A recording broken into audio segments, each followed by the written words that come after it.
All right, we are live. The court has just gone live. I didn't even put my intro on because I saw Judge Tammy and thought, she's here on time. For once, she's here on time. So I'm going to mute out here because I think she's almost ready, because there's an issue going on with Sarah Boone. So I'm over on Michelle Walks listening to Sarah Boone. So come and join me over there if you're following Sarah Boone, but stay over here if you're following Leilani. But I am going to mute out because I think the court's going to start very shortly. I totally understand that, but it will take her some time to prepare this. I'm fine with either letting her do that now or letting her do that after we argue this hopefully last motion eliminate, but prior to getting into jury selection, so that I have time for jury. Let me then ask this question. Assuming we get a jury this afternoon, what are the concerns with starting tomorrow morning with openings? Is it due to out-of-state witnesses that may be unavailable or because of their schedules? I feel like if we have time, we should at least get into preliminary instructions and opening statements and use every waking moment we have to not waste these jurors' time until 5 o'clock today. Okay, all right. Madam Court Reporter, how long do you think it would take you? Is that acceptable? As opposed to in print? She could go back and pull back the audio from and re-review it and just provide it to us now? Okay, all right. Then we'll take a short recess. Just let us know when you're prepared to give us that ruling, and then we'll go from there. Anything else we need to discuss before we take this brief recess? State or Ms. Rowans?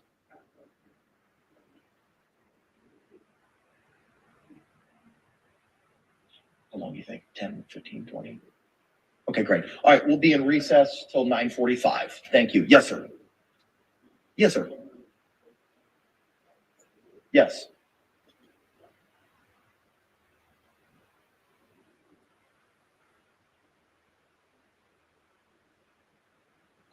You're talking about the motion limiting regarding anticipation of affirmatively pled intent to use battered spouse syndrome evidence? Fine.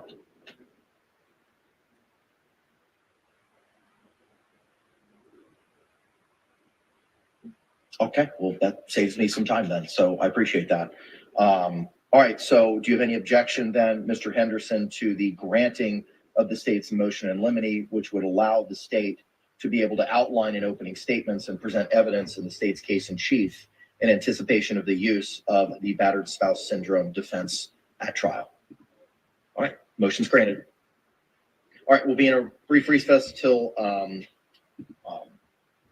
9:45. We're off the record. Thank you.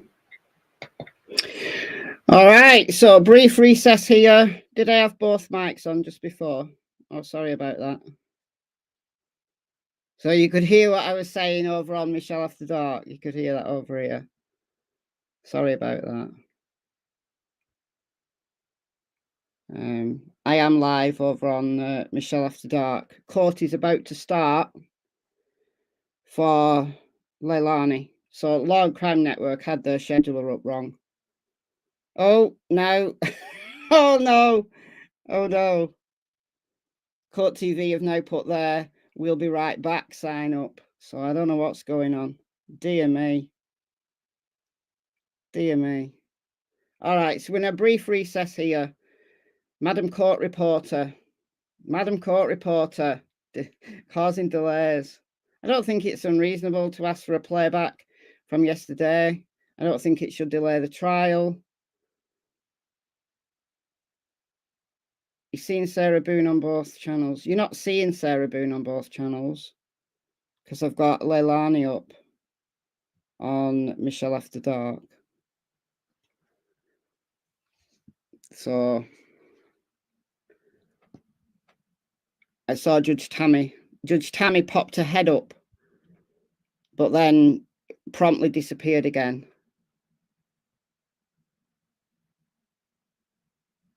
Can you hear me over there now? I've got the mic muted. Oh, I know why.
All right, guys, so I've got both mics on.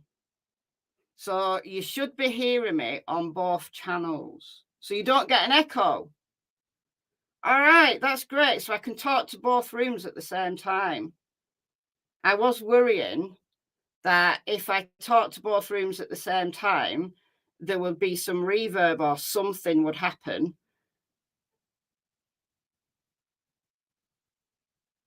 So there's no echo. Pincho says, yes, you get an echo. Linda says, no echo. Pincho says, echo, echo. And then over on MichelleAfterDark, there's no echo. So, Pincho, you seem to be in the minority. I don't know why. Oh, my husband has an echo. Down Under With Love has no echo. I don't know.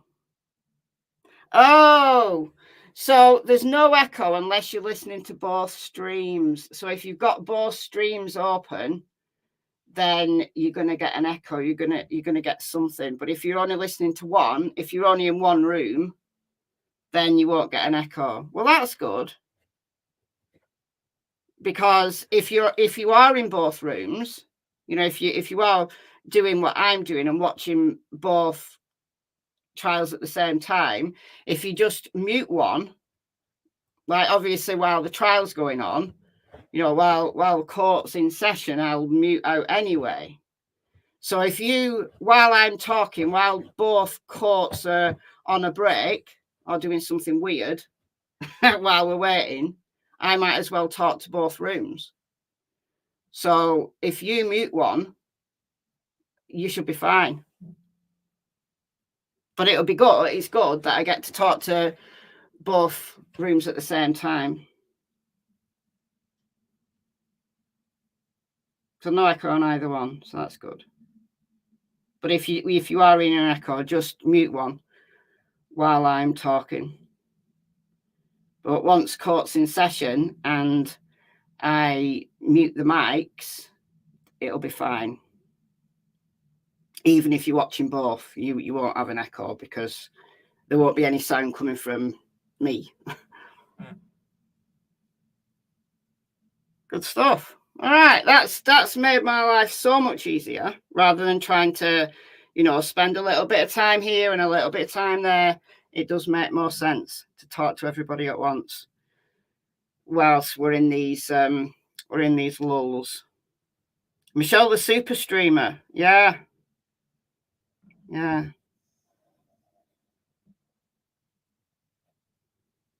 Michelle says mute the same way someone would say do one. What? Mute.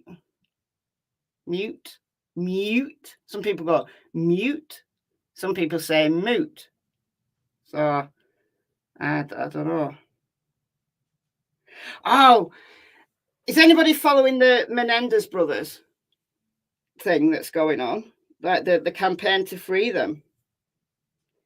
I watched the press conference. So it was the attorney for Lyle Menendez and the family, and all the family want them released. And the new information that's come out, well, who are they?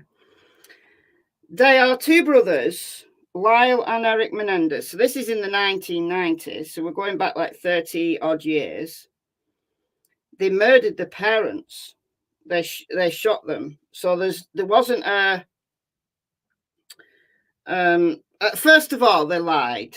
They basically made this story up that they were at the movies and somebody had come in and shot them, and then they made this 911 call, like all shocked and upset and crying. So there was lies in the beginning, and finally, when the cops realized it was them, they admitted they did it. So, Chatham County Superior Court is now in session. The Honorable Judge Henry Stokes presiding. Please be seated. All right. Come to order. So, all right. Good morning, everyone. So we've got Okay, court please in bring out session the for summons. Leilani. So if you want to go and watch Leilani, then court is in session. So I'm going to mute out on Michelle After Dark, but I'm going to carry on talking on Michelle Walks.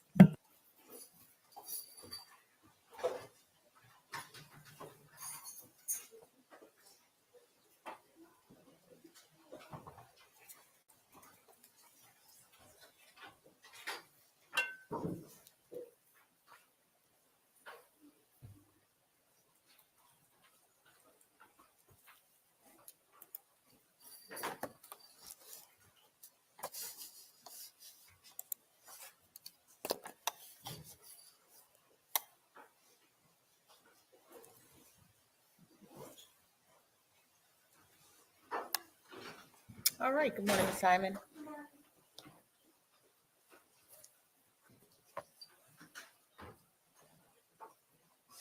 Okay. We're on the record in SPCR 22-03364J6, the state of Georgia versus Leilani Marie Simon. The state is represented by AUSA Tim Dean, ADA Jenny Parker, and seated with them is Detective Marion Lemons.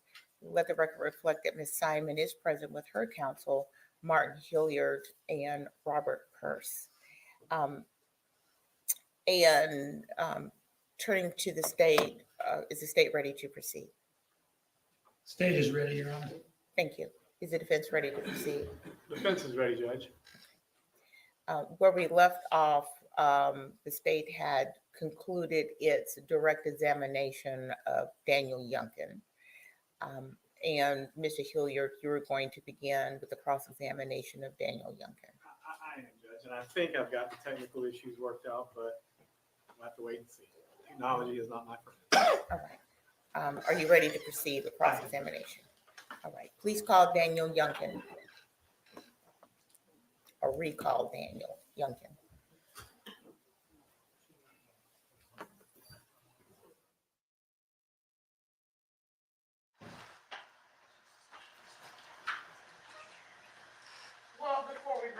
Youngkin in. Let's call it a jury.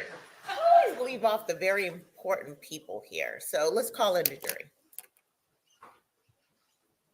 You don't do that very often. Thank you, Mr. Purse.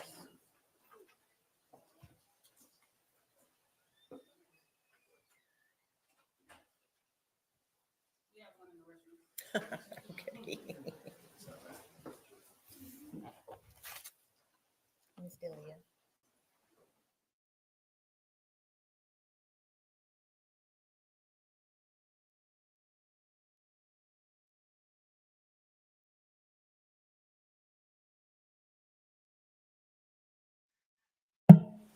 All right, so I'm on the edge of my seat to resume Daniel Youngkin. I'm literally on the edge of my seat. It was so interesting, like the stuff that he talked about, especially the fact that he agreed to wear a wire. Like, it was obvious that the police knew it was her and had, ruled him out pretty quickly. But of course, it goes two ways. If he agreed to wear a wire, if he was aware, they'd find out, wouldn't they? There is sound on here because I'm talking. So I'm gonna mute out in a minute when testimony starts. All right. Good morning, ladies and gentlemen. Please have a seat. All right, muting out. All right. And thank you so much for being here all together and ready to go and on time. I just want to confirm that you are able to comply with the court's instructions. Okay. No one did any research or discuss the case with anyone? No. All right. Did any of you view any media? No. Okay. Looks like everybody has responded in the appropriate way. Thank you very much. I'm going to now turn to Mr. Hilliard. Mr. Youngkin. We call Mr. Youngkin.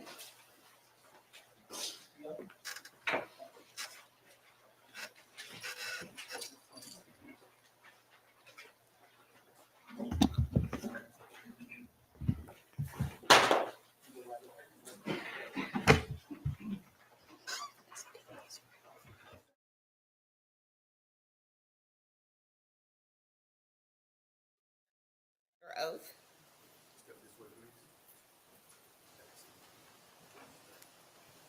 And Mr. Youngkin, just to be clear, you do understand that you are under oath. You were sworn in yesterday and you remain under oath at this time for cross-examination.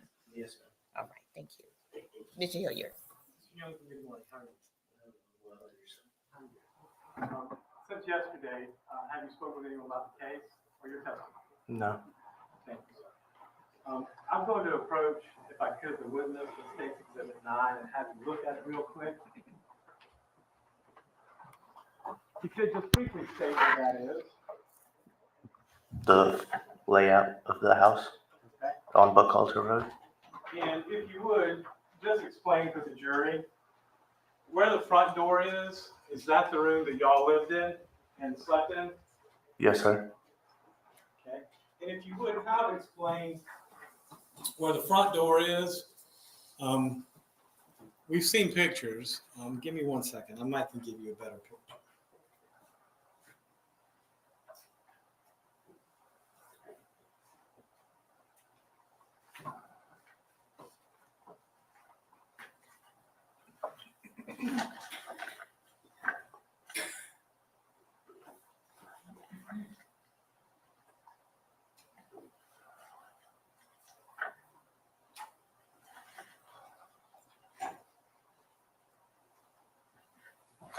I'm going to show you, it's already been tendered and admitted the State's Exhibit number 10 and picture 26 of State's Exhibit number 10. Is that the front door of 535 Buckhalter?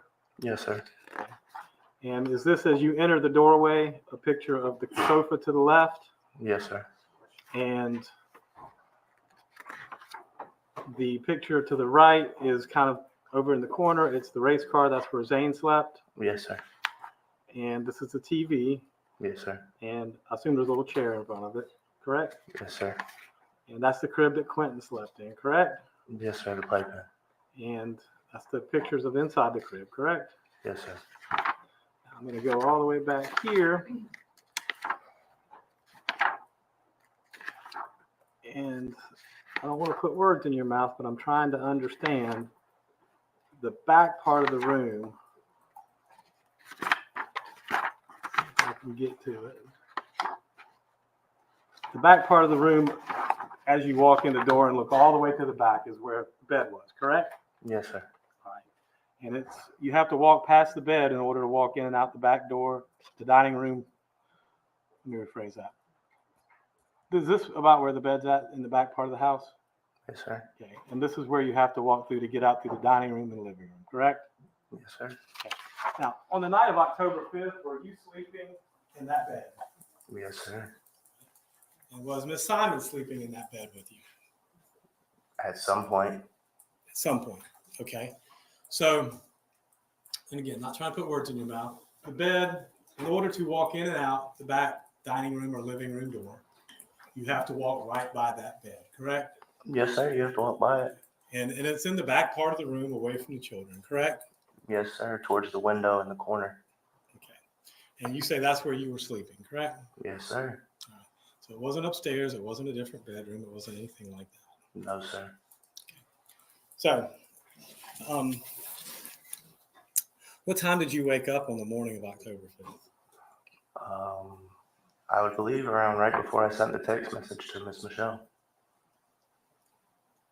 And that was, and I'm not trying to put 5:18. So 5:15, correct? Yes, sir. All right. And then you texted Miss Michelle, correct? Yes, sir. Okay. And when you woke up and texted Miss Michelle, I assume you then left to go to work, correct? I got ready and left. Yes, sir. All right. And what did you drive on the way to work? The Dodge Journey. And I'm going to show you some pictures. Mark the States Exhibit 11. If you would look through States Exhibit 11. Is that the Dodge Journey that you drove? Yes, sir. All right, so you left and you went to work, clocked in around 6:10, 6:15, correct? Yes, sir. Whatever time the clock kind of has me at. Yes, sir. All right. Did you make any stops along the way? No, sir. All right.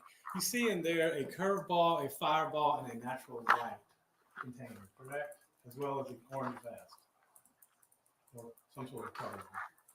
Fireball, Sprite, another shot, orange vest, natural light. Yep. And were those yours? Yes, sir. Okay. And when did you deposit them there? To be honest, I don't know. But they're yours. Yeah. Okay. And I'm going to assume on October 5th, the police seized the van, correct? Yeah, it was in the parking, in the driveway. Just trying to set up. Okay. But were those fair and accurate pictures of the van that morning? Yes, sir. All right. So do you know what time you left the house? Not precisely. Okay. And where exactly is the warehouse you work in? Port Wentworth. Okay. So that time of morning, what's the drive like? Pretty heavy traffic for the most part. How long does it normally take you to get there? 20, 25 20, minutes. 25 minutes? Okay. And I was curious, Mr. Dean played the video of you running in and then running out a short time later. What were you running in for?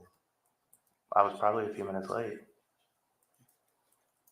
You're already 10 or 15 minutes late though, weren't you? I don't know to be precise. Whatever time his clock in was. Whatever the clock says is what it was, but you were already late, right? Sure. Okay. Now, you said that you and Miss Simon met in 2020, correct? Somewhere along those lines. Okay. And that was in Dunn, North Carolina? In person, yeah. Right. And that was where you were at, right? Yes, sir. Okay. And she traveled up there. Y'all lived together for a minute, correct? Absolutely. How old are you, Mr. Youngkin? And today? Today, I'm 30. Okay. How old you have been back then? 28, 27? 27, 26. In 2020, you'd have been 26, correct? Yeah, In October of 2022, probably 28, 27, something like that. yeah. So when did you move back to Savannah? I moved to Savannah. I didn't move back to Savannah. Or when did you move to Savannah then? 4 or 5 months into her pregnancy. All right. So when was Sky born? Then what year? What month? June 5th. 2022. Am I correct? All right. So it would have Yes, been, sir. again, February, March of 2022. You moved down here maybe? Sounds about right. Okay. And you lived at 535 Buckhalter, correct? Yes, sir. And that was Billy and Thomas's house, right? Yes, sir. Did you pay any rent while you lived there? Yes, sir. Okay. And you paid it to Billy and Thomas? Cash out it to Billy. Okay. And you lived there, and again, I'm just trying to recount it. When you first moved in, it was Joe that lived there, right? Yes, sir. We lived upstairs. Right. And it was you and Zane and Quinton and Leilani and Billy and Thomas and Joe, right? Before Sky was born, yeah. Right. And then Sky was born. And then if I just remember correctly, then Joe moved out and Paul moved in, correct? Somewhere along those lines, yeah. So around the summer of 2022, that's an accurate picture of who was residing in the house, right? Yes, sir. Okay. Now,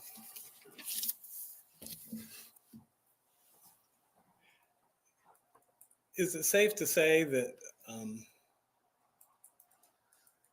y'all both took care of these kids and took the kids back and forth to the babysitter? For the most part, it was me. So the most part, it was you? Yeah. Okay. So on a daily basis, who was the one that would normally take them over to the babysitter? Me. All right. And how often would Leilani do it? Rarely. All right. So, and who would pick him up in the afternoon? Me. All right. If she worked, then both of us. If she worked. If she worked? Okay. And so it was not unusual that you were the one who took care of these children, correct? Correct. All right. And it's not uncommon that you were the one that interacted with the babysitter, correct?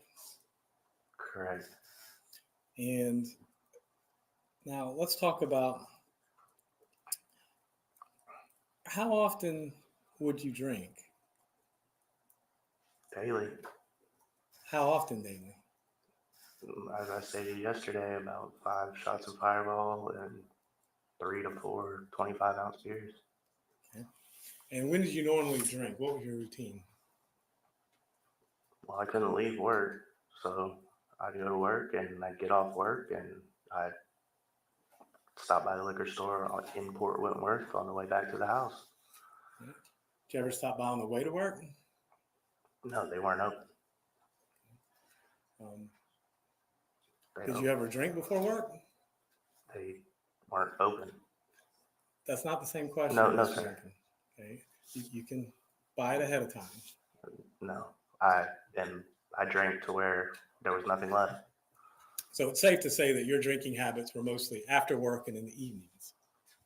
Yeah, And you, by your own admission, drank 4 or 5 Fireballs, and at least in this case, we knew a curveball and Natural Light. And then you said the 25 ounce, right? yeah. Okay. And so now let's talk about the week leading up to October 5th. Were you and Leilani bickering or fighting that week? Probably. Okay. Let me ask a more refined question then. You said it was not unusual for her to go to Arkwright Road. Why is that? For her to what? Not unusual for, you said it was not unusual for her to go to Arkwright Road. Why was that? To where? Arkwright Road. 204. No, not unusual. Well, let me ask you this. After she had her wisdom teeth out on October 4th, did y'all go by 204 on the way home? Possibly. Possibly, or I don't remember. you don't remember? No. All right. Well, do you recall saying that you did? I said it was a possibility, or we probably did. I mean, I know I told you I went by the liquor store while she was at the dentist's office. So I had already drank at that point. Well, what kind of drinker are you? Are you a blackout drinker or a pass out drinker? Neither. Okay. So you just said you didn't remember. You'd already been by the liquor store. I was wondering what going by the liquor store would have to do with affecting your memory. I just don't have great memory. I used to do a lot of drugs. All right. What kind of drugs did you used to do, Mr. Youngkin? Cocaine and marijuana. And let me ask this. In the weeks, days, and hours leading up to October 5th, were you doing cocaine, marijuana, and alcohol? Not marijuana, but cocaine and alcohol, yes, sir. And when were you doing cocaine and alcohol? After work. On a daily basis? Yeah. So, a matter of fact, if you didn't drink and drug, it would have been unusual, correct? Yeah. All right. Now, when you did drink and drug, where did you normally do it at? In the house. Where at in the house? On a dresser that was next to the bed. All right. So you would do it in the room where the kids were. Unfortunately. Okay. And I'm not trying to pry or anything, just asking. So whenever you, and there's different ways to do it. You can smoke cocaine, No. sniff cocaine, Yes. and you can shoot cocaine. No. How did you do cocaine? Sniff. So when you're doing that, wouldn't you have to explain how you would normally do that? How would you sniff the cocaine? What was your routine? I'm not sure I understand the question. Okay, well, would you buy it? Yeah. Or would you send Leilani to buy it? I would buy it, or she would go buy it. I don't get Okay. it. And did you have a dresser? You said the dresser that you put it on was in the bedroom.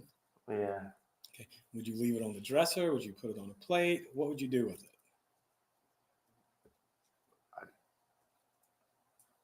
On the dresser, it would be in a bag, or sniff it out of the bag, or put a line on the dresser and sniff it off the dresser. All right. So and that's kind of the point I'm getting to. It's either in the bag on the dresser and you sniff it from the bag. The dresser is like this tall. That's fine. I'm just asking. The point is it was out on the dresser in the bedroom where the children were. That's my point. Sure. Okay. Now, is cocaine more of a stimulant or more of a depressant? Does cocaine give you energy or does cocaine make you sleepy? For me, Yes. sleepy, honestly. And that's a fair assessment. So cocaine makes you sleepy. Does alcohol make you sleepy or energize you? I kind of just evened out. So in your case, cocaine made you sleepy and alcohol would give you a little bit of energy and it kind of evened you out. Sure. Now, when you did cocaine, would you also drink? Yes. Okay. And how much would you drink at that point in time? I don't have an exact measurement. Okay. Did you smoke at the same time? No, I didn't smoke. I didn't smoke marijuana. I was not. Cigarettes? Cigarettes? Yes. Not often. But when you did cocaine and drank, would you smoke cigarettes? Sure. Okay. And when you smoke cigarettes, would you smoke the cigarettes in the house or outside the house? Outside. Okay. Why was that? So the house didn't smell like cigarettes? And it wasn't your house, was it? No, it wasn't. Okay. And I'm going to assume, and again, I don't think you had permission to smoke in the house, did you? No, sir. And I'm fairly certain you didn't have permission to do cocaine in the house either, did you? No, sir. Okay. Now, so you're not sure if you went to 204 after she had her wisdom teeth out. y'all came home. You stopped by Cheddar's on the way home, correct? Yes, sir. Okay. Got something to eat, came home, and she took her medicine and knocked herself out, right? Sure. I'm not 100% sure. I honestly can't say for certain. But I mean, yeah, that's my recollection of it. All right. Well, let me ask you this. Y'all lived in this room, right? For the most part, Okay. It's an open room, correct? yeah. The bed's in that room, correct? Yes, sir. The entertainment for the children is in that room, correct? Yes, sir. The place the children sleep is in that room, correct? Yes, sir. If you were interacting with the children, laying down, watching TV, or doing any of these things in your room, and she was sleeping, you would notice it, correct? More than likely, yeah. I mean, as I said yesterday, we were at a point to where I didn't really pay much attention to what she was doing. Okay. Well, do you recall telling the police that she went to sleep that afternoon? Yeah, I mean. Okay. Any reason why you'd make that up? No. Okay. So what time did she wake up that afternoon? I don't remember. All right. How did the kids get back from Michelle's that afternoon? I believe we both went and picked them up. So, and what time was that? Around 4:30 or 5. All right. Which is a normal time, right? I guess. I mean, it's a couple hours later because we normally get off at like 2 or 3. All right. So 5 o'clock, Quinton's fine, Zane's fine, and Sky's fine, correct? Yes, sir. At 6 o'clock on the evening of October 4th, Quinton's fine, Zane's fine, and Sky's fine, correct? Yes, sir. What are you and Leilani doing at that point in time? I don't remember. Okay. 7 o'clock, are the children fine? Yes, to my knowledge. What are you and Leilani doing at 7 o'clock? I can't say for certain. 8 o'clock, are the children fine? Yeah, to my knowledge, absolutely. What are you and Leilani doing at 8 o'clock? I can't be 100% certain. I was probably making dinner. Okay. And 10 o'clock, the kids are laying down for bed, going to sleep at this point in time, correct? Yeah.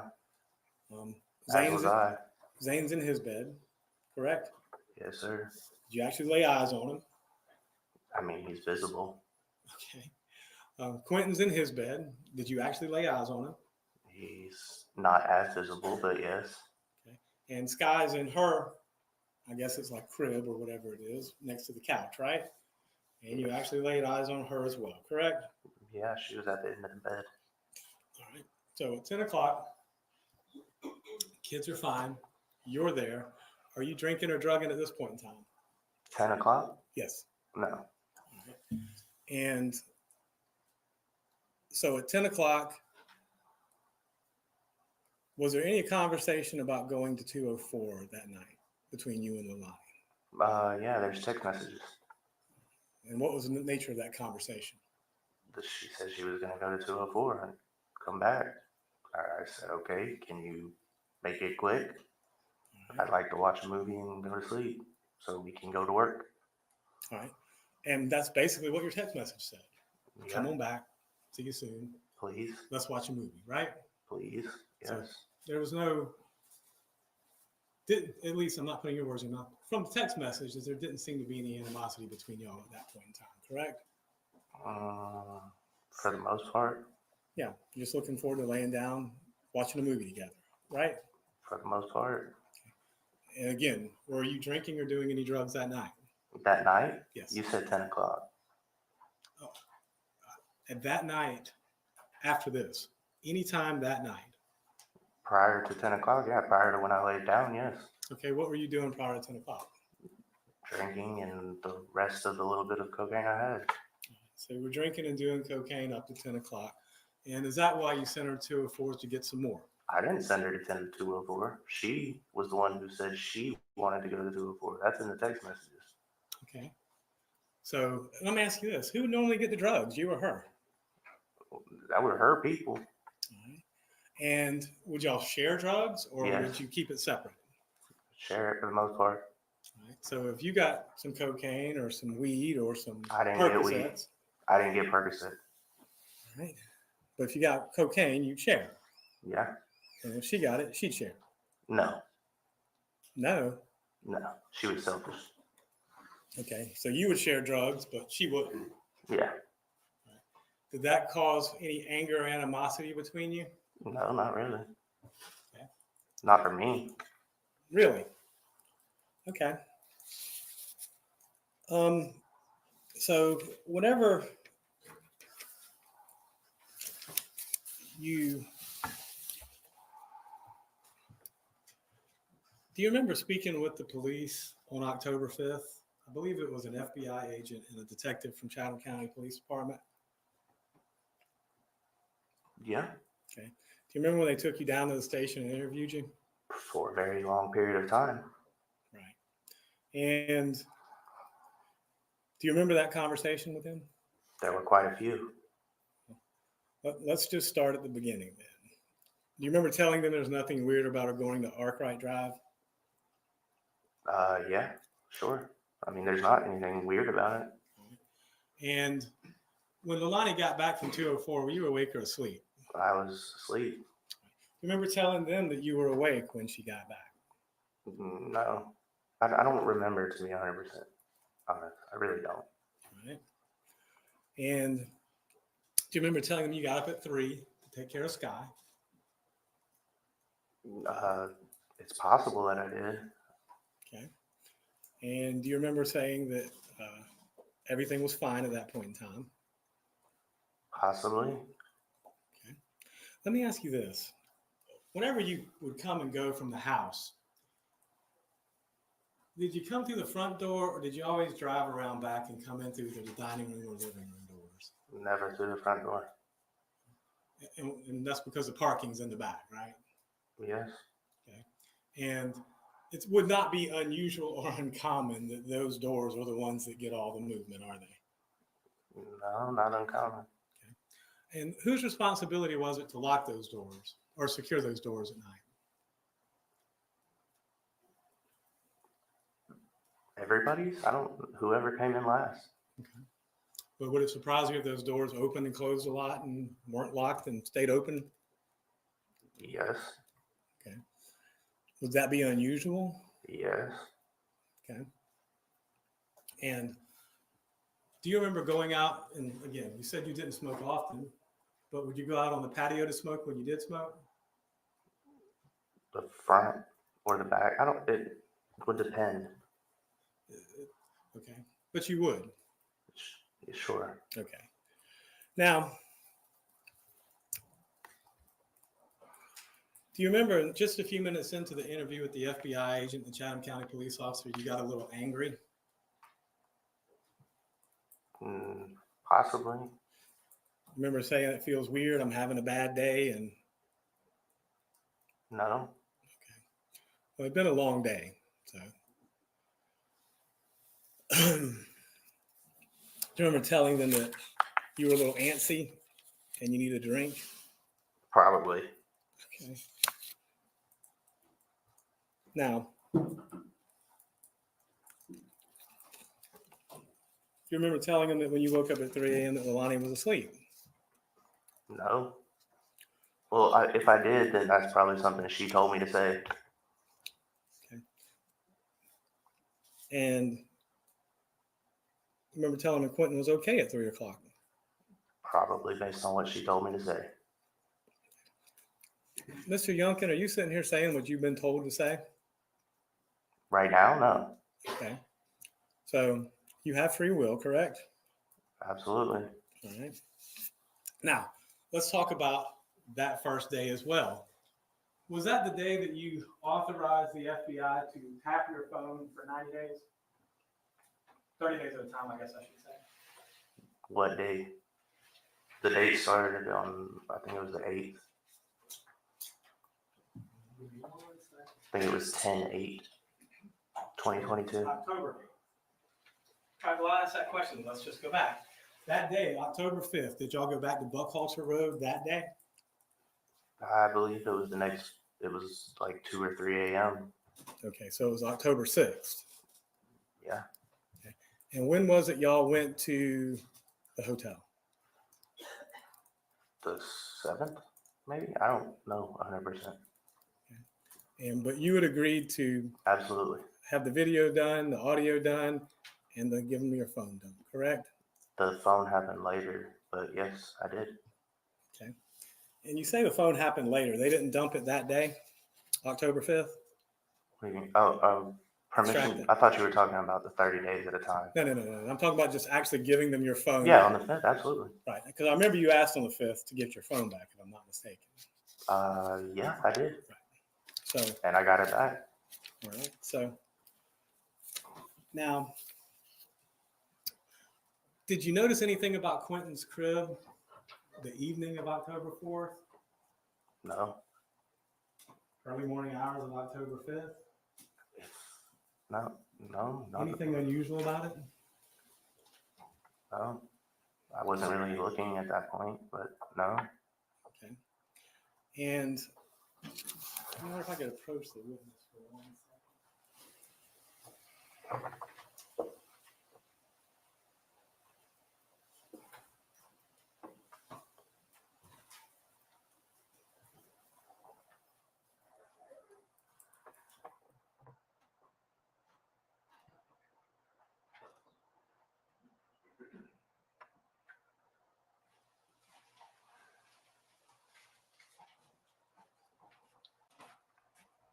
If you would look through that real quick. Don't say what it is, just look through it.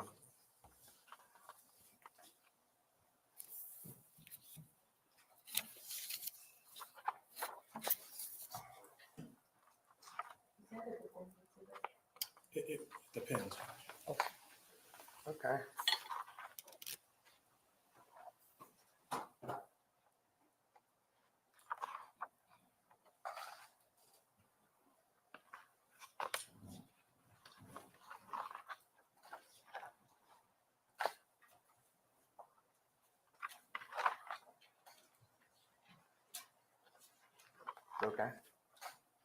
Do you recognize any of these messages?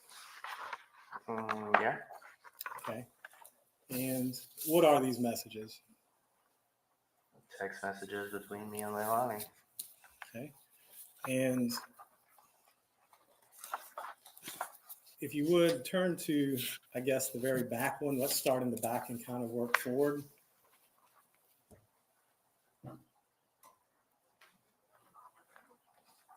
You see the one from September 30th at 8:04?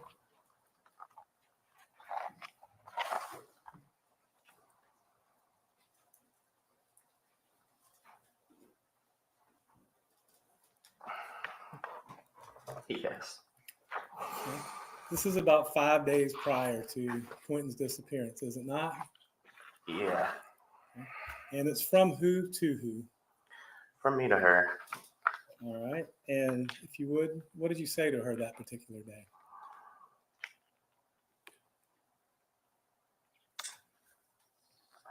Like, I'm always supposed to deal with your asshole moves and the mean ass kids when you get mad and dip and take shit from me. What particular shit are you talking about here, Mr. Youngkin? Money, drugs. And which mean ass kids are you referring to here, Mr. Youngkin?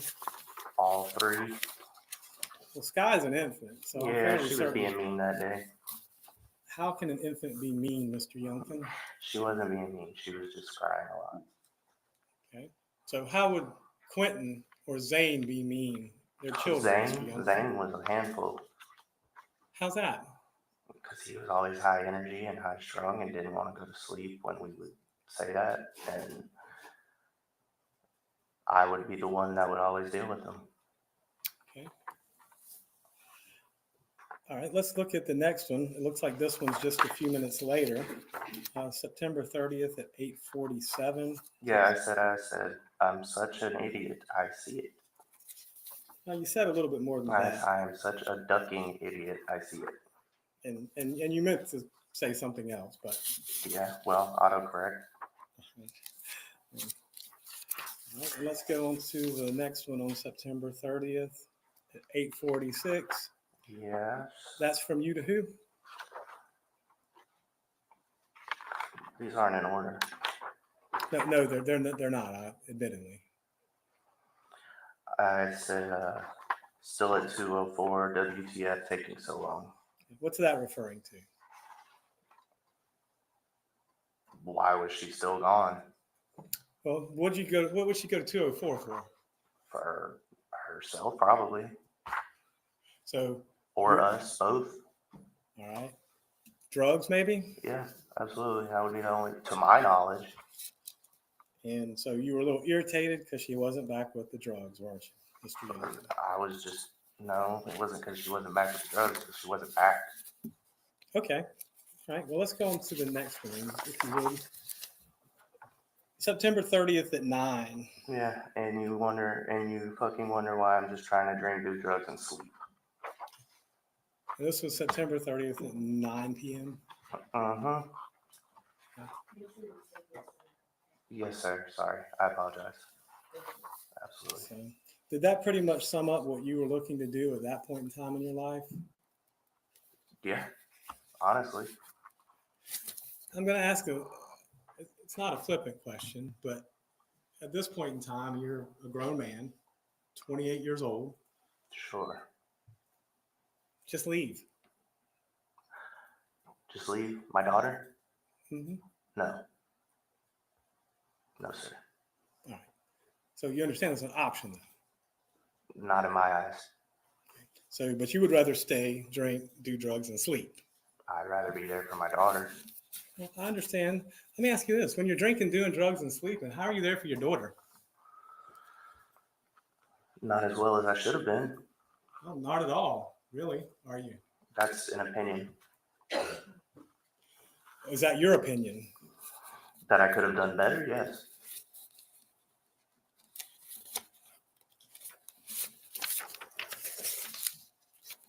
Now, that's all the ones for September 30th.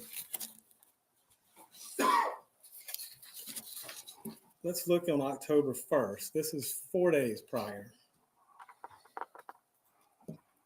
At 12:26 a.m.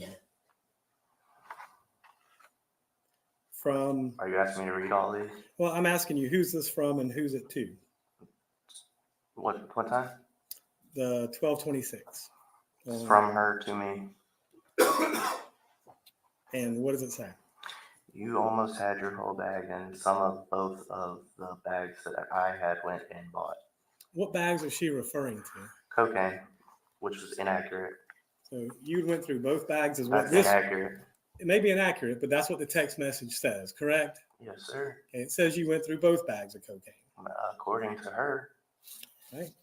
Well, let's go on to the next one that you sent back to her. No bag, no love, no niceness.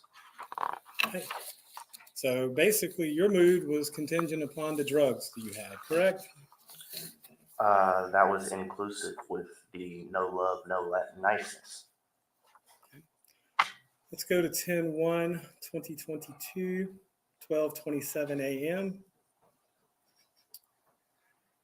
That was from who to who? Her to me. And what was this referencing?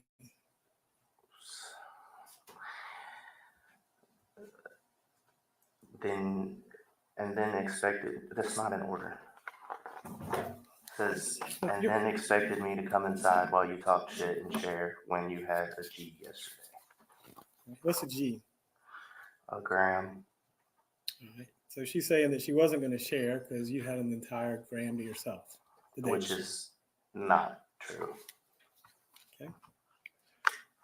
Look at the next text message from October 1st, 1:34, from you to Leilani.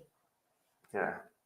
Can't come in and lay down at 2 a.m. Just go out and fuck around and don't ask me or tell me shit. Me referring to her leaving in the middle of the night and not saying anything. Okay.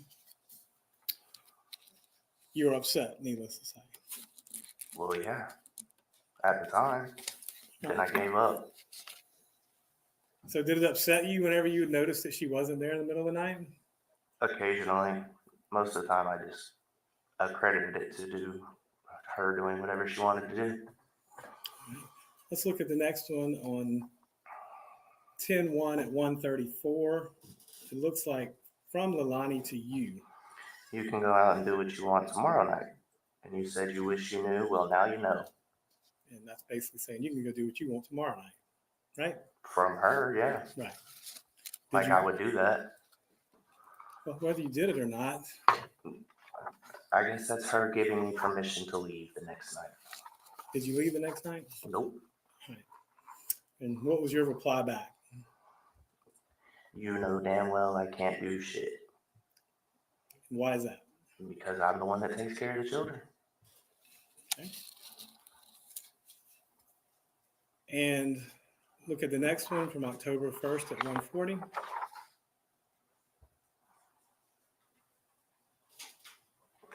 Like I said, it's not in order, but yeah.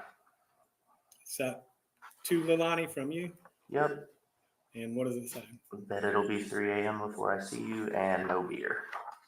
3 a.m. drinking beer? Yeah. Was that unusual or uncommon? Depending on the day. If I didn't have to work the next day, probably not. And this is later. You want me to read this one? October 1st at 2:19. Yes, sir. But want me to be all over you when you run off at night like this and lie and don't respond. And that has to do with withholding sexual attention, correct? I assume that's what it means. What do you mean? What do you mean? Well, you tell me. I'm assuming that's what you mean. You want me to be all over you when you run off at night like this. What does that mean? Anything intimate. Right. So, Anything intimate, not just sexual, anything. So that was withholding affection, correct? That's what you're threatening there. That's what I'm threatening. I That's what it wasn't sounds threatening. Okay. That was me saying she wants that, but how am I supposed to do that when she does this? Okay. Let's look at the next one from October 2nd.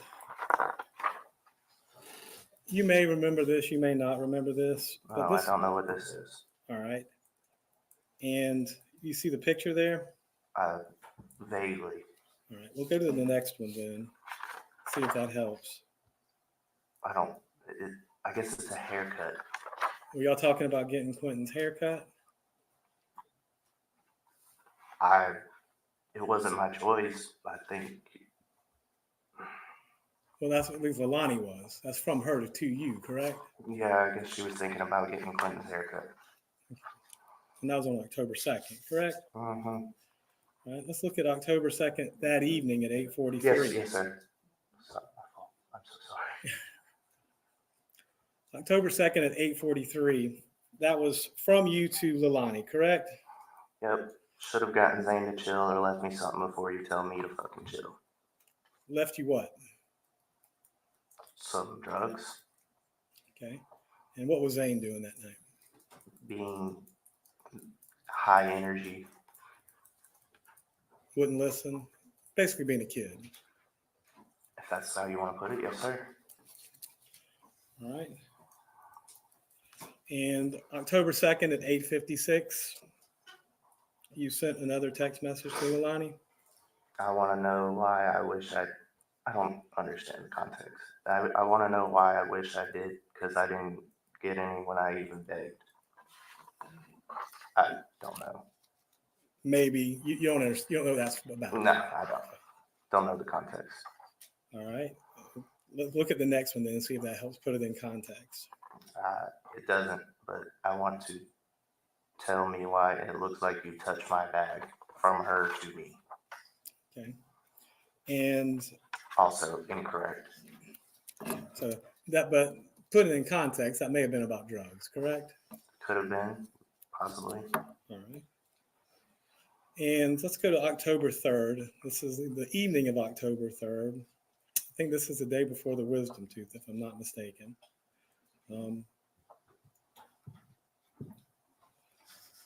This is 11:34 p.m. and it's from Leilani to you.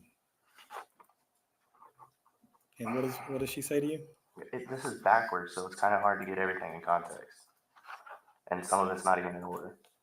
Well, that's fine. You can put it in order, but I what does it say? don't have time. It says, so I've kind of been waiting for you at the same time, which is why I asked what you were doing. I do not know what that's referring to. All right, well, that's fine. Let's go to the next one then. It's just an okay, right? Yep. Just me saying okay. And what's the next one? Her saying, oh, I guess she was outside, sitting on the front porch. All right. I thought you said you was going to hit that line and come smoke the city. All right. If I hit that line, what does she mean by that?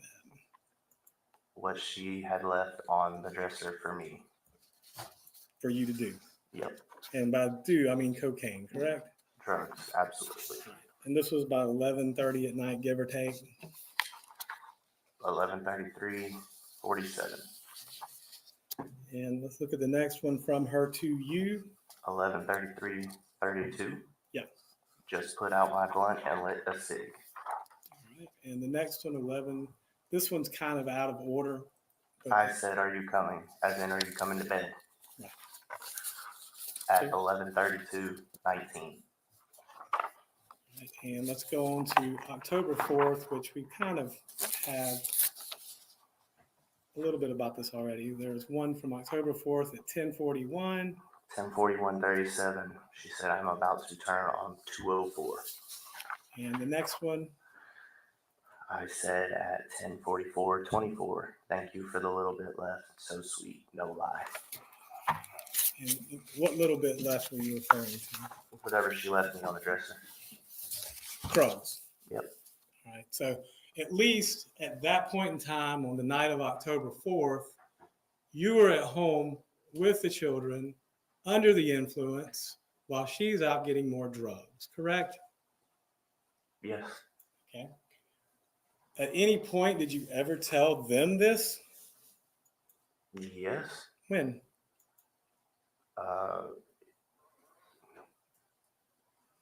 The interview? Okay. Initial interview? All right. Well, let's go It ahead. was a very long period of time, so I'm pretty sure I told him everything I knew. All right. That being said, Or could remember. you were doing cocaine at least at 11 o'clock at night on October 4th. And 10:45. 10:45. 10:45. And I probably did that and then fell asleep, Because cocaine makes you sleepy. as we've stated. Okay. And you were drinking as well. Probably the last year I had left. Okay. But when you went to sleep, Quinton was fine, Zane was fine, and Scott was fine, correct? Yes, sir. At around 10:45, 11 o'clock. So do you know what time Leilani got back that night? Nope. Okay. Do you remember telling the police that you were awake when she got in? Probably initially. Okay. But you changed your story, didn't you? Possibly. I don't know. Okay. Well, if I say, stated based on memory and what I was recalling at the time. well, if you say A is true and it turns out that B is true, they both can't be true, can they? Depending. Well, either you saw her and you were awake, or you were asleep when she got in. Yeah, very true. Right. Now, you got up at 3 a.m. to feed Sky, like you always did, you said. Probably initially, that's probably what I said. And you told them Quinton was fine, Zane was fine, and Sky was fine, correct? Initially, I believe so. Okay. And you also said you, of your own accord, called the babysitter and said the kids were staying home. I texted her at 5:20 and Sorry. said the kids will be with her. Excuse me, texted and said the kids were going to stay home with Leilani, right? Yes. Did you discuss this with Leilani? She wouldn't wake up. But that was something that I had done in the past, because if she wasn't going to get up and go to work and I was going to go to work, and why am I paying for the babysitter? So for you, you were a little bit angry she wouldn't wake up and go to work, right? No, not really. I was just going to get my job done. Mr. Youngkin, I have a few. I may sound irritated at the moment, but no. All Right. Now let's talk about Azalea Mobile Home Park. Okay. Buckhalter Road, you have 3 different trash cans out there, right? Yes. Okay. And you're the one that collects those trash cans and takes them to the Azalea Mobile Home Park to dump. That was your testimony to Mr. Dean? Yeah, for the most part, I was until Okay. Paul got there, and Paul was the one that had the keys to the truck, so Paul liked to take the trash out. Well, I'm curious. So they have trash collection out there? We didn't at that residence. I don't know. That wasn't my house. Well, it just seems a very odd thing that. That's what I was told to do. Okay. Well, who told you to do that? I don't remember exactly, but that's just one of the things that happened. I don't understand. So Paul, either you or Paul are the ones that took the trash off there. Yes. Okay. In the Silverado, Right. never in the Dodge Journey. You're absolutely correct. In the Silverado. But you don't know whether or not there was garbage collection on Buckhalter Road or when they collected garbage? I don't believe they paid for that service. I think it's something you have to pay for. I'm not 100% sure. Do you know if the service is offered? No, I don't. Okay. Well, have you ever see garbage trucks up and down the road? It So wasn't it's my okay house. if you don't. Yeah, it's okay if you don't. But I mean, No, it wasn't my house. okay. You didn't pay attention to it, is what you're saying. No, I just did what I was instructed. Oh. Now, but you did agree to have the hotel room wired for 3 days, correct? Yeah, and my cell phone. When did you leave Savannah after this? I believe it was the day that I signed the paper for my cell phone to be tapped. You left Savannah that day? I believe so. And that's when you moved away from Savannah? I went and stayed in Atlanta for a weekend, and then I moved back with my parents. So whatever day is on that particular item, that was the day you left Savannah? I believe so. If not, it was the next day. Did you have custody of Sky? No, I wasn't even legitimized. Do you have And I was threatened multiple times that my daughter would be taken away from me by Leilani. Okay. Well, let me ask you this. Do you have custody of Sky now? No, I don't. Who does?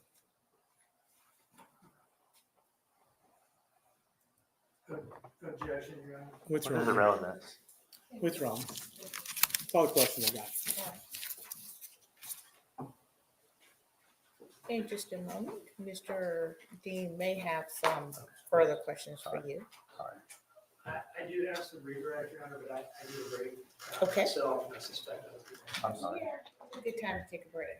Let's take a 15-minute break, ladies and gentlemen. It's 10:02. Let's be back about 10:20.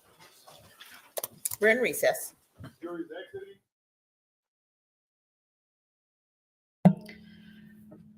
Ho hum. Ho hum.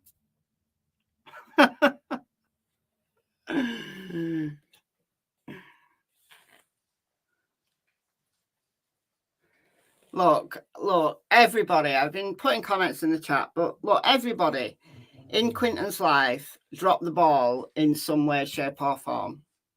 In my opinion, Billy Joe thought things were okay. She was probably told things were okay, and she believed it because it's easy to bury your head in the sand because she's working away. She wants to keep the kids, but at the same time, she's got to work. And she's assuming that there's several adults, including a babysitter, to handle the kids while she's away. Okay, let's take a break. Everybody's an adult, right? Danny also dropped the ball, but to be fair, Zane and Quinton weren't his kids. Even though he was treating them as his own, they weren't his kids. They weren't his responsibility. At the same time, Sky was his responsibility. So if he's taking drugs and being drunk around the kids, that's not good. Even if the kids are not his, that's nowhere to bring up children, right? And I'm sure he appreciates that now.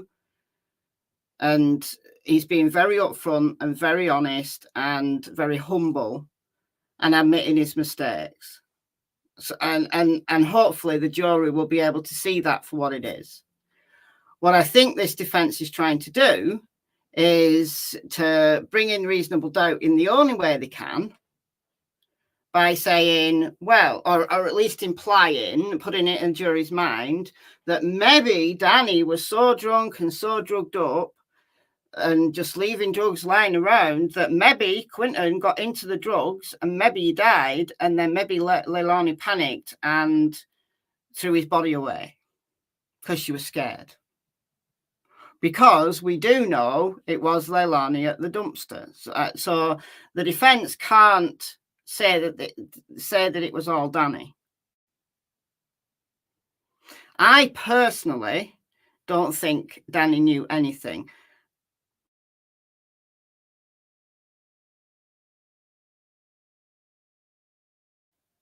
Oh, we're back. I think my internet's struggling a little bit. Maybe. I'm back now, aren't I? I'm back. Okay, cool. I'm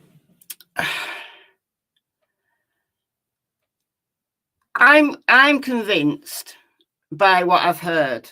I was always thinking maybe Danny knew after the fact. Maybe she admitted something to him after the fact. But I don't think so. Based on what we saw yesterday. Yeah, the FBI tapes, yeah. Sure he didn't know. At least when his phone was, when they wired his phone and they wired the hotel room, it was obvious he didn't know. And I assume that Leilani just continued to lie to everybody. It will be interesting. I'm assuming that Billy Joe will be giving evidence as well. I'm guessing. I don't know. But if it's true, there was a rumor that Leilani had told Billy Joe that Quinton was in the landfill, that she put him in a dumpster. So if Leilani did actually say that to Billy Joe will be giving evidence for the prosecution to say that. So if it's true that she told Billy Joe, did she also tell Danny at some point in the future? But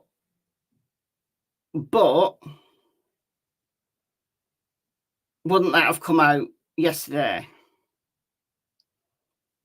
Billy Joe isn't testifying, is she not? Just Samantha.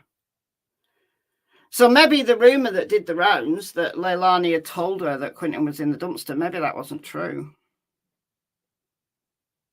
It came out pretty early on, though, when Quinton was still missing. And then when Quinton was in the landfill, Arguments and clarifications based on then the court's going to overrule the objection at this time. Sarah's just come back. For the reasons discussed. Sarah was in a sidebar. So you might hear the judge a little bit. So if it's true that Billy Joe isn't testifying, based on counsel's representation, court takes maybe the state's objection. it was just ironic that this came out early on, that Quinton was in the landfill, and then, hey presto, Quinton was in the landfill, that she had put him in a dumpster. So I don't know what to think. Why on earth wouldn't Billy Joe testify? Well, if she's subpoenaed, she would have to.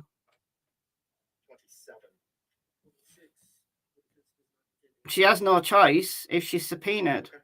So if the prosecution want to her to testify, she will be forced to testify. Yes, it was a text message. I saw it as well. I absolutely saw it. And I didn't believe it at first. I didn't believe it at first. And I thought, actually, I'm not gonna dwell on that. And then when they started searching the landfill, I thought, oh no, that was true. So if Billy Joe did know at that point, then maybe Danny didn't know because he'd already left. Because he left her. He left her and went back to his mother's house very quickly. Like, as this blew up, he left. He took tail and left. So maybe he didn't know. Maybe he never knew. But maybe she did confide in Billy Joe. So you saw it as well. Yeah. It was definitely there. I bet you any money I've got a screenshot of it somewhere. Am I cheating on you? Yeah, I'm listening to the Sarah Boone hearing on Michelle Walks. Based on counsel's representation, court takes no action. It's a hearing that I didn't know was happening until like 20 minutes before I went live over there, and they're arguing a whole bunch of stuff that I don't know. I'm going to go over and listen though, so I'm going to mute out here for a second. You don't think Billy Joe knew at all where Quinton was, nor did Danny. I'm only saying this because I know there was a text message. And I thought, I'm not taking that seriously. It could be a fake. And then, hey presto, maybe it was a coincidence. Maybe it was a coincidence that this text message came out, and then, hey presto, days later, they started searching the landfill. It's a very strange coincidence, though. But I don't know if it was Cher. It was a YouTuber. I don't know if it was Cher or another person. Thank you, Mandy, for being a member for 23 months. One more month, and you get your OG badge. You think BJ did know? Oops, yeah. Because it was just her and Leilani, and they were out drinking, and I don't know. I really don't know. But it definitely happened. That message definitely happened. It definitely happened. And if it was just a rumor or it was fake or something, how much of a coincidence does it have to be to have Quinton actually be put in a dumpster and his body found in the landfill? Because this came out weeks and weeks before Quinton's body was found. It was really early on when he was still missing.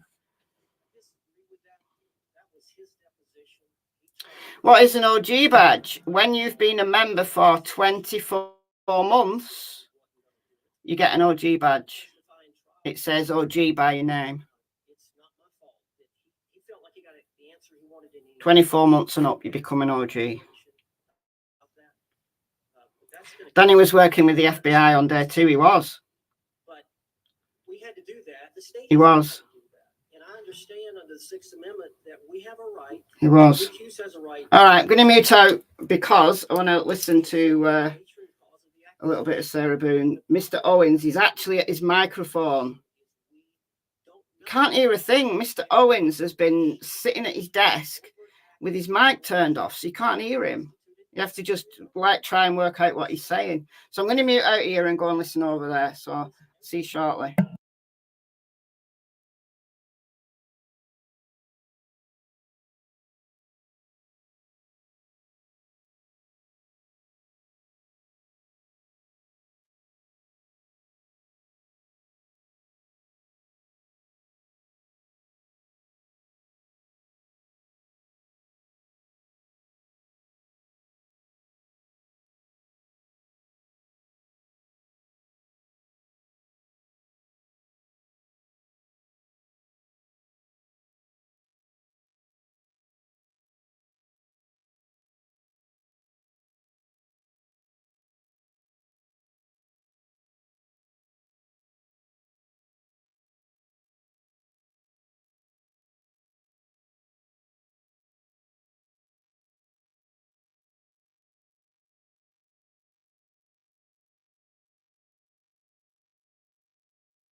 I'm here to answer a couple of questions.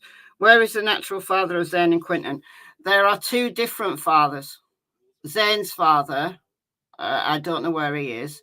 And then Quinton's father, his name is Henry Moss, known as Bubba. No idea where he is, but he never wanted a baby, apparently. So they're two different fathers.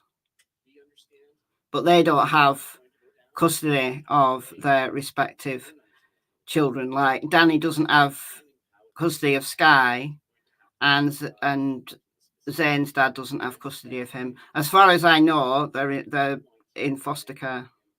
They're all in foster care. No, Quinton's dad never had any contact with him.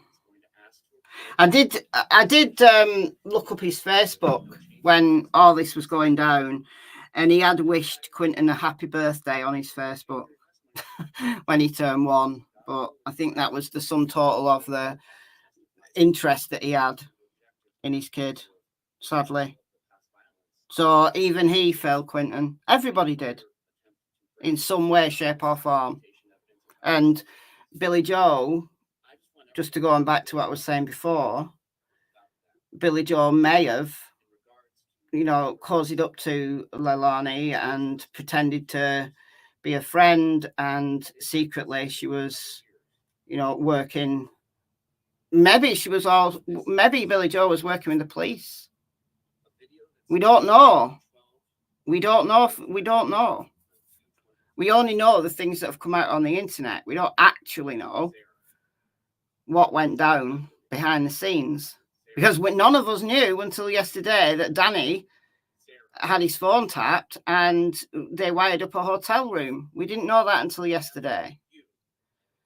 So I would imagine that we also are missing facts where Billy Joe's also concerned. How much money did the court spend giving custody to BJ? I don't know. I don't know.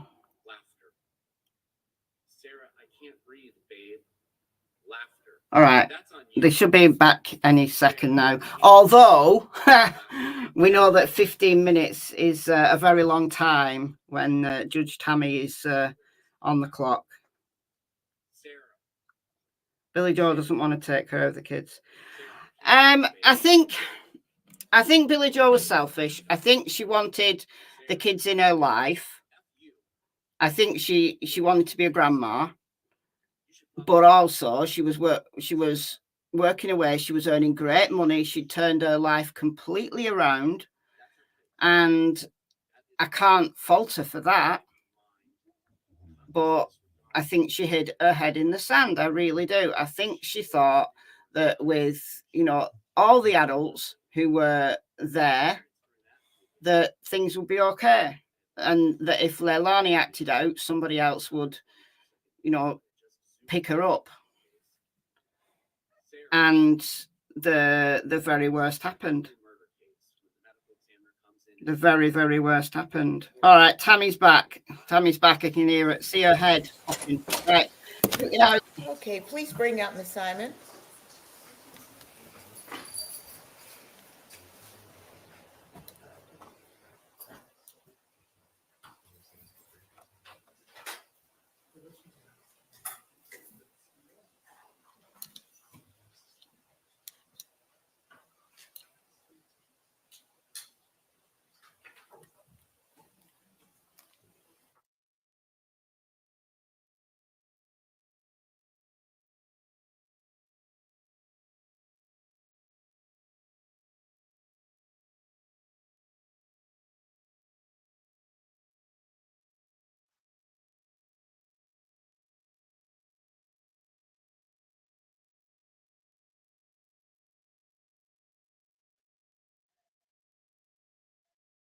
And Ms. Simon has rejoined her counsel at that table. We're back from break. Is there anything that we need to take up before bringing in the jury? Okay, and Mr. Hilliard, you ready to proceed? We are, Judge. Okay, please bring in the jury. Just a moment. Witness back on the stand before we bring the jury in. Yes. Daniel Youngkin.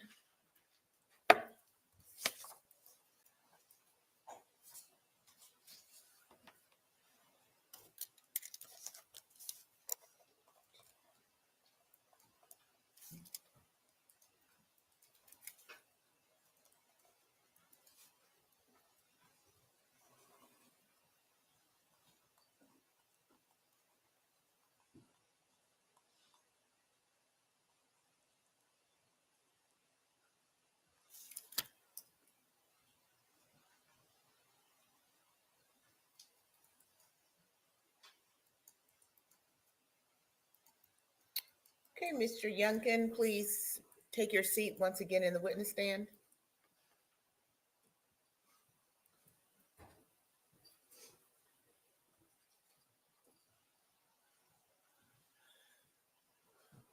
All right, Mr. Youngkin, you understand that you remain under oath? Yes, sir. Let's bring out the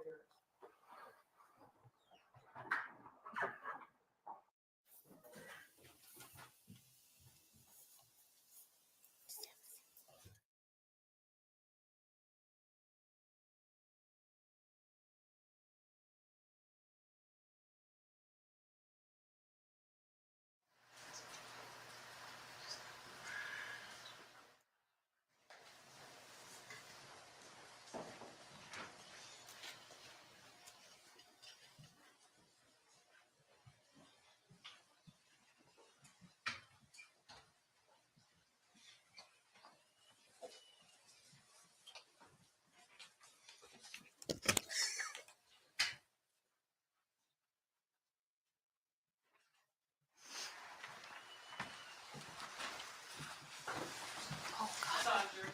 I stepped on the cord.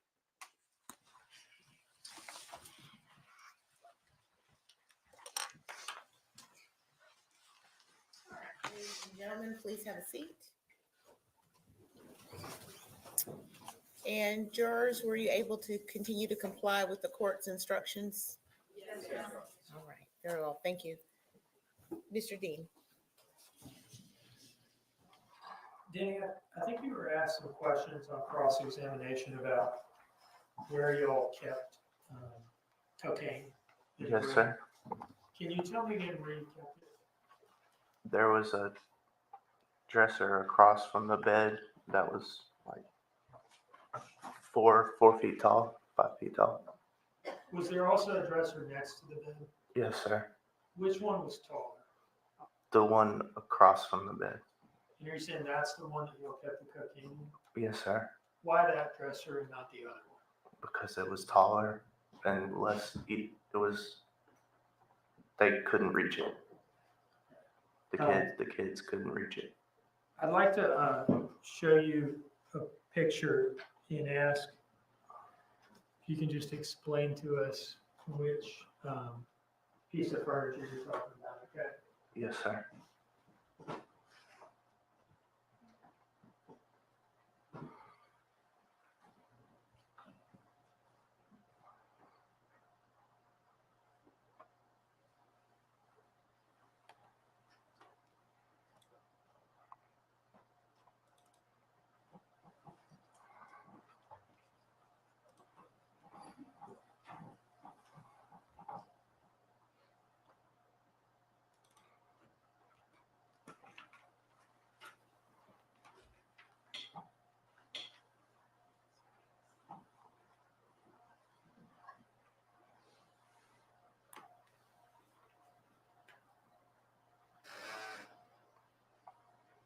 All right, this is image 44 from State's Exhibit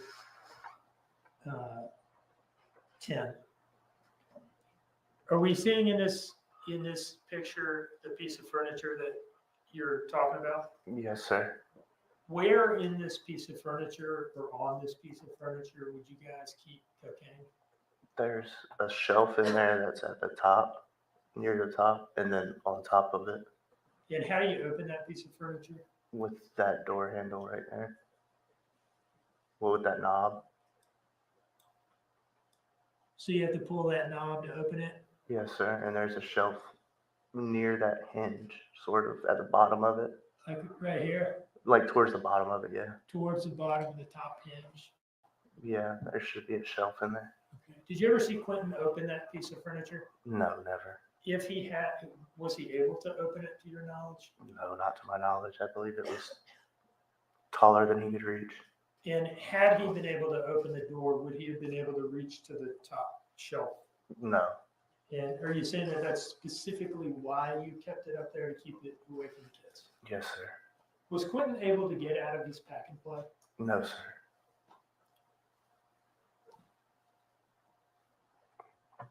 How much were y'all paying for cocaine at this time? Quite a little bit, actually. What do you mean by that? 20 to 40 a bag. And how much is a bag? Like how much are we talking about in the bag? 0.3, 0.5, something like that. 0.3 or 0.5? Of a gram. Okay, so less than a gram. Yes. And how much money is that, did you say? $40 would get you probably like a 0.5, maybe. So did you consider cocaine to be expensive? Yeah. Were y'all in the habit of just leaving it laying around? No. Once you bought cocaine, would you be careful to take care of it and safeguard it? Yeah. As much as possible. Now, I want to ask you some questions about Defense Exhibit 1 that was shown to you that I don't think was introduced into evidence. Is that right, Madam Clerk? Was Defense Exhibit 1 introduced into evidence formally? Yes, It was? that's one. Or That defense one. exhibit. Oh, no, it was not. I've marked it, the copy that I was given, it states Exhibit 87. Danny, you've identified these as text messages that you sent to the defendant over a period of time. Yes, sir. Your Honor, I would introduce this in states 87. Yes. No objection. I was gonna wait till the detective just cross mark it as defense one, if that's okay, and states 87. I'm good with that, Jim. Okay, that's fine.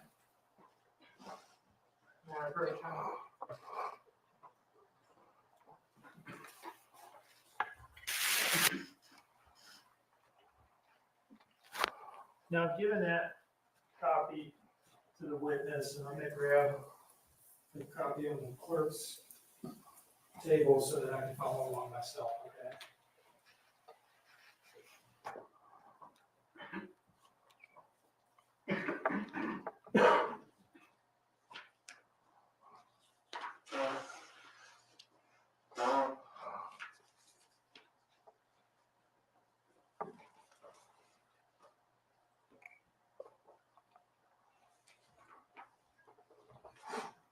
Danny, what's the date and time of the message that you're looking at on the page that I've turned to?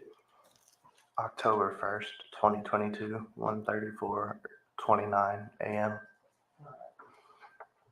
And what did you say in this message? I said, can't come in and lay down at 2 a.m. Just go out and fuck around and don't tell me or don't ask me or tell me shit. What did you mean by don't ask me or tell me shit? Just, I was unaware of her whereabouts or that she left or what she was doing. What did you mean by fuck around? Just can't come in. Do whatever she wanted to do. Did you know what she was doing? No, I didn't ever ask. And that was at 1:34 a.m. Yes, sir. Can you flip to the page in front of that?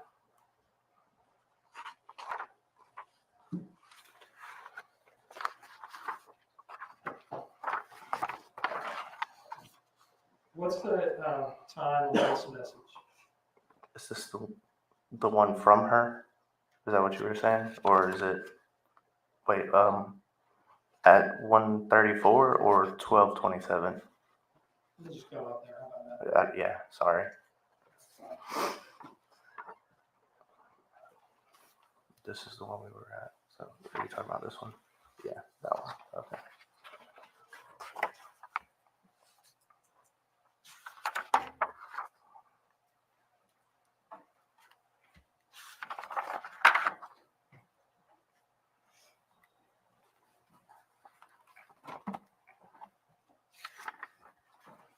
Now, I've flipped forward a couple pages. What is the date and time of this message? 10/1/2022, 1:40:37 a.m. That's like 5 minutes after the last one that we read. Yeah. Yes, sir. Okay, go back to it, please. All right. And what did you say here? Bet it'll be 3 a.m. before I see you, and no beer. Do you remember where, if anywhere, she had told you that she was going at this time? No. Did you know what she was doing? No. Did you have any suspicion as to what she was doing? Yeah. And what was that? 204. For however long she felt like staying there for. All right. Can you turn to the next page? Yeah, the one in front of it. Okay, and this is what date and time? 10/1/2022, 2:19:08 a.m.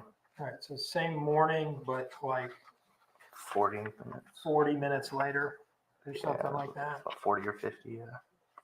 40 or 50 Well, it's minutes. 1:35, so 2:20, so 25, 20, 45 minutes. Okay. Was she still gone at the time of this message? Yes, sir.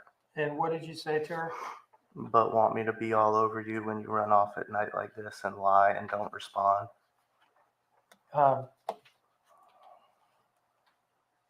And you thought she was at 204, Yeah. right?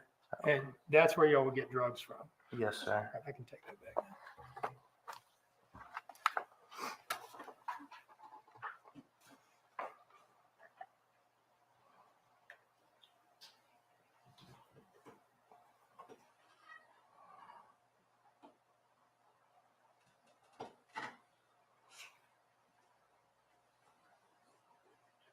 How far was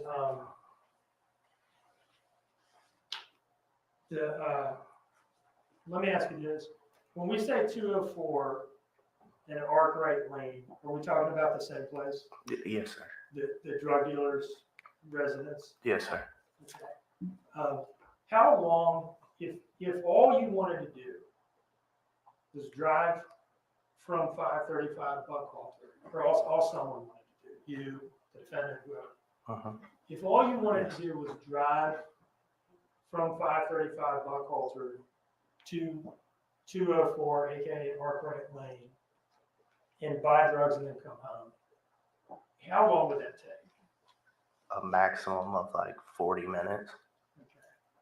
Were there times, perhaps including the time period encompassed in these messages that we've just gone through, where the defendant would go to 204 / aka Arkwright Lane for longer than it would take to just buy drugs?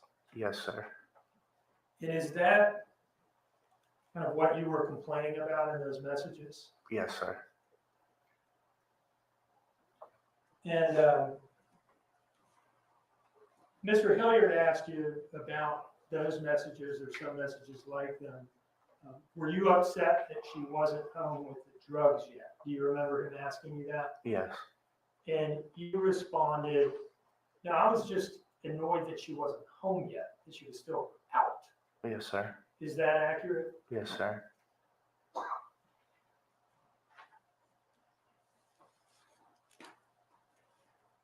One moment, please, Your Honor.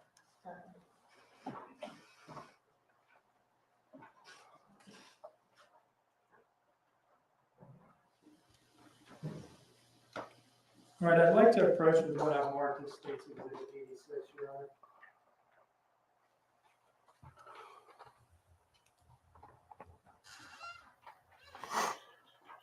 Has 86 been entered into, has it been admitted into evidence? Yeah, Your Honor, that has not been offered yet. All right, thank you.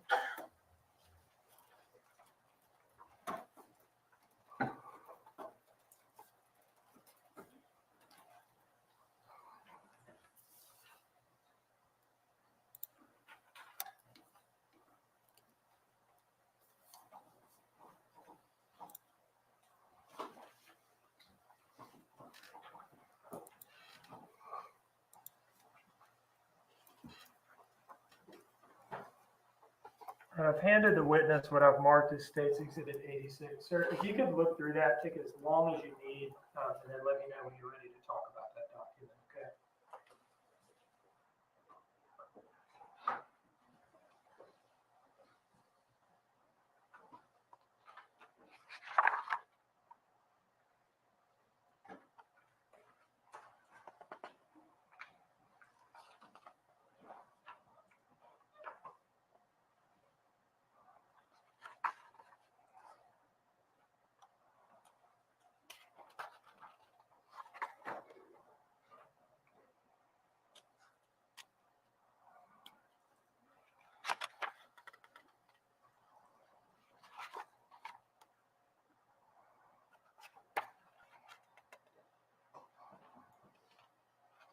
Okay.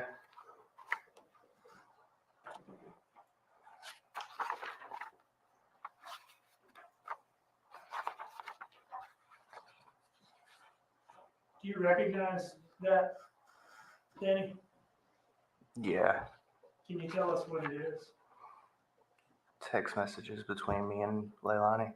What is the start date of those messages? 10 o'clock, 10:04 p.m. on the 4th of October, 2022. Okay. What's the end date and time? 11. My last text message was 11:01 p.m. Her last text message was 11:10 p.m. on the 4th of October, 2022. Fair to say that these are your text messages from that night? Yes, sir. Does this fairly inaccurately depict your text message communications that night? Yes, sir. Your Honor, I would offer this as State's 87. No objection, Judge. And may I call this? 86. Pardon. 86. Thank you.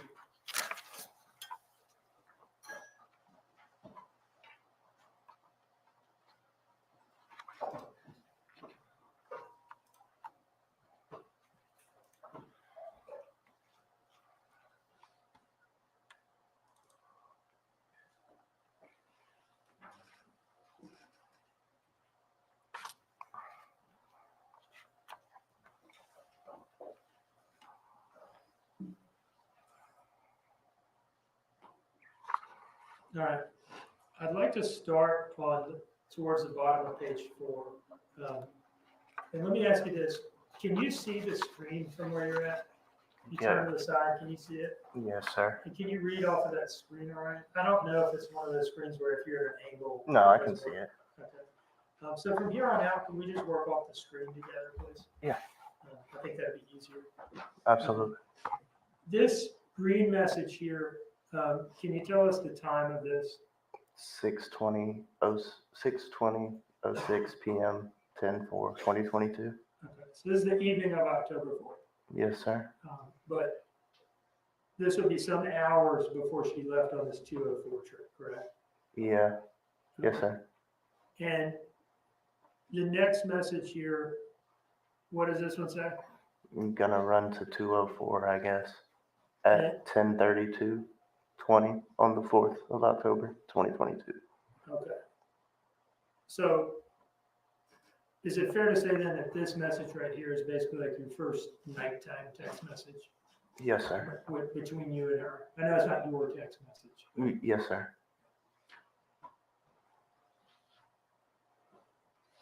Scrolling down, what time did you respond to that? 10:32:41, so 20 seconds later. Okay. And what did you say? Oh, ... okay. Space, Now- ... Can I take from those two messages, well, the fact that she texts you, gonna run to 204, I guess. Can I take away from that she was already gone from the house at the time she sent that message to you? Yeah, it was either that or she was sitting on the front porch. Okay. I'm not 100% sure, to be honest. And your response, oh, okay. Why did you respond that way? Because I was already laying down and ready to go to bed for the next morning to go to work at 6. Were you surprised that she was Yes. all of a sudden going to 204 at this time of night? Yes, sir. Okay. Considering that we had work and that she had just gotten her tooth pulled earlier that day, And I just said, be safe, I guess. that was how long after? Oh, okay. 2 minutes and 8 seconds on the 4th of October, 2022.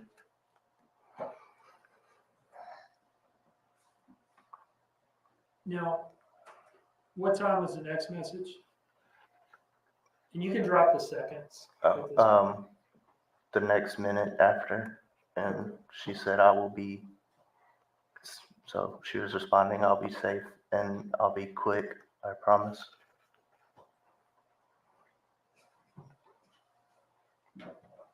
And what did you say to that? I hope so. Dot, And dot, that dot. was like the same minute.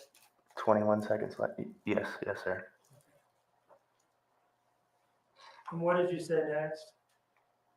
3 minutes later, Paul showed up and is going to bed. And can I presume that the defendant was still gone at this point? Yes, sir. What did she say to that? Wow. Okay. And then what did you say?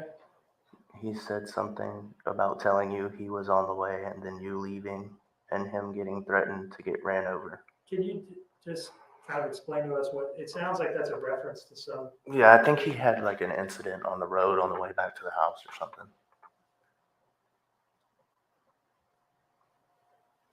and then what's her next message to you? At 10:41, she said, I'm about to turn onto 204. And I said, okay, at the same minute. And what's the next message? She said, no, he said in a little bit. What is that a reference to? I believe it's in reference to Paul. I'm honestly not 100% sure. And then your next message, maybe that'll clarify. I don't know. That's what I said. Oh yeah, I remember it.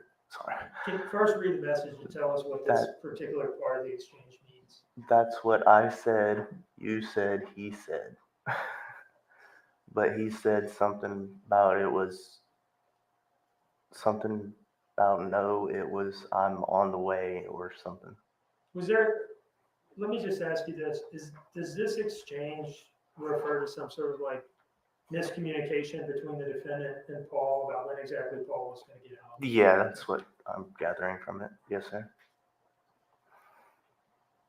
And then at 10:44 at the top of page 7 of this document, what did you say? Thank you for the little bit left. So sweet, no lie. And what were you referring to here? She left a little bit of Coke on the top of the dresser for me. Was it in a bag or not in a bag or what? I think it was a little line left out. How much was it? 0.05 gram. Was it the last, I'm going off of the text of the message here.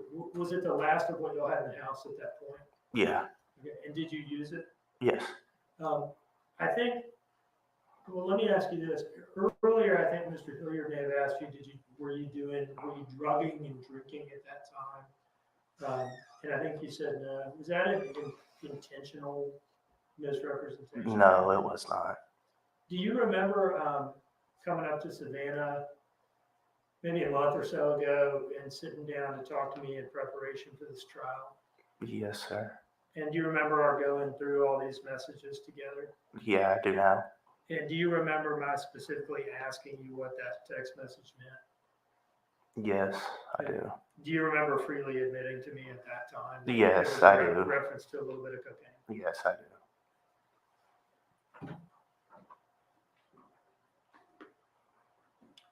What's your next message here? I just noticed it. Paul asked if soda was free to drink because of kids only on Hawaiian Punch. Sounds like I'm sleepily texting. Why do you say that? Because I barely understand what I'm saying. Now, Was this the point in the night where Paul was getting something to eat or drink in the kitchen? Yes, sir. And how did she respond to that? Yeah, just tell him not to be excessive with it. And what did you say? Gotcha. Now, this next message, what time are we at here? 10:45. And read to us what you say to her. I love you. Please come back so we can crash together. Number of R's on the end of together there. 4. What are you wanting to do at this point? Go to sleep.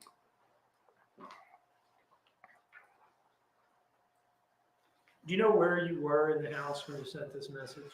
Laying in the bed. What if anything was holding you back from going to sleep at this point? Her being back. You know, scrolling down to the top of page 8, 6 minutes later. what did you say to her?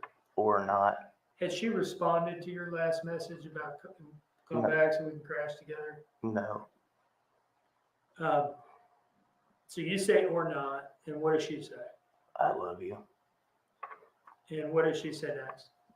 And I'm about to be walking to the car. And what time was that message sent? 10:51. In your response? 1 minute later, I said, oh, okay. And your next message? I guess I'm gonna eat this food and stay up for a few. So I guess I was sleepy. Do you know what food you were referring to? I believe it was the spaghetti. What were you doing at this point in time? Laying down in the bed and trying to wait on her. As far as you were concerned, was the day pretty much over at this point? Yes, sir.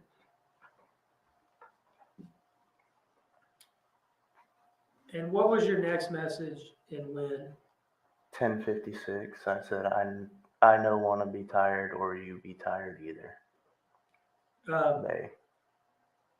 And that was how long after the last message where you said, I guess I'm going to try to stay up for a few minutes? 4 minutes. You're still wanting to go to bed at this point? Absolutely. Just wanting her to come home so you can do that? Yes, sir. How did she respond to that? I know, maybe. And what did you say? I know you don't feel great. I don't know how you're still up. And I wanted to watch a movie. Sad moment. And what time did you send that message? 1 minute later, exactly. How are you feeling at this point? Sad and tired. Did she respond to that message? No. What's the next message? 4 minutes later, I said, moi. What does that mean? I don't mean to embarrass you. I just don't know. A Who kiss. knows? All right. It's a text message representation of a kissing noise. Yeah. Okay. And when did you send that message? 4 minutes later. What time of night? 11:01. All right. 11:01 p.m. on the 4th. Yes, sir. Did she respond to that message immediately? No, it was 9 minutes later. And what did she say? The same thing. Is that the last text message you sent to anybody that night? Yeah, I believe so. All right. And at the time that you sent this message at 11:01 and didn't get a response, what were you doing? I believe I went to sleep. Okay. So if there has been maybe some lack of clarity at times as to whether you were Awake or asleep. asleep or going to sleep when she gets home from 2:04, could that be because you're sort of in the process of going to bed at that point? Yes, sir. Based on my text messages and spelling, I can see that as well.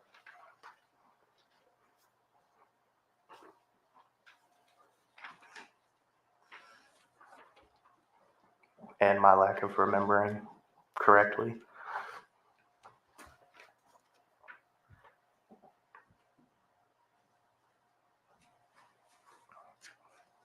You mentioned that this was not a one-time thing where she would kind of go out and be gone and you don't know exactly what she's doing. Yes, sir. Is this sort of normal type of text messages for you to send to her during that time frame? Yes, sir.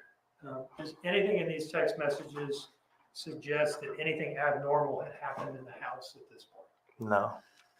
Now, going back to the morning of October 4th, before these messages, so let's go back to the dentist, okay? Mm-hmm. Oh, yes, sir. Or actually, let's go to work before the dentist, all right? Yes, sir. The two of you, did you drive to work together in the journey? Yes, sir. And I think you've talked about how you clocked out early to go to the dentist. Yeah, to take her. Did the two of you drive together in the journey to the dentist? Yes, sir. Do you remember who was driving? Me. And then while she was at the dentist, you testified that you went to the liquor store. Yes, sir. And did you then come back to the dentist? Yes, sir. All right. When you went to the liquor store from the dentist, did you walk or did you drive in the journey? I drove in the journey. And when you came back to the dentist, did you therefore drive back in the journey? Yes, sir. And then I think you said from the dentist's office, you guys went to Cheddar's. Yeah. Yes, sir. I believe it was in the same area. Did you drive to Cheddar's in the journey? Yes, sir. And then you testified that from Cheddar's you went home, right? From my memory, yeah. Okay. In any case, there was more driving in the journey that day. Yes, sir. And then at some point you're home. Yes. Okay. At any point that day driving that car around, did you smell anything in the car? No. Smell any old food? No. Smell anything that caused you to go look around the car and see what that smell is? No, sir.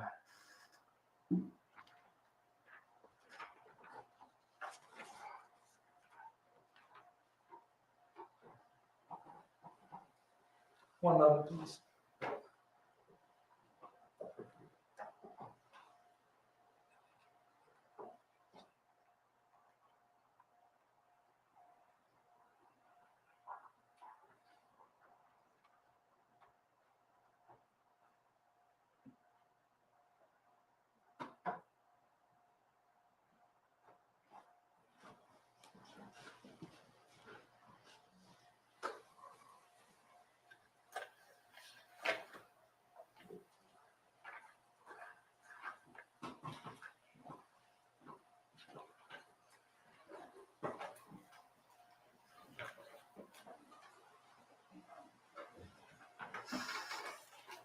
So I'm showing you image 33 of State's Exhibit 10. This has been identified by other witnesses as apparent vomit on Quinton's pillowcase as photographed by the police on October 5th. Have you now gotten a look at that? Yes, sir.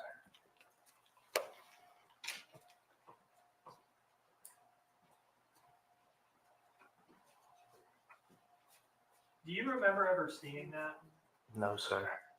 If the police call, the call to the police was morning of Wednesday, October 5th, right? Yes, sir. If that had been there Monday night, an all-day Tuesday, do you think you would have seen it at some point or been aware of it? Yes, sir. So do you think we can conclude from that then that it Objection, Your Honor, calls for speculation. Can't conclude anything. Testify what he saw or heard. Mr. Dean, first, may I ask that we not have speaking objections? And second, I will withdraw the question. yes.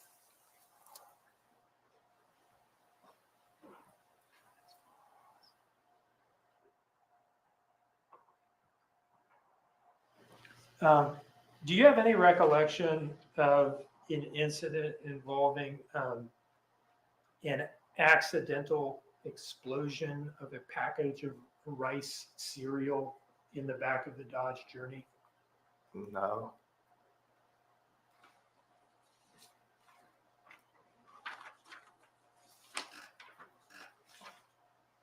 And that was a car you drove pretty much every day.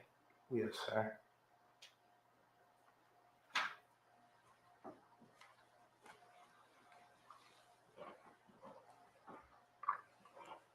No further questions, Your Honor. Mr. Cleary? Thank you, Judge. Mr. Youngkin, it's your testimony that you slept in that room the entire evening of October 4th until the early morning hours of October 5th, correct? Yes, sir. The same room that Quinton, Zane, and Sky were in, correct? It's 2 rooms together, but Are there any walls that divide it?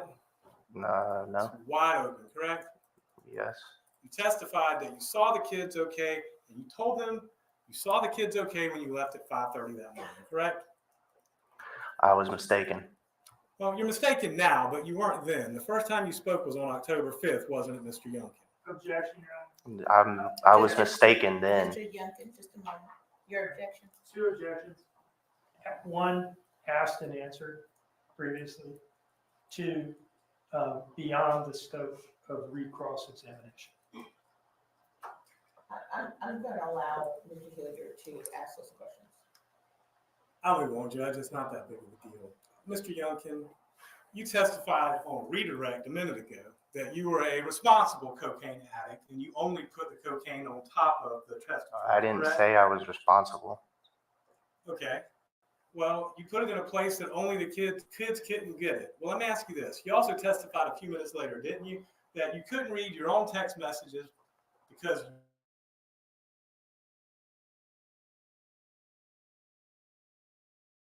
I was tired. well, that's your explanation, but you're also intoxicated. You admitted to doing cocaine and alcohol that evening, correct? That's a matter of opinion. Now, you were asked whether or not you saw this pillow, right? Mr. Dean just asked you about that. He asked me if I had seen it prior to the 5th. Yes. Right. Let me ask you this. At any point in time on October 5th, did you ever speak to anyone about an overwhelming smell of vomit emanating from the crib? No. Did you smell vomit? No. Were you sleeping in that room all night? Yes. And you woke up, correct? Got ready for work and left that morning, correct? Yes. Did you ever mention that you smelled vomit? No, I was asleep. All the questions like that. All right, Mr. Dean, anything further? No, Your Honor. Mr. Youngkin, you are excused, sir. Is there any reason to retain this witness? Let me ask that. Under subpoena. May I have 1 moment on that question, Your Honor?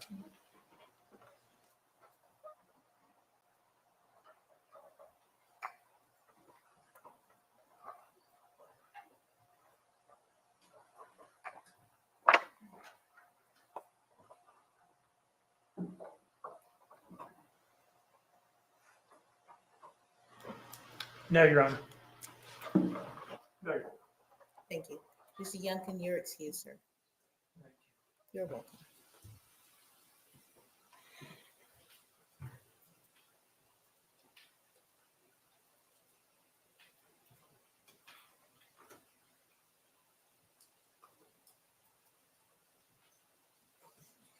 All right, Mr. Dean, you may call your next witness. David Mullens.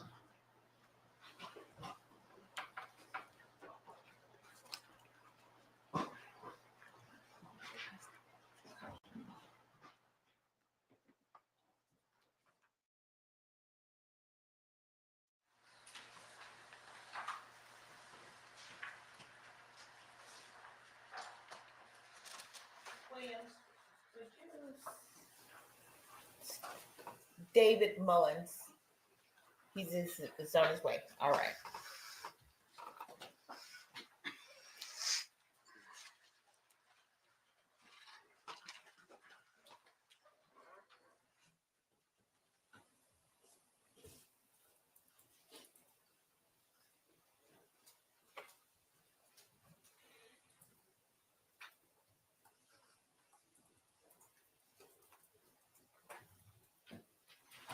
Face the clerk and raise your right hand, please. The evidence you shall give the court and the jury of the trial this issue shall be the truth, the whole truth, and nothing but the truth, so help you God. Step forward.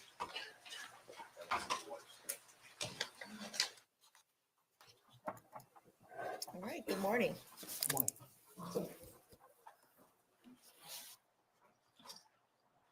You are ready. Good morning, sir. Could you please introduce yourself to the jury? Hi, my name is David Mullen. Normal spelling of David. Yep, D-A-V-I-D, last name M-U-L-L-E-N.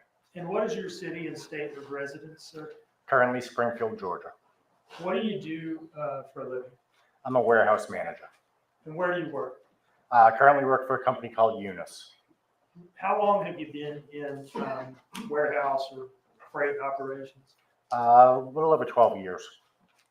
In October of 2022, where were you working and what were you doing? I was working for a company called Eclipse Advantage. We were a warehouse labor provider. And where specifically did you work? In the Port Wentworth location, I was the facility manager for the company. And what was this location specifically? Inside of NFI's warehouse. I'm trying to remember the street address. Does Littlehurst Yep. sound right? 101 Littlehurst. 101 Littlehurst in Port Wentworth? Yep. And you said this is an NFI warehouse? Correct. What is NFI? NFI is a third-party contracted logistics provider in that particular building. They were contracted by Target to process freight for them, and we were subcontracted by NFI to provide labor. Okay. So NFI has a contract with Target, and it's their building. Yes. And then Eclipse, the company that you work for, did what now? We provided labor, the actual manpower of actually loading the boxes into the trailers for NFI. What exactly would go on there? Basically, it was a 24-hour day operation, scheduled for 7 days a week. Shifts were often canceled, however, by NFI due to lack of work.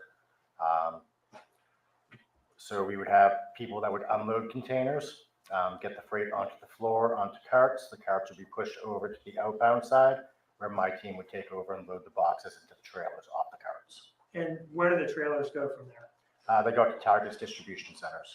Okay, so what's happening here is taking stuff out of shipping containers and putting it in trucks to be driven where it needs to go. Okay. In your capacity as what was your position again, you said at that time?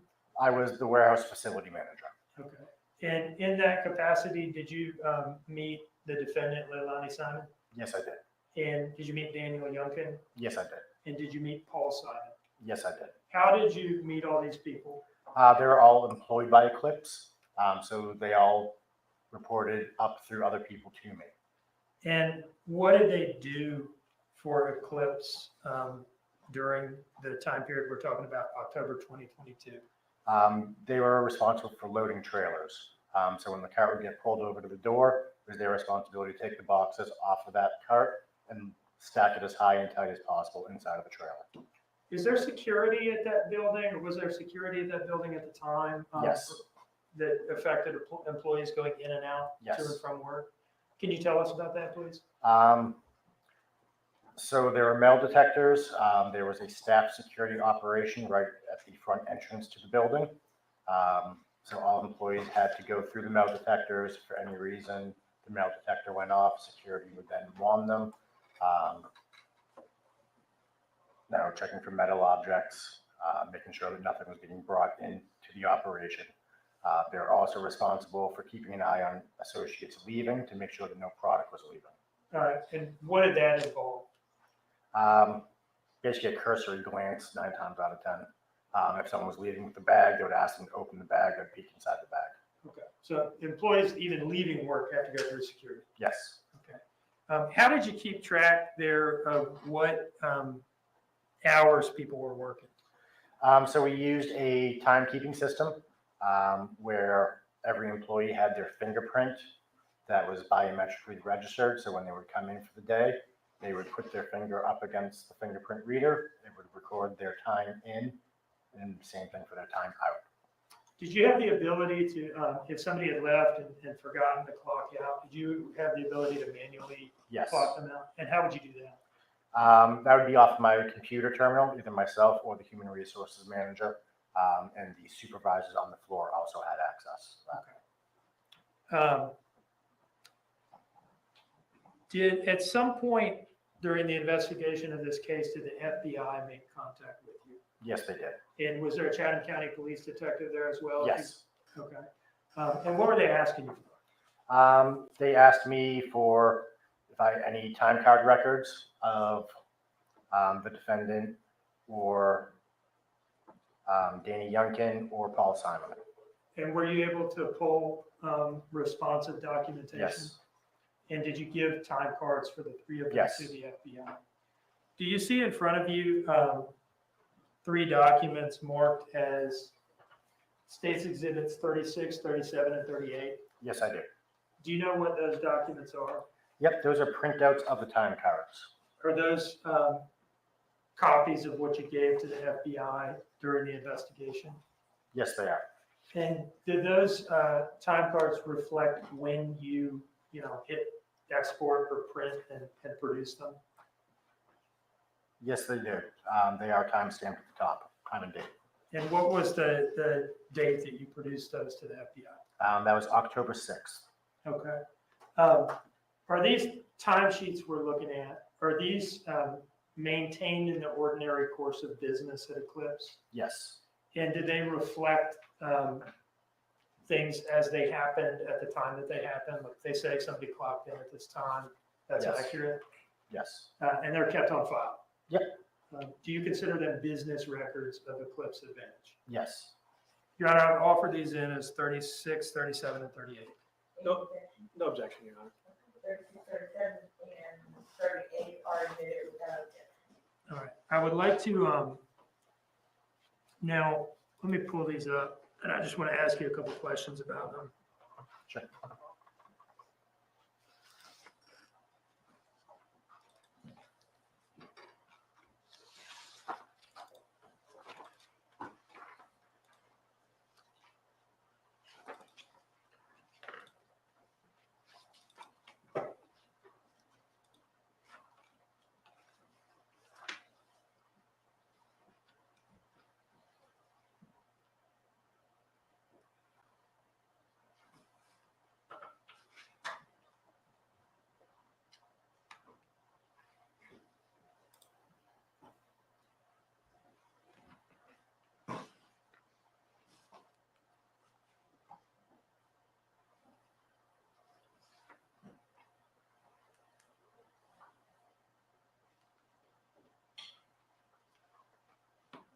All right, this is State's Exhibit 36.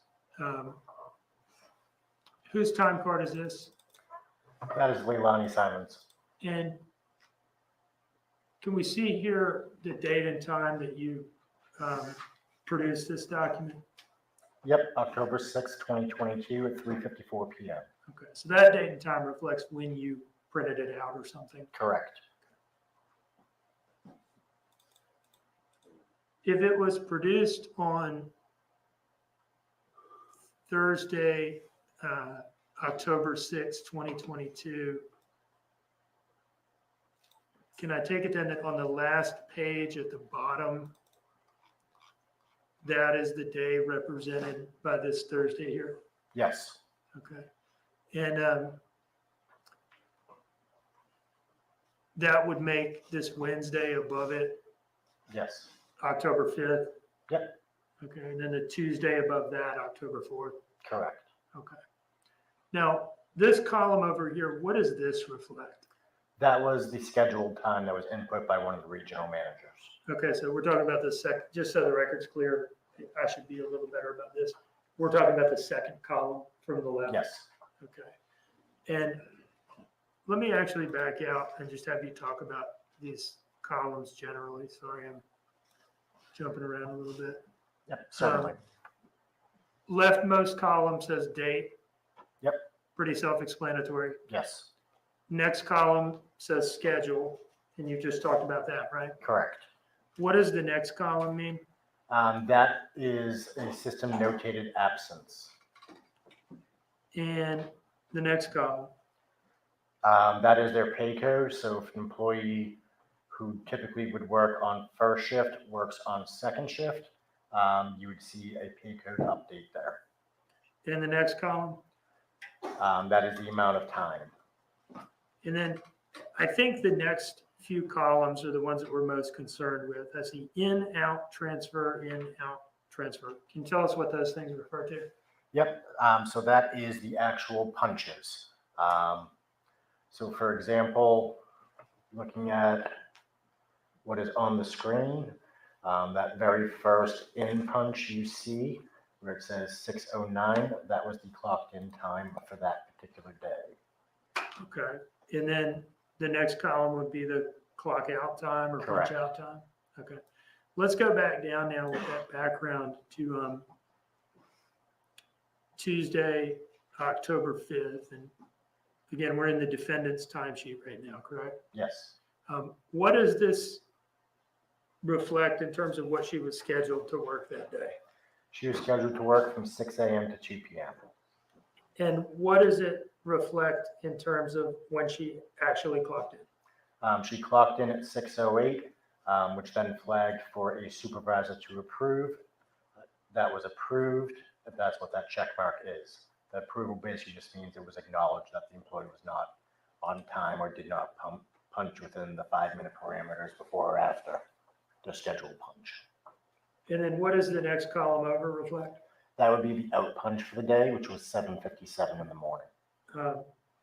So that's pretty early, right? Yes. Do you remember why? She had a toothache. So her and Danny had, one of the two of them had texted my work phone and said that she had a toothache. It was reported to the supervisor on the floor. The supervisor agreed to let them leave for her to go and get the tooth looked at.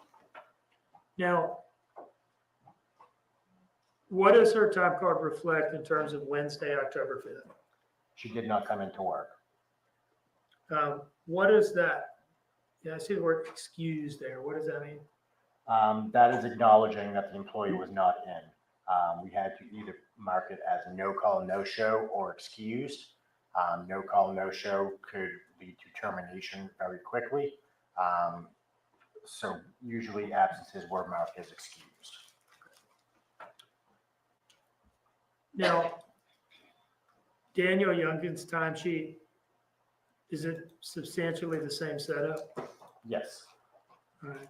And that Tuesday and the third line from the bottom, would that be October 4th? Yes. And what does that show in terms of when he was scheduled to work?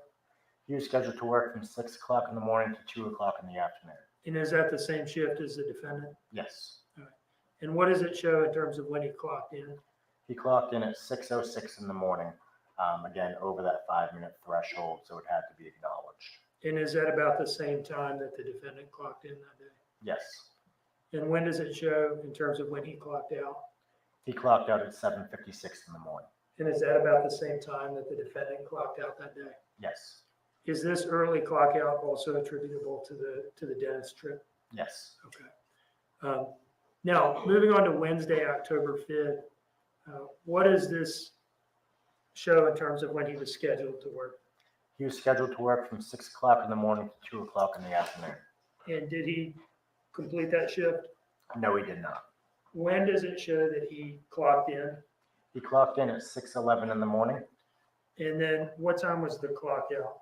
The clock out was at 9:15 in the morning. What does this little check mark mean up here? That means that was manually entered because he did not hit the time clock. Okay. Did you do that? It was either myself or it was Krista, the human resources manager. I believe it was myself though, because I encountered him. Do you know why he didn't manually clock out when he left that day? He was in an extreme rush when he was leaving. I actually encountered him as he was leaving the building. Can you tell us about that encounter? Sure.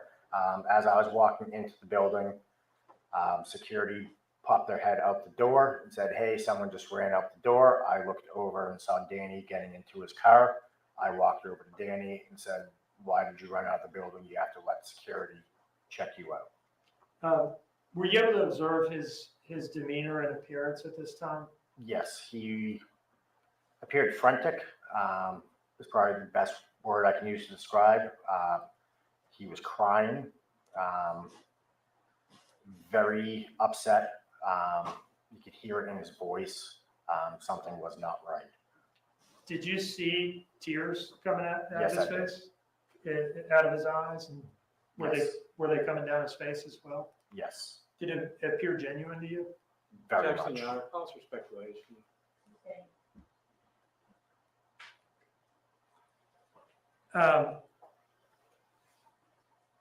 Did either Danny or the defendant ever come back to work in Eclipse after No, Danny's departure on October 5th? no. Did he leave anything at work that day when he ran out and you saw him frantic in the parking lot? Yes, he did. He had left a jacket with a pack of cigarettes in it down in the dock. And did you return that to him? Yes, I did. One of the leads had turned it into the office. We had it in the office for probably a couple of weeks. Danny then reached out, asked via text message if we knew where his jacket was. I got his address in North Carolina and mailed it to him. How long was it, as best you remember, between when you saw him run out of the warehouse or saw him in the parking lot after having run past security and having not remembered to clock out, that he asked you for his jacket back? It had to be at least 2 to 3 weeks. Did it seem to you that he had forgotten about it? Objection, Your Honor. Calls for speculation. Withdraw. Let me ask you about Paul Simon's timesheet, States Exhibit 38, okay? Yep.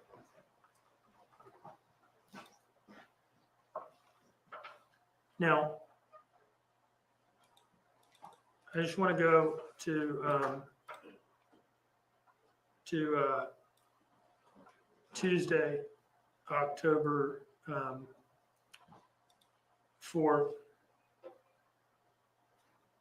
First of all, is it the case that he did not work Wednesday, October 5th, 2022, or Correct. Thursday, October 6th, 2022? Correct. So the last day he worked there, at least at the time that this was produced, would have been Tuesday, October 4th. Yes.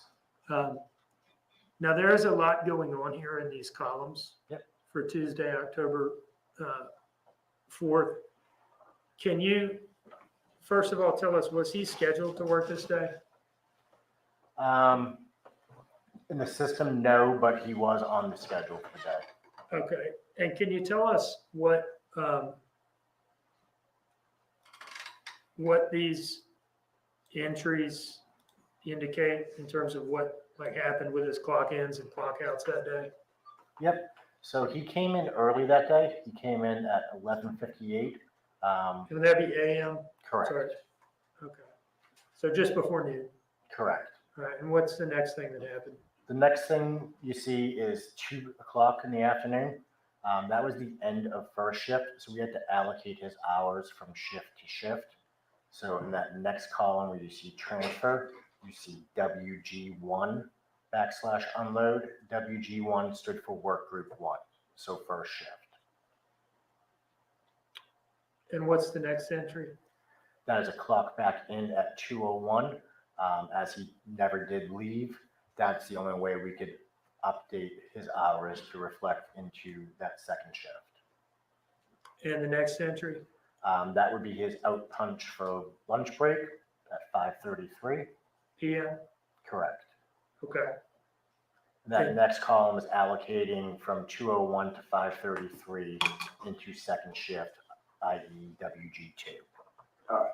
And then what happened next in terms of his activity there on October 4th? Yep, so then he punched back in at 6:05 p.m. from lunch. And then he punched out for the day at 9:56 p.m. And was that it for Paul on October 4th? On that day, yes. Okay. Is it fair to say then that he clocked in for work around noon, took a half-hour break around 5:30, came back to work, and then left work around 10 p.m.? Yes. Okay. One moment, please, Your Honor.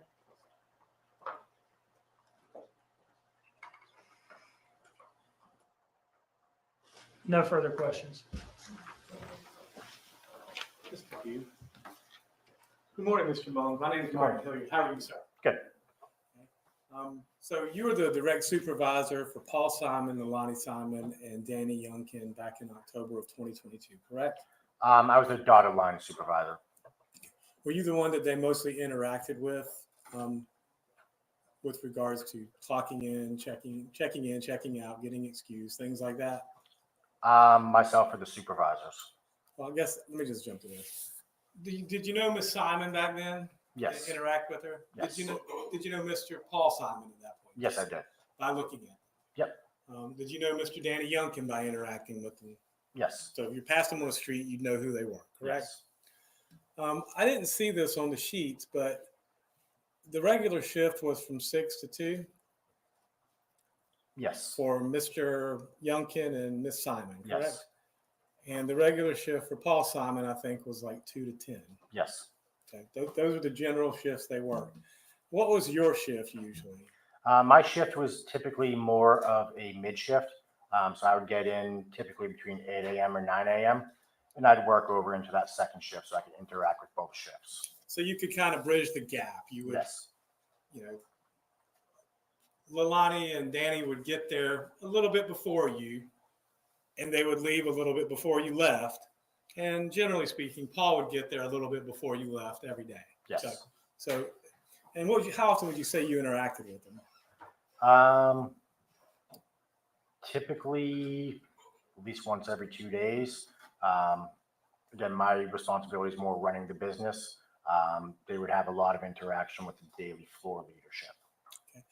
And you said if they were more than 5 minutes late, they had to get a supervisor to check their timesheet and to approve it, correct? Yes.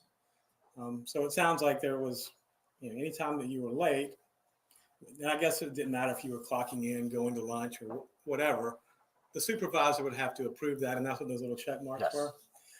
Did y'all have any policy about smoke breaks or anything like that?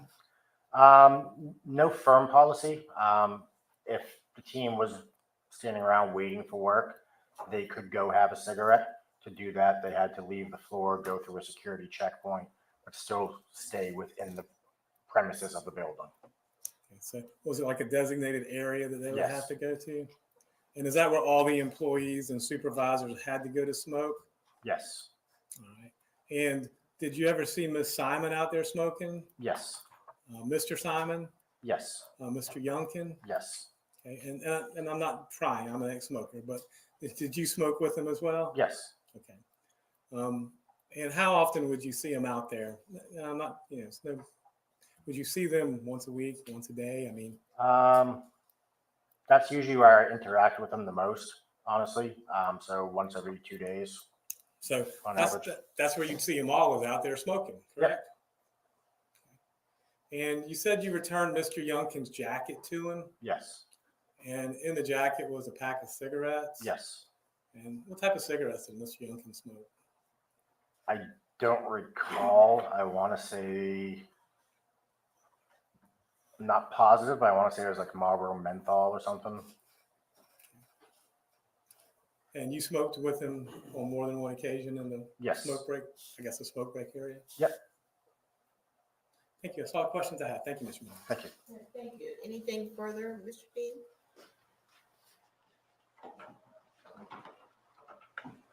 No, Your Honor. Any reason to hold this witness under subpoena? No. No, Your Honor. Thank you. Mr. Mullens, you're excused. Thank you.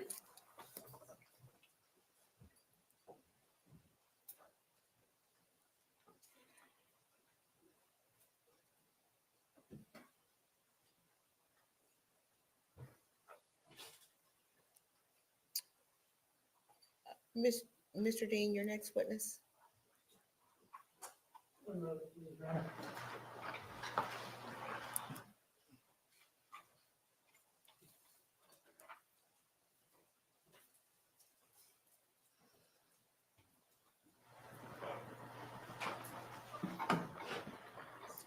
We're doing this, ladies and gentlemen.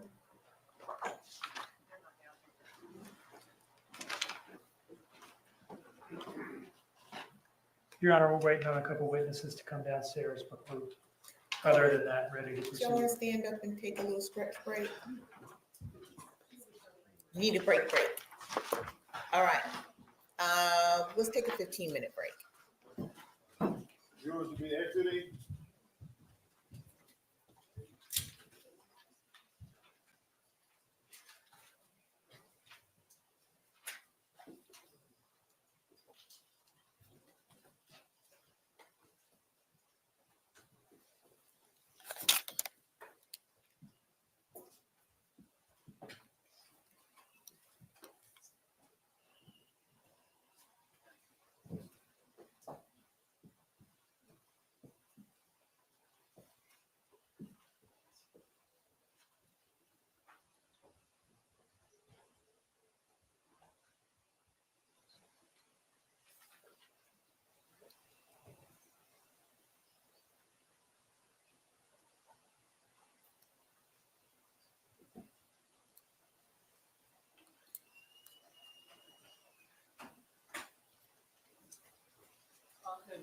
Thank you.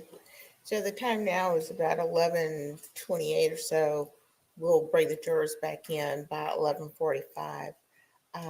Everyone have a seat.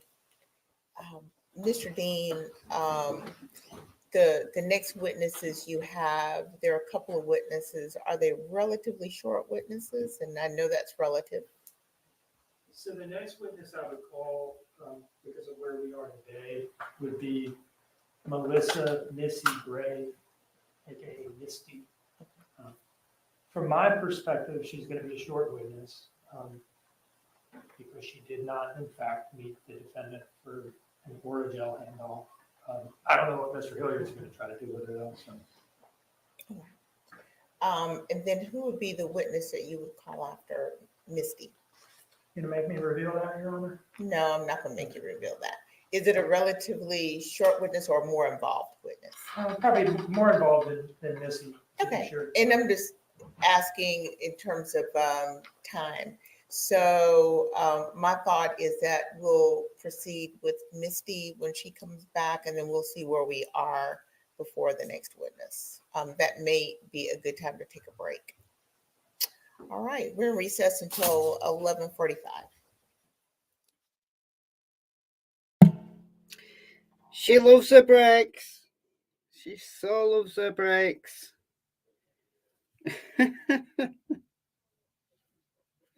Misty's coming next, yeah. Literally, all Misty's got to say is, no, I didn't see her.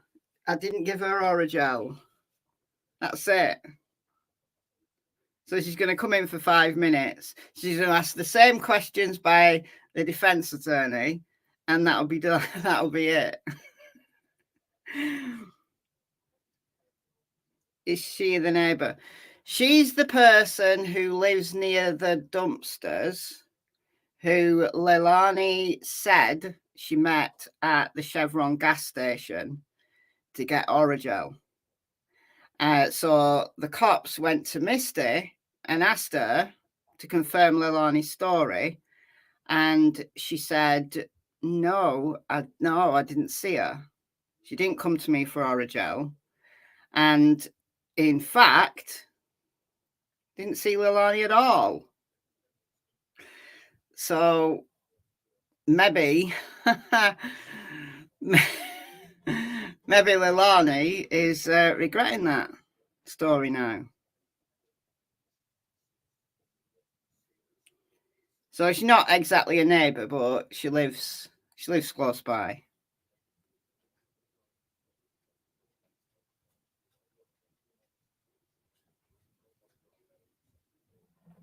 You hope Leilani and Sarah's take the stand. Well, Sarah definitely is. We know absolutely Sarah Boone's taking the stand. Leilani, I doubt it. And I don't think Richard Allen will. I really don't think Richard Allen will. All right, while we're here, while we've got a little minute, let's do Delphi updates. So there's been a few things come out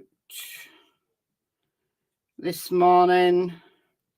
So the jurors are now sworn in. They'll be heading to Carroll County from Fort Wayne. and being, settled into their accommodation for the next month.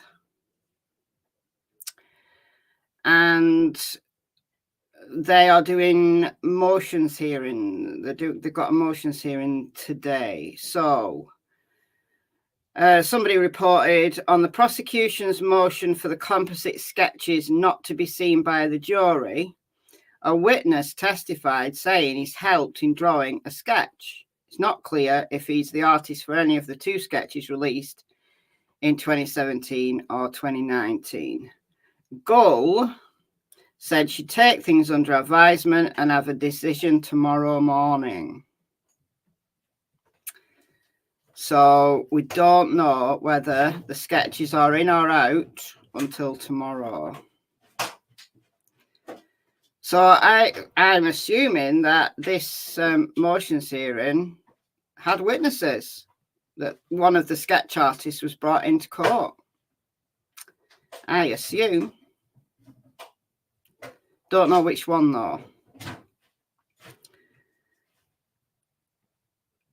Good question from Sloofy Goosey there. What about the state's motion in limine regarding William Tobin and the one about the iPass settlement?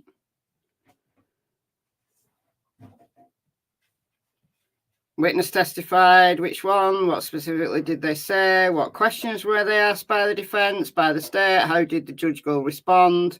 Were objections raised? Overrule sustains? Right. Witness the witness called to the stand at this motions hearing was a sketch artist. So unclear which one it was. Update from the defence diaries. Jury's getting sworn in this morning first thing. Multiple motions in limine will be argued. Most significantly is the state's motion to bar the composite sketches. Don't expect us to be in court very long today. I'll keep you all updated. So Bobby's in court. Doesn't expect it to take very long. So I'm assuming that they are out of court, that Kyla Russell from Wish TV was able to tweet. How long ago was that? That was an hour ago. So they must be done. They must be done in Delphi. Or maybe they're on a break. And look what they've done. So R&M Production says, what are you hiding, Carroll County? All our eyes are on Delphi. We're watching. So what they've got here is barriers. They've got barriers around the courthouse.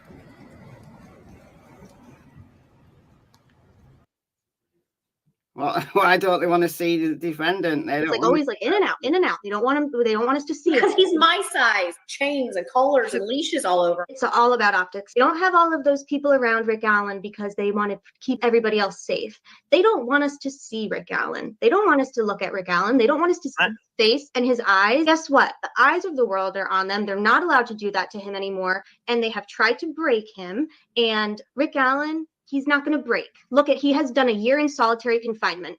A year. Like, he's on the upside of things. Like if he's still alive, he's getting better every day. His attorneys get thrown off the case and he turns to his wife and he says, it's okay. You didn't break him. You're not going to break him. He's not guilty. Whatever they're trying to do, they're hip to it. It is not going to happen. Our eyes are still on Delphi. They certainly are. I mean, look, I don't know whether this is a usual thing that they do around courthouses, whether it's usual for them to do this in Indiana. It's not usual here. It's not something we do here.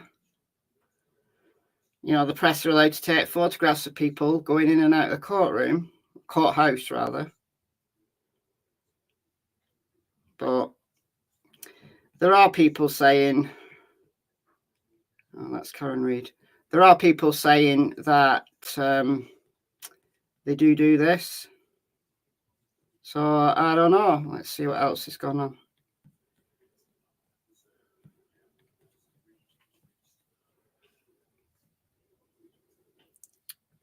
I reviewed the diagrams given for the Odin claims and watched an hour of a wrap-up in the case of Rich Allen. However, the main thing I can't grasp is why he confessed like 60 times.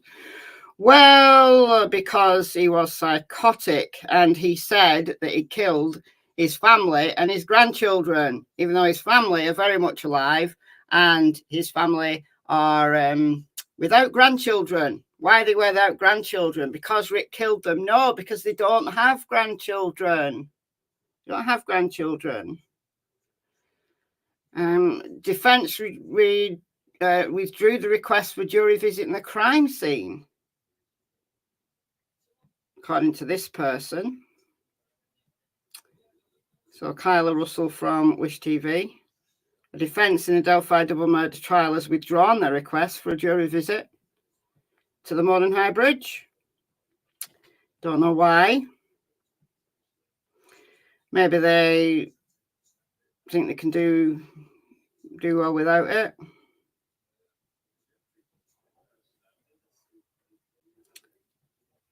Maybe they thought it was problematic for some jurors. I don't know.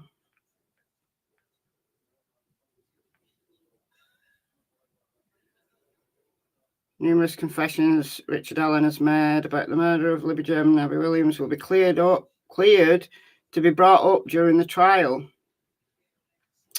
Well, we already knew that.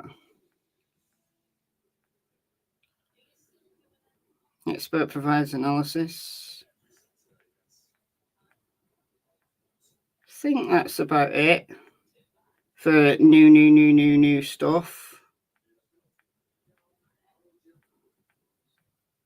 So we still don't have an answer whether the sketches are in and out. We don't know. We don't know the answer. So that's our Delphi update for now. Exactly.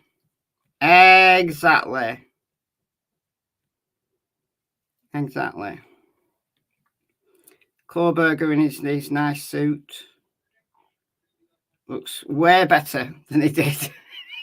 He looks better than he did before he went into jail. He looks healthier now than he ever did.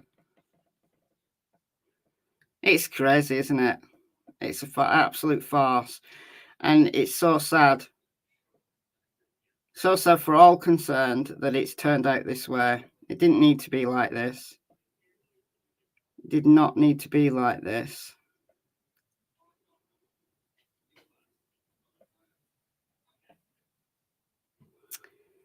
So what do we think about this morning's testimony so far?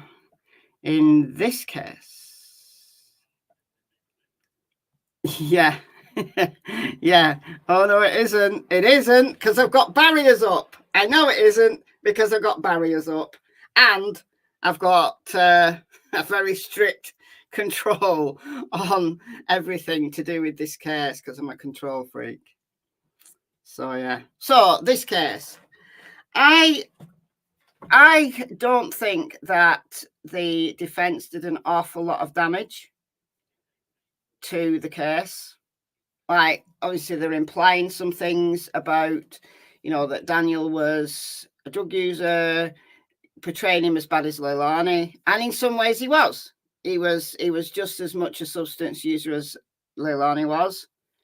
They had this conflictual relationship that was built on mistrust and substance use, and she potentially was cheating on him. He was potentially cheating on her, and not a great environment for kids to be brought up in. That goes without saying. But I don't think it did too much damage to the case against Leilani.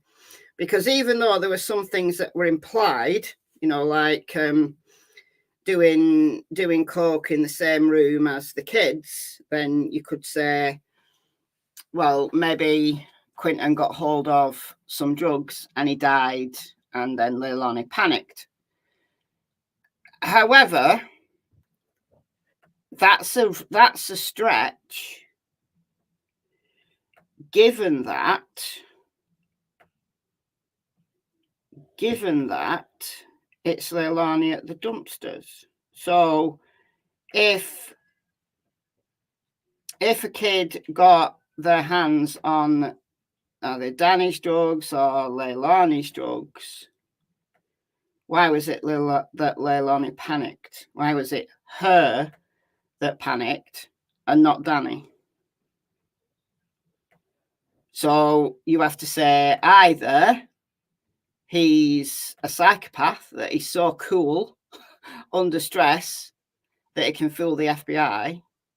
Because, look, within 2 days, we saw this in testimony yesterday, within 2 days, Danny was cooperating with law enforcement to such an extent that he agreed to have his phone calls monitored and, you know, to basically work to try and get her to confess whilst the hotel room was booked. So that also plays against Danny. Like, if law enforcement did suspect Danny, well, it means that he can't do anything or say anything. They can't have a conversation together.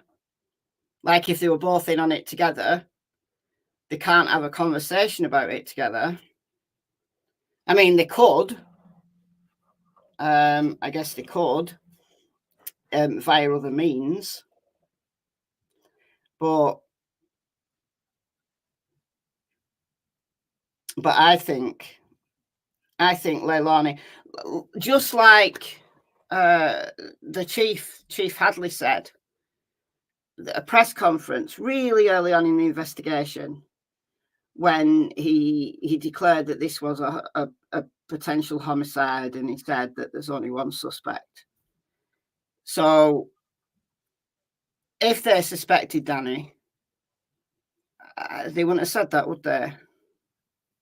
Now, either Danny is an absolute psychopath who can just fool everybody, or he genuinely didn't know.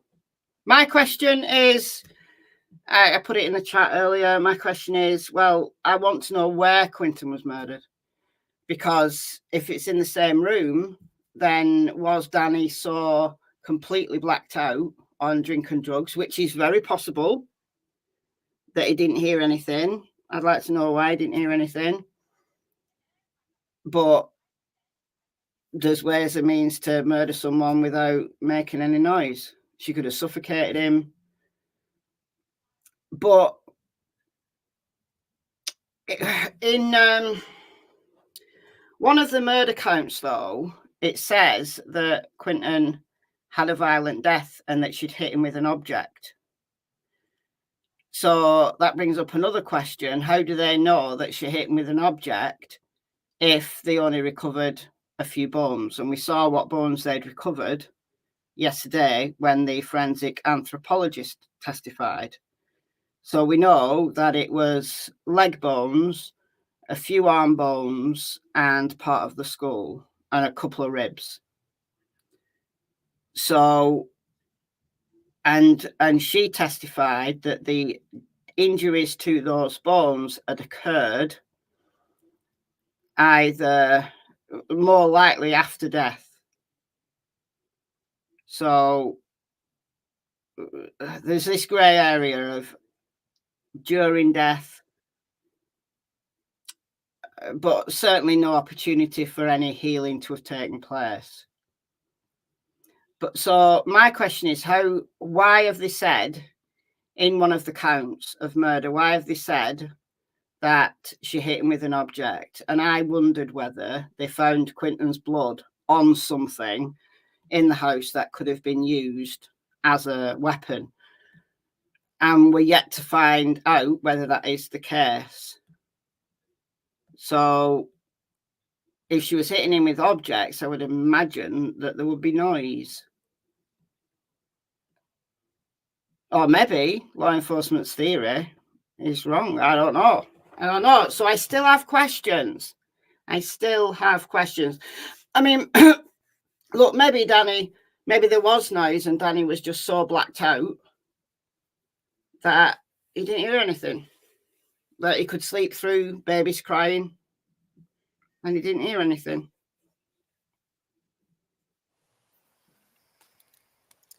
But I don't think Okay, defense. please Oh, bring out back on the Mr. record. Simon. All right. She's going to bring the jury out, isn't she? So I just finished my sentence. I don't think the defense did an awful lot of damage to the case against Leilani, because the jury have to make that leap to think it was Danny and not her. They have to make quite a leap, and I don't think the defense got them there.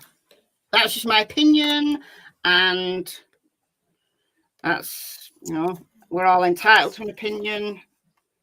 You know, you're entitled to have a different opinion than me. You're entitled to have a different opinion than the chatters, as long as everyone's respectful, not calling each other names, all of that stuff. Then we're all good. We're all good. Yeah, play Misty for me. Oh, I haven't seen that film in years. Okay, let the record reflect that Ms. Simon has rejoined her counsel at counsel's table. The state is present at their table as well. She needs to turn her mic up. Anything we need to take up before bringing in the Mic's jury? not loud. All right, bit of mute type now. See you on the other side. Please bring in the jury.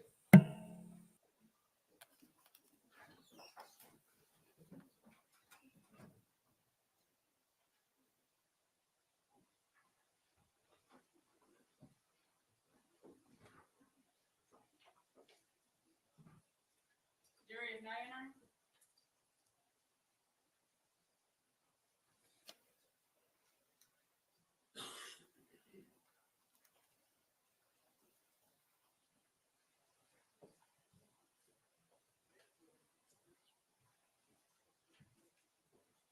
Said I was muting out, but I'll just answer this question.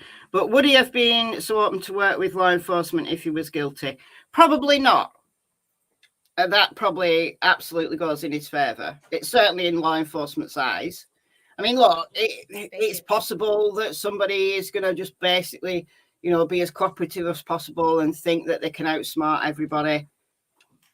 But it's less likely, especially when you've got one partner who's very cooperative, and then you've got the biological mother who's behaving like Leilani. Research or discuss the case? All right, muting out. All right, very good. Mr. Dean, you may call your next witness. Melissa Bray.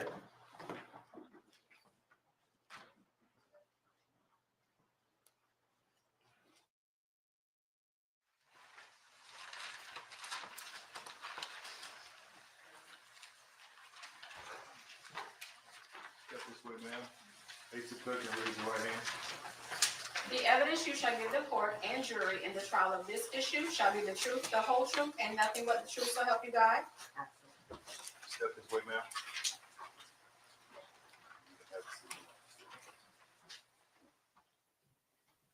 All right, good morning.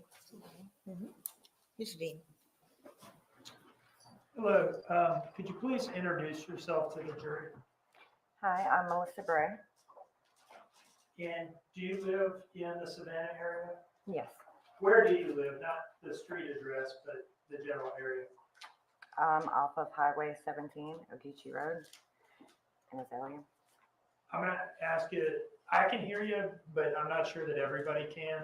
Okay. So could you just, closer to the microphone? Is that good? Yeah, Yep. That's much better. Thank you. Can you repeat your answer to that last question? What general area do you live in? Highway 17. And you mentioned Ogeechee Road. Yes, Ogeechee Road. And then I think you said Azalea as well. Azalea Trail Park. Now, how long have you lived there for? I have lived there for about 4, maybe going on 5 years. And in those 4, maybe going on 5 years, have you lived in the same residence at Azalea the whole time? Yes. Do you, or at some point, did you know the defendant, Miss Simon? I met her at my job. And what job was that? At the job that I used to have, which was Bojangles. Was she working there as well? Yes. And is that how you met her? Yes. Roughly, how long did y'all work together at the same Bojangles? Probably around 3 or 4 months, if that. And do you have any nicknames that you go by? Yep. What nickname or nicknames do you have? Missy. Missy? Missy. Missy. Exactly. Anybody ever call you Misty with a T? No. Do you remember a time where an FBI agent came out to your house at Azalea to talk to you about when was the last time you had had contact with the defendant? Yes. Do you remember that FBI agent's name? Yes. What was his or her name? Brad Snyder. Okay. And where did y'all meet and talk? He came to my house. All right. Where at your house did y'all interact? In my parking lot, in the driveway. Okay. I want you to go back, kind of take yourself back mentally to the day of that conversation, the first conversation you had with Brad, okay? Mm-hmm. At that time, how long had it been, roughly, since you had seen the defendant, Ms. Simon? How long had it been since I talked to him the first time in my driveway or at my job, Bojangles at the time? I mean, where was the first time that you talked? The first time I met Brad? him, and I think Miss Lemons was at my job, Okay. Bojangles. The first time that you talked to them, and thank you for clarifying. Mm-hmm. The first time that you talked to them, did they ask you how long it had been or when the last time had been that you saw the defendant? I think so. And at that time, about how long had it been since you had last seen her? I'm guessing roughly around maybe a month or so. Roughly. It had maybe been roughly a month. Roughly, yeah. Do you remember telling them it had been like July of 2022 that you last saw her? Yes. Okay. And were you telling them the truth at that time? Was that accurate? Yes. Okay. And that was closer in time than we are now, right? Right. Okay. What were the circumstances of your last contact with the defendant? First of all, was the time that you were telling them about then, is that the last time you ever had contact with her? I mean, in other words, have you had any contact with her since the police began talking to you? No. Okay. So then that was the last time you had had any contact with her? Yes. All right. Now, what were the circumstances of that last contact with the defendant? Why did y'all have contact with each other?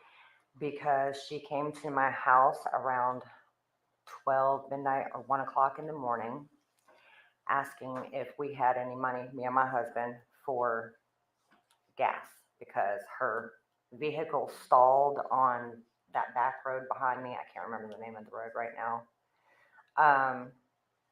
And we didn't have any money, but I was going to go to my stepfather's and not my stepfather's, my father-in-law, and ask for one of his gas cans to see if he had gas in it, and if he didn't, if we could take it up to the Inmark to put gas in it. And right now you're describing something that occurred in like July of 2022?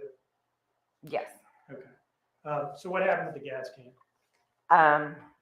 We got the gas can from our property manager's yard because we had called her to ask her instead. And she said, yes, there should be one right there in the yard, went and got it. And me, Leilani, and my husband walked up to Inmark to go get the gas. And what happened to the gas can from that point? Of course, when we got there, she said that someone was coming to get her, to take her back to put gas in her vehicle that was on that road. So me and my husband, we left, okay? And I told her that I needed the gas can back. Sometime after that, did you send her some text messages asking for the gas can back? Yes, I did. Did you get a response to those text messages? I did not get a response at all until actually, no, I did not get a response at all. Okay, so let me just ask you about that. was that, those text messages to the defendant asking to get the gas can back? Did you ever have any in-person contact with her after that? No. Okay, and again, this all happened in like July of 2022. Mm-hmm. Okay. I would like to approach with what I've marked as, well, let me ask you this. Did you show those text messages to Brad, the FBI agent? Yes, I did. Okay, he got a look at them. Yes, he did. And did they support what you were saying? Yes, they did. Your Honor, I'd like to approach with what I've marked as State's Exhibit 35.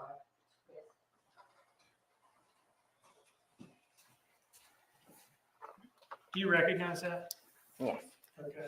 Now, is that a Google Maps screenshot showing the route to get to your residence, the Azalea Mobile Home Plaza? Yes, it is. Does it fairly represent the route that you have to take to get to your place? Yes, it does. Your Honor, I would introduce this as State's Exhibit 35. No objection. Thank you, Mr. Parse. It is admitted without objection.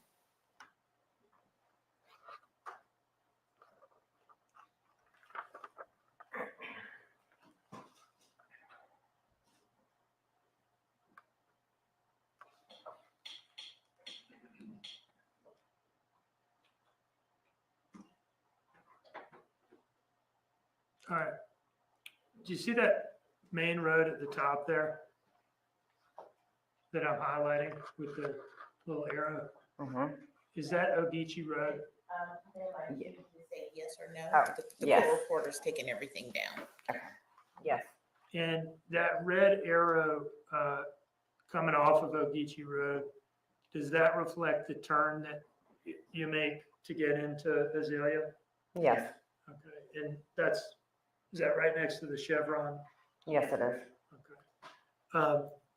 Now, the second arrow here, does this represent a right turn that you have to make to get to your house? Yes, it does. Do you live on a dead end? Yes, I do. Is that lower red arrow showing that right turn there, does that take you onto your dead end? The lower red arrow? Yes. This arrow here? Mhm. All right. So that's a right turn takes you onto the dead end street that you live on, correct? Yes. Okay. Is there any other way to get to your house by car? No. One moment, please, Your Honor.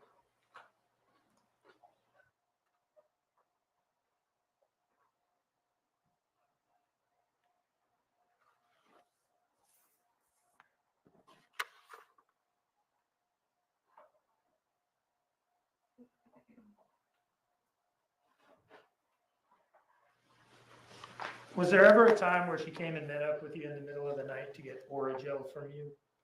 No. No? Saying that never happened? I'm saying it never happened. No further questions.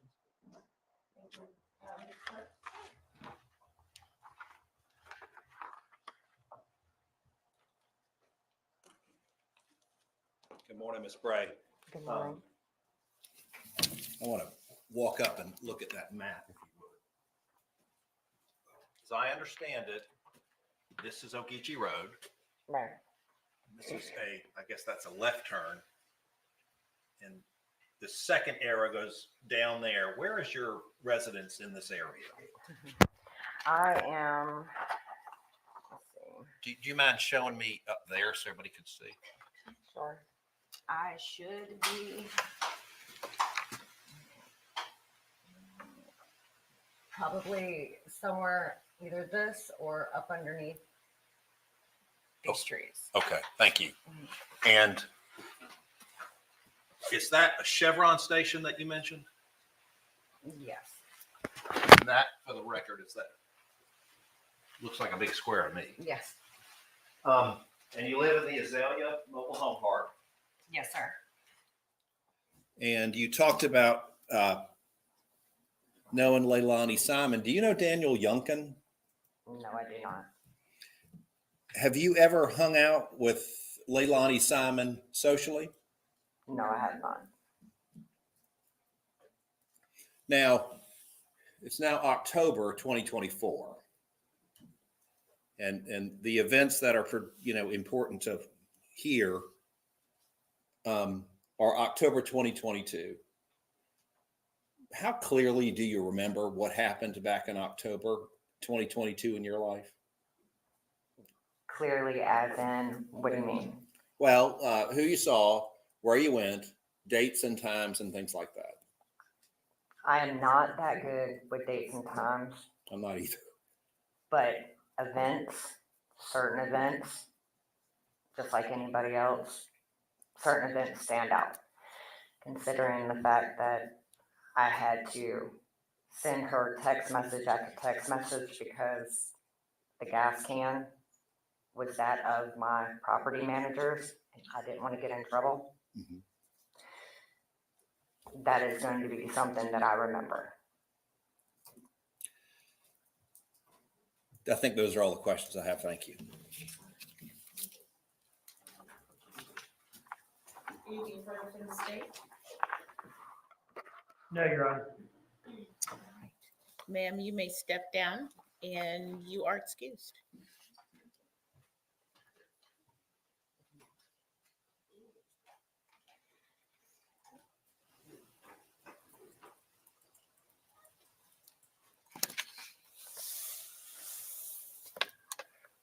Okay. Mr. Dean, is your other witness ready?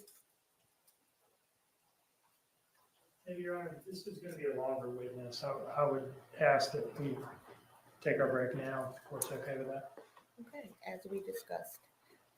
This is going to be at the time that we take the lunch break, ladies and gentlemen.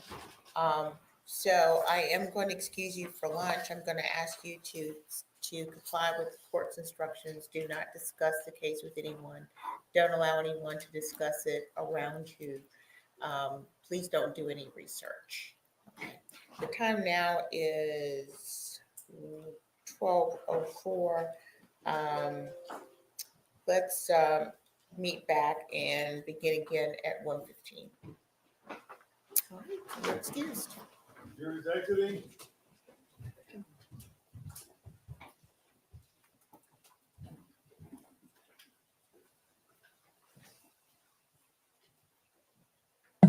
Wow, they literally just got back. No, they've not had lunch yet. It's only 12 o'clock there. They just had a break, though. Just had a 10-minute break. So, oh dear.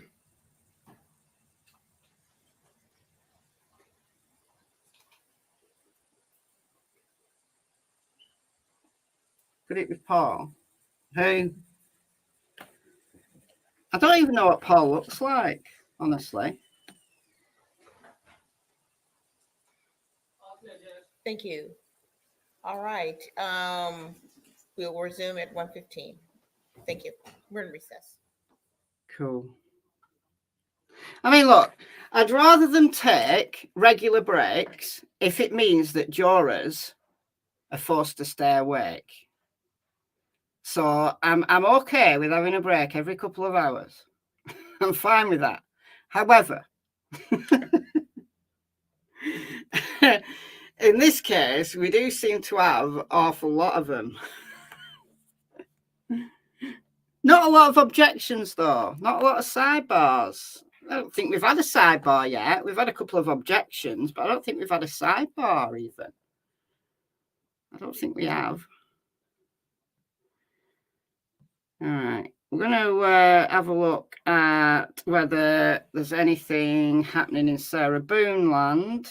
So I don't think there will be, because at the motions hearing this morning, they said that they were only going to resume at 1 p.m. And I'm assuming that was for jury selection, which they are making an absolute meal of. All right.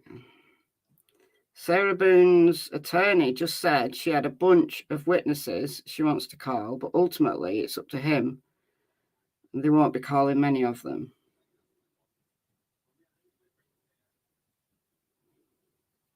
Don't remember that. Sarah Boone enters court. We saw her this morning over on MichelleAfterDark. We saw her. So all this is from ages ago.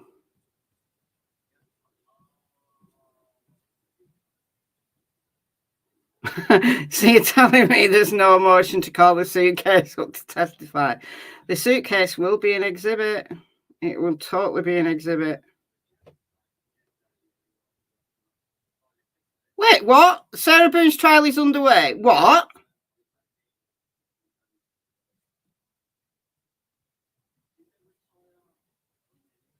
Is the trial actually underway? How's the trial actually underway?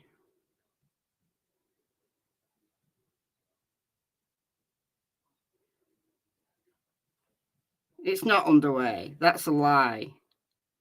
We were in the motions hearing this morning, and they said they'd resume at 1 p.m. They've not finished jury selection yet. And then they were having this Richardson's hearing tomorrow morning. So see, Misha Johnny's got it right. Day 2 motions hearing wrapped up and continues tomorrow morning at 9 a.m. with the Richardson hearing for discovery violation requested by the state regarding a thumb drive with 119 JPEGs provided this morning to the state with new disclosures. Yeah, the last thing we heard was no snacks for you, Sarah Boone. So the trial is not underway. I mean, technically it's underway because, you know, there's jury selection going on, but the actual trial, you know, the thing that we're all waiting for, that's still not happened yet. So this is all way behind. People are way behind. All right, let's do Richard Allen then.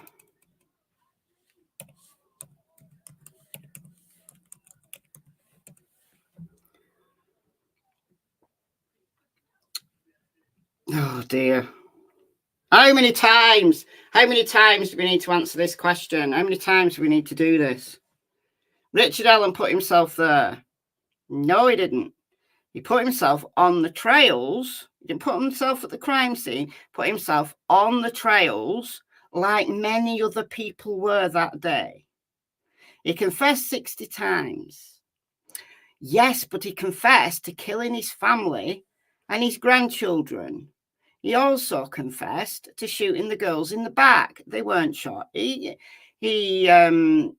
confessed to essaying them. They weren't essayed as far as we know. He confessed to burying them in a shallow grave. They were on top of the soil with sticks in a strange arrangement over them. They weren't buried.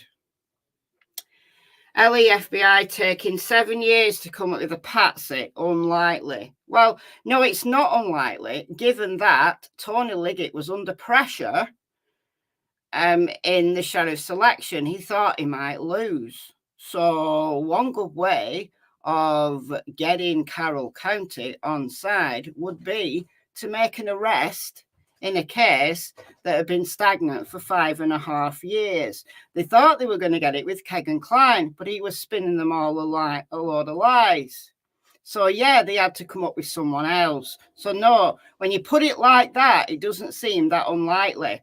And the case had been stagnant for 5.5 years. So why did it take them 5.5 years to come up with Richard Allen when he'd been there the whole time working in CVS? All right. Group of ritualistic occult trafficking. He's playing a part. Whatever. Okay, go away. Whatever. All right. Let's listen to this. The judge has a key decision. Breaking news right now at midday in the Delphi murders trial. The judge has a key decision to make in the hearing taking place this morning. Let's get right now to News 8's Kyla Russell, who is live outside the Allen County Courthouse. Kyla, good afternoon to you.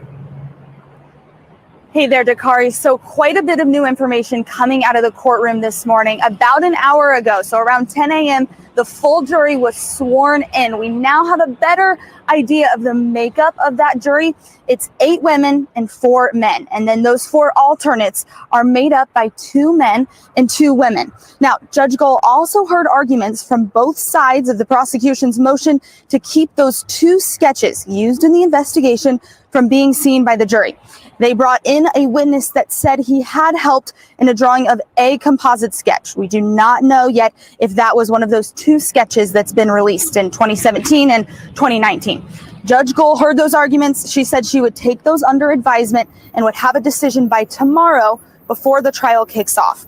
Also, on the defense's request for the jury to visit the crime scene, they have decided to withdraw that, taking back that request. And then also, along with all of this news coming out of here, Judge Gohl also ruled that witnesses who either side may bring in that witnessed Richard Allen's confessions, they can testify that they witnessed those confessions, but cannot testify as to whether they think he is guilty or innocent. So now, here's where we at. The jury is headed to Carroll County. We just saw their bus leave out of the Carroll County courthouse here, and they'll be ready to check in at their hotel before the trial kicks off tomorrow morning at 9 a.m. I will be there, and of course, we'll have full team coverage here on Wish TV and bring you the latest at wishtv.com. Back to you, Dakari. All right, Kylie, thank you so much. We will be bringing you more updates on the trial all week long here on air and on our news app as well. All right. Well, you'll only be doing a little bit of coverage because she doesn't even let people out for lunch sometimes. Oh dear. It is heartbreaking. Totally heartbreaking. Oh, thank you.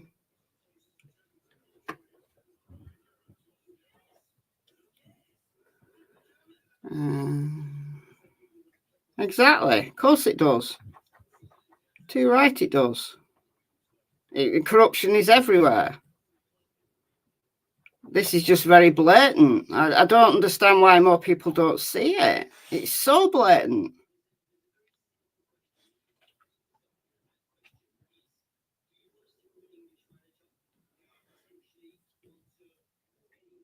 So blatant.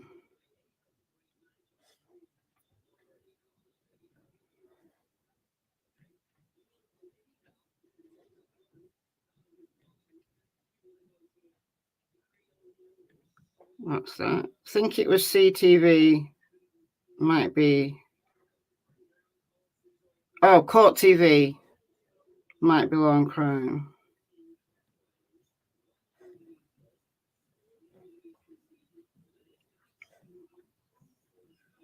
I'm going to move up the chat a bit because I'm going the wrong way down the chat. So it's hard to follow.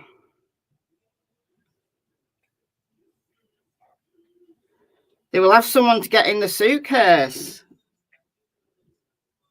They may well. They may well. They absolutely may well.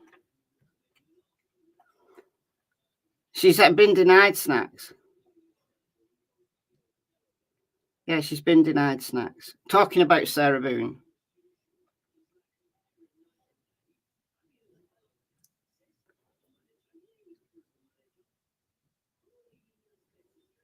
Paul will be called to say that he saw the kids alive as well. And Elle was gone. Oh, Leilani was gone. Okay. I don't know. I don't know if they're calling Paul.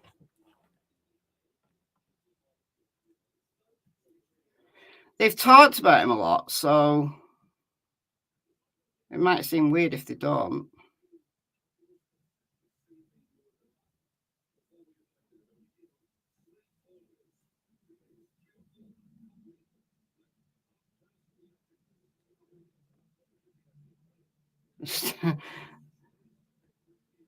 Yeah, they're still streaming jurors. They absolutely are. 12:42 in Florida. It's 10-6 here right now. But remember, we're seeing what happened half an hour ago. So it's always off with the time. I wonder why the prosecutor didn't want to mention who the witness was going to be. They don't normally until they actually call the witness. They don't normally talk about them until they call them. It's not unusual. I was in the Court TV skit about the snacks. Yes, I played it on the stream yesterday. Yeah, Julie Grant. Julie Grant from Court TV with her bag, bringing all the stuff out. Yeah, it was really good.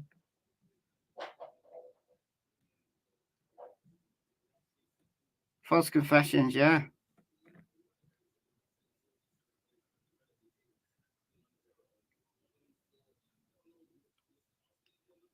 That's it. I mean, look, you can say the same thing 60 times and it still be wrong every single time. So the number of confessions is irrelevant if none of them are anything to do with the crime or the crime scene. So you could say it a million times, you could make a million confessions, and it still wouldn't make it true. So it sounds like, oh, he confessed 60 times. Oh, look how bad it is. But it's not the number. You could confess once and it'd be something only the killer would know. And that is way more damning than confessing 60 times about things that are just impossible, that did not happen. So I can't understand how people can't see this. What's the snacks about? Right. Oh, there we go. Sarah Boone wanted snacks because she was only getting back to court. She was being taken from court to jail, and she was only getting back to jail late. And commissary closed before she gets back. And then she's picked up in the morning, like early before commissary opens. So she's not getting her snacks. So she's requested a bunch of snacks like Pop-Tarts, Oreos, potato chips, juice boxes. She requested all these snacks.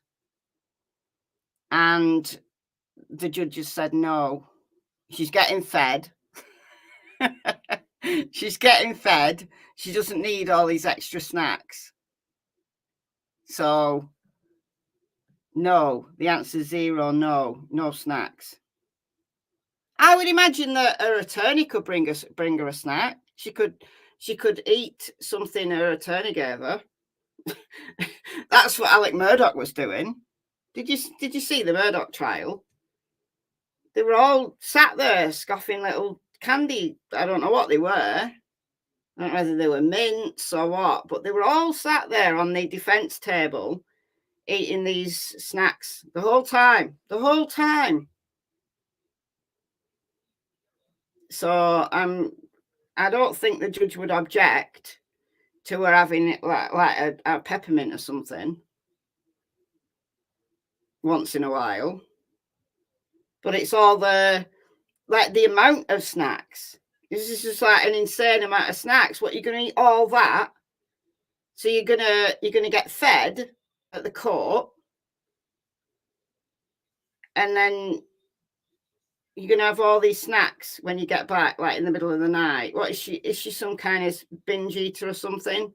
She needs all these snacks. So the judges said no. Makes her eat her snacks in a suitcase. Very demanding. Lace gummies. No lace gummies, no.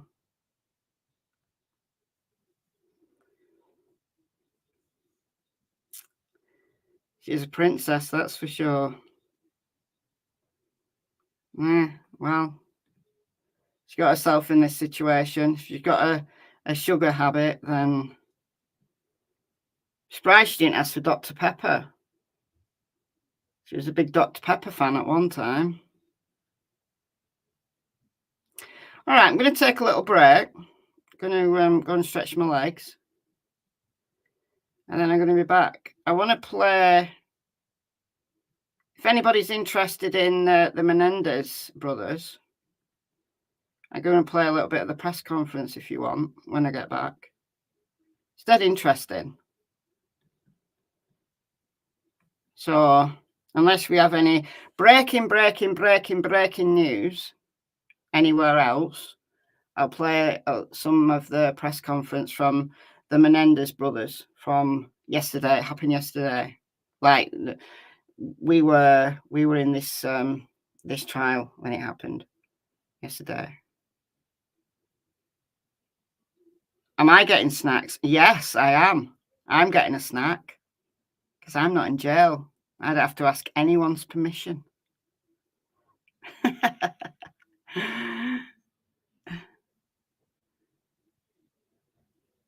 Yeah, you can give her a peanut, a PB butty, as we call them here. Sandwich. Sandwich is a posh word here. We say butty. Having a butty. Where's that tune coming from?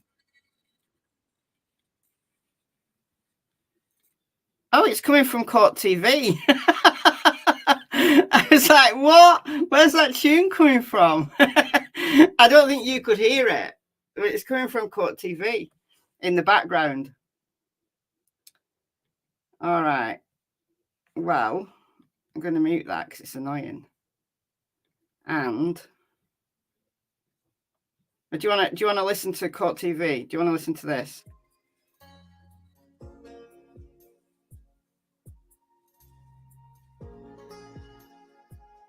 Yes or no to the music? Butty, yeah.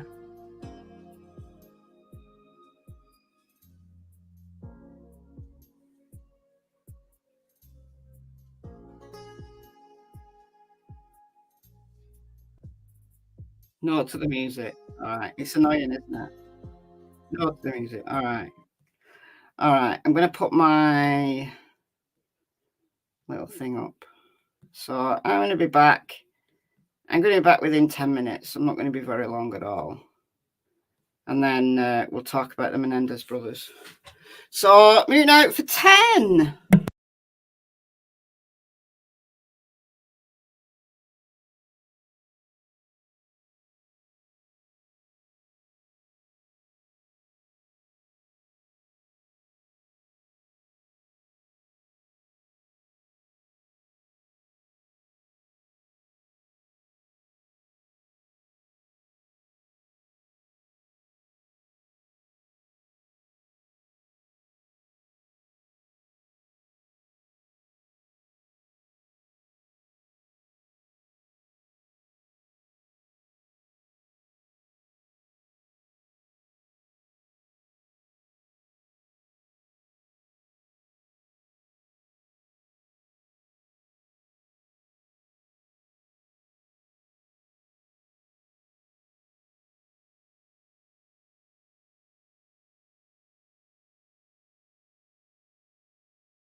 Alrighty, I'm back. I am back. So I want to talk a little bit about the Menendez brothers. I don't know how many people who follow my channel are actually following this case or even know about it, but it's been in the news. It's been in the news. It's been in the news for a few reasons. It's been in the news because of the new Netflix show, which is okay. It's watchable. I've seen it. It's called Monsters, if anybody wants to go and check it out. So it's a depiction of what happened. And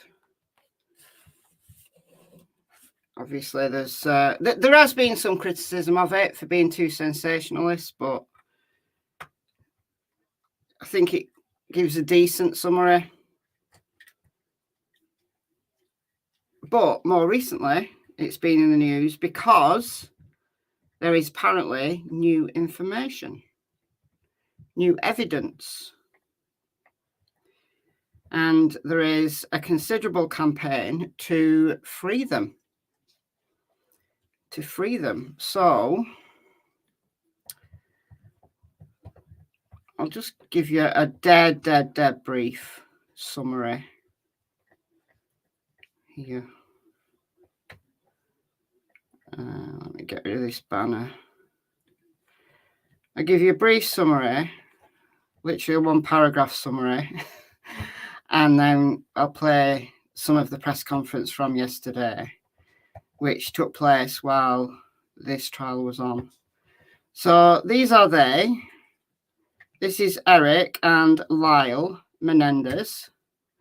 So their dad, Jose, was a Cuban immigrant who worked his way up, became very, very rich, worked in the music industry. So Jose Menendez and Kitty Menendez were brutally shot to death by Eric and Lyle in 1989. So at first, they completely denied it. They made up a story. So yes, they lied to everybody. And because they were their parents' only children, they got the entire estate. So when it became evident that these two young men had done it, then people probably quite logically thought that they'd done it for the money, that they just offed their parents to basically get a fortune. It's not unreasonable to suggest, is it?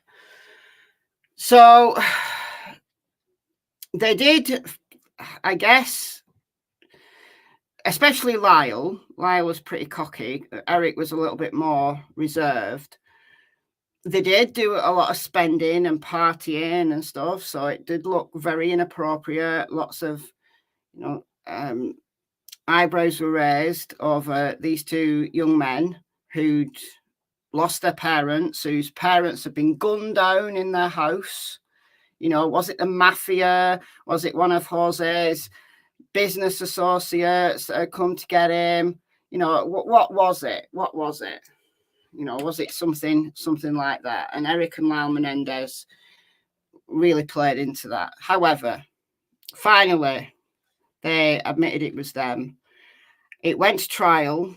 The first trial ended up as a hung jury because a lot of revelations came out. So it was known, by wider members of the family, that Jose Menendez was very controlling. He wanted the boys to do really, really well, and he really pushed them. So he was very strict. But the revelations were that this abuse had gone on for many, many years, and it involved sexual abuse. And it came out in court that Kitty Menendez knew, and she did nothing about it. So it went to a second trial, and in the second trial, all the stuff about the abuse wasn't allowed. So the defense where we're hearing this at the moment. The defence severely had their wings clipped for the second trial, that they weren't able to bring any of that in. So the jury got a very one-sided view of what had happened. So they were convicted, and they've been in jail now or prison now for well over 30 years. Well over 30 years. Is chat stuck? I don't think so. Let me type something. Hello. There. Chat's not stuck. I just said hello. Chat's not stuck. All right, so I'm going to play a little bit of this press conference. So this happened yesterday. So this is an attorney, and the people all around him are the family. So both sides of the family, both people on Jose Menendez's side and people on Kitty's side, want these men freed. They want to make their family whole again. They all accept that the abuse took place. They believe them. Lyle and Eric are now in their 50s. They've exhausted all of their appeals. So they'd just resign themselves to being in prison for the rest of their lives. They were, life in prison without the possibility of parole. That's what they were given. So there's this campaign now to appeal to the district attorney. So this is somewhere in California. Appeal to the district attorney to say, look, we've got this new evidence, and these men have been, they've served their sentence. They've been model citizens inside. Lila's got a degree. They've both been working as basically sexual abuse advocates. So the argument is that they've, basically repaid the debt to society, and now they should be given a second chance. So that's where we're at. So this is what this press conference is about. So I'm playing this from the Independent, but pretty much every news channel was covering this yesterday. So just going to play maybe about half of it. And yeah, all right, let's play. Represent Lyle and Eric Menendez. I also have here today Alex Kazarian, Satar Kasim is somewhere, and Tina Glamian, who have been working for the last 18 months in order to get a release for Lyle and Eric Menendez. A couple of weeks ago, and so that you understand the background of it, back in May, we filed a writ of habeas corpus. A judge in this courthouse, Judge William Ryan, issued what's called an informal request for a reply. That informal request for a reply was to ask the DA to respond to the allegations of new evidence. Part of the two prongs of new evidence were, number one, a letter that was found at Marta Cano's house. That was a letter written by Eric fully 8 months before the killings to his cousin Andy. His cousin Andy testified at the trial. However, in the second trial, was demeaned as making this up or was not true. This letter now shows or corroborates that Andy was telling the truth. The letter describes the abuse. The letter, I believe, was released, at least temporarily, by the DA's office, and anybody who wants it, we can release that as well. The other pillar of the writ of habeas corpus was a declaration by Roy Rosello. The declaration by Roy Rosello is incredibly important for a number of reasons. Number one, Roy Rosello, who was a member or a then member of the band Menudo, was and took great courage at Nuri's finding him and talking to him to sign a declaration that said that he too was assaulted by the father, and not only assaulted, but it happened at the house. The reason that's important is that it corroborates what was testified to in trial number 1, that it corroborates the fact that the safe place that Jose thought he had was in the house. It corroborates what the family members said was the very uncomfortable rule in that house, that you could not go down the hallway if Jose was with one of the boys. That was the ground upon which he prayed. We have those 2 items. Now, there is a separate track. About 3 months ago, we sent a petition, and mind you, the DA's office, there's been those who have said, well, this is election nearing, blah, blah, blah.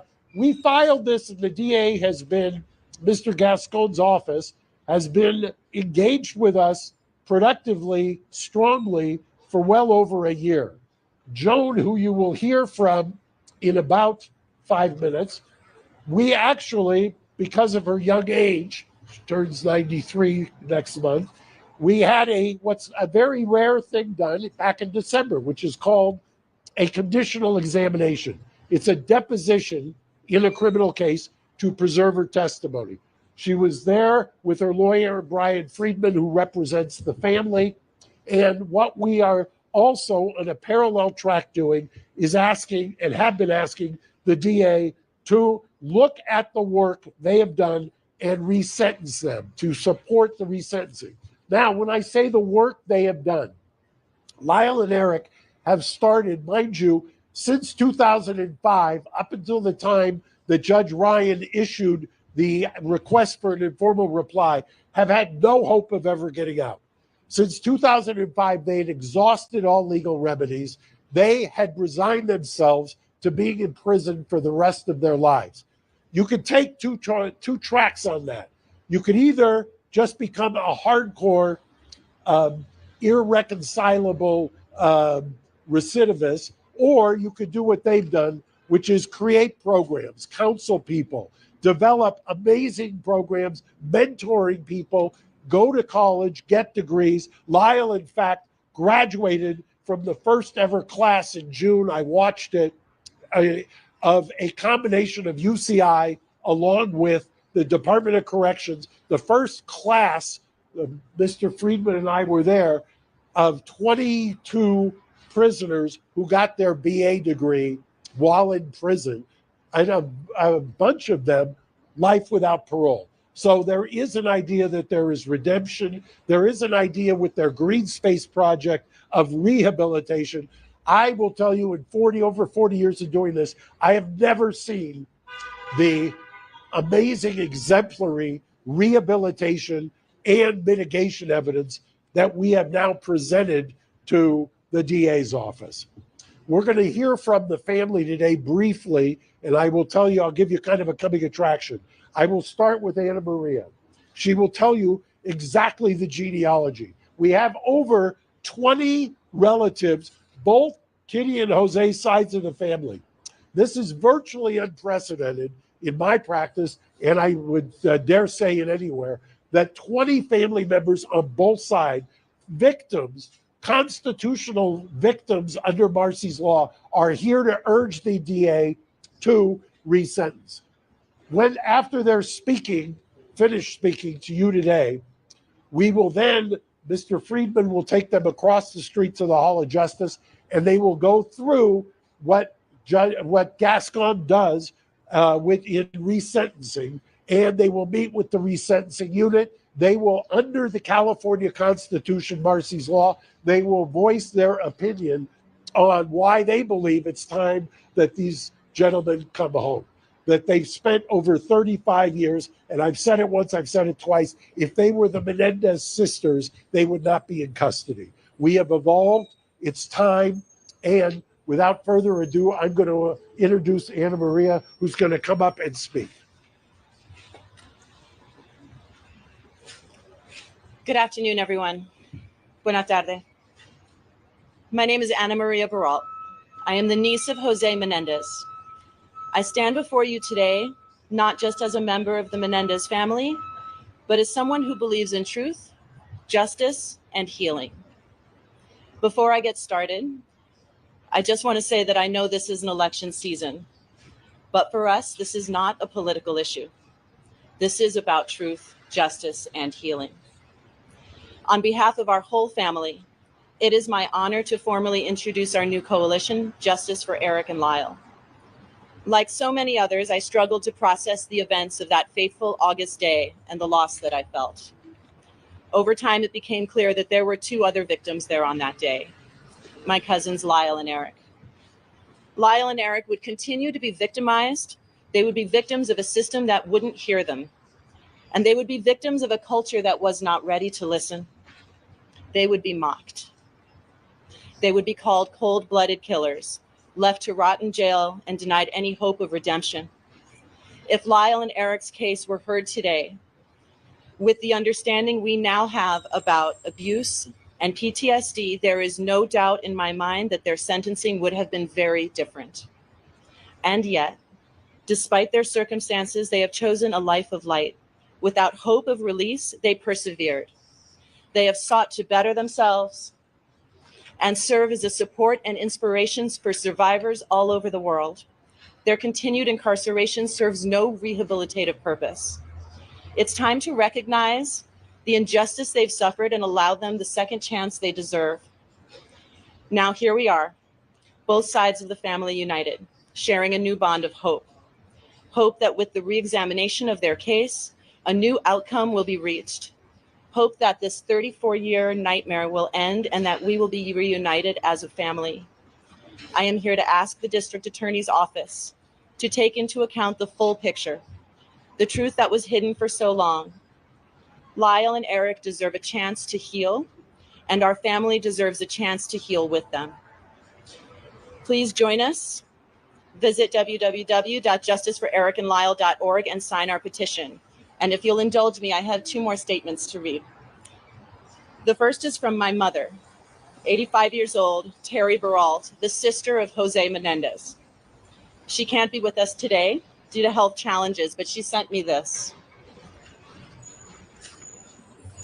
I'm sorry that I can't be there in person to support my nephews, Lyle and Eric. I begin chemo soon and my doctor says no flights. I need to be strong. I wish to make it clear that I stand firmly with this family.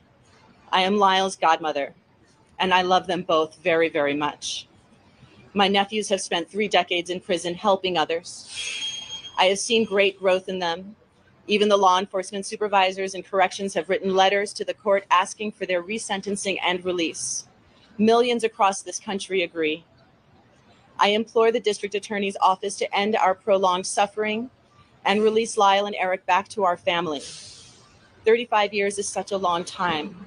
My prayer is that I live long enough to see my nephews again and to hug them once more. I have another statement, and this is written by a family member of Mccarta Cano and Andy Cano, that Andy, the one to whom the letter was written.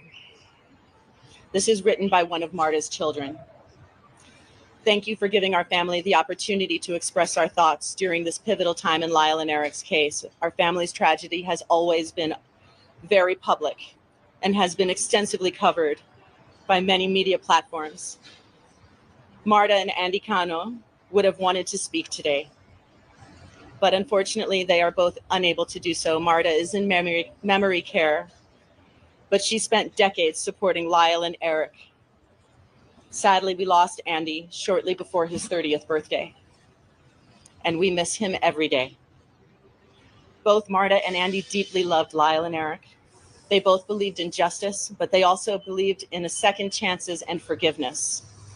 It has been 35 years since this happened, and we feel enough penance has been paid. It is time for them to be released and for all of us to move on and continue healing as a family. Again, if you want to help, please join us at justiceforlyleanderic.org and sign our petition. With that, I'm going to be followed by several members of the Anderson family. First will be Alan Anderson. He's the nephew of Kitty Menendez. Oh, I started talking there and didn't unmute. If you want to go and watch the rest of it, so several other family members gave their speeches, and then the attorney answered some questions as well. So it's not too long, but I don't want to spend, so it's 42 minutes. I don't want to spend the entirety of this lunch break talking about this. However, I want to give you my 2 penneth for what it's worth. I think they should release them. I do. I really do. I really think they should release them. If the same thing happened today, it would still be murder. It would still be, they most likely would part the jury right down the middle. The story about the abuse, I truly believe it. I totally believe it. The amount of detail that they were able to give, in my opinion, was way too much to have completely made up.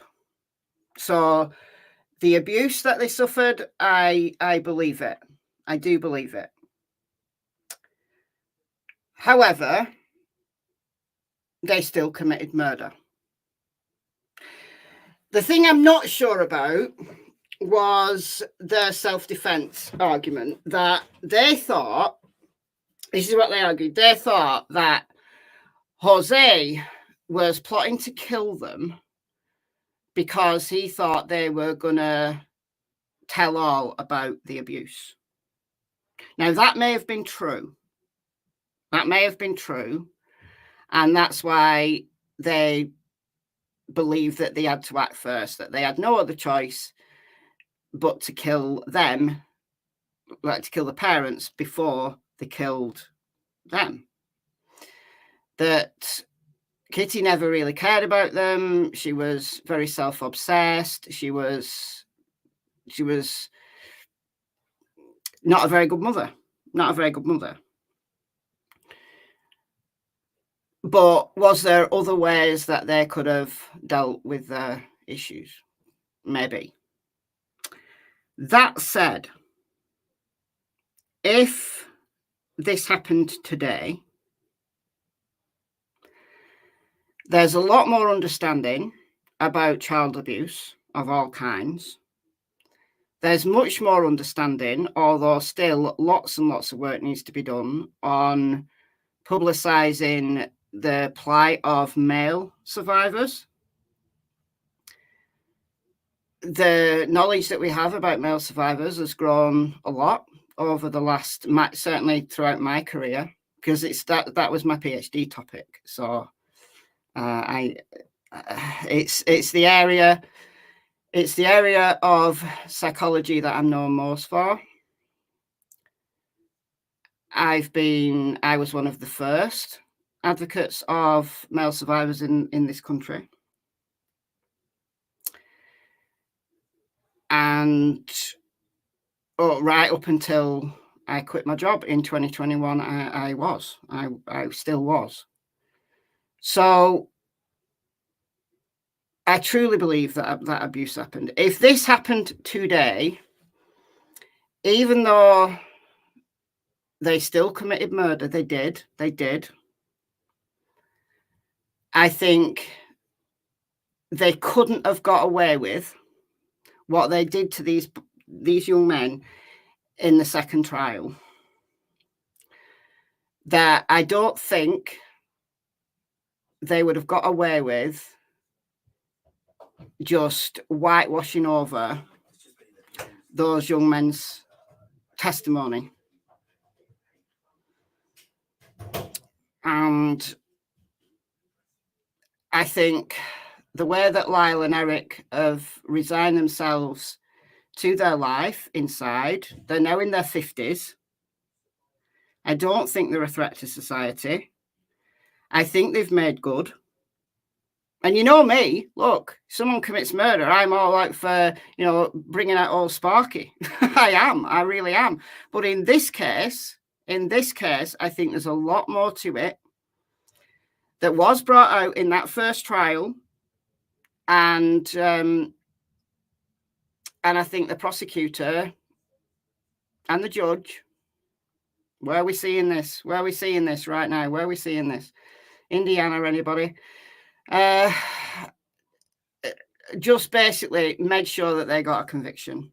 They did everything they can to make sure they got a conviction, and it wasn't a fair one. They didn't have a fair fight in that second trial. So that's where I'm at. I want to see these men released. They've served their debt to society. I think they could be very strong advocates. I think they'd be a huge voice for male survivors as they are inside. I think they could be a much stronger voice outside than they are inside. I'd like to see them released. That's where I'm at. And I hope the DA listens to the family. So there we are. That's where we're on. And if anybody wants to look up my publications, you can do. You can do. Got 60 of them. No, 60. I can't even remember how many. 60 something anyway, between 60 and 70. Not all about male survivors, like various things, but a lot of them about male survivors, and it was my PhD topic. Okay. All right, I'm going to put the court feedback up. And we're going to wait for court to resume. How do you feel about it? What do you like? If you know the case, like if this is the very first time you've heard of it, you're obviously allowed your opinion. But how many people believe that they should be released? I'm not going to do a poll, but just put it in the chat. Do you think they should be released or not? Interesting that I focused on male survivors. Well, yeah, it was the early 1990s and nobody was talking about it. Nobody. So we got I do, release, yes, me, release them, agree. Does anybody think they shouldn't be released? And what would your rationale be for that? So we're getting, or everybody says release. And certainly, if they'd been sentenced in this country, because we don't, it's very rare that an offender is given a whole life order, which is literally life with no parole. It's very rare. Like it's the most serious serial killers who get whole life orders. Like the Yorkshire Ripper got a whole life order. Lucy Letby's got a whole life order. They wouldn't have got a whole life order. They may have been given 30 years, 40 years. Just like it's 2 victims. So the minimum mandatory that they could have been given, if it happened in this country today, the minimum they could be given was 15 years. That's minimum mandatory. The judge has to give them 15 years for murder. But they usually give them more. But they weigh it on, aggravating versus mitigating factors. So there would have been, the judge would have taken into account mitigating factors such as abuse, childhood abuse, PTSD. That could have come in as a mitigating factor. Now, with there being 2 victims, the judge then would have to make a decision about whether 15 years would be served concurrently or consecutively. So I could imagine a judge might say, you're going to serve consecutive sentences, so 30 years. But I don't think they would have been granted a whole life order. But then again, in the United States, it's much more likely that murderers get a whole life without parole. And quite often, I agree with it. Quite often, I say, yeah, we like old Sparky, you know, the Chris Wattses of this world. I can't see the point. I can't see the point of him being alive, you know what I mean? But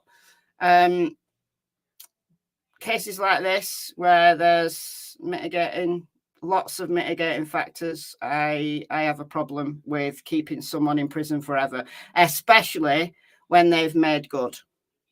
Especially when they've made good. So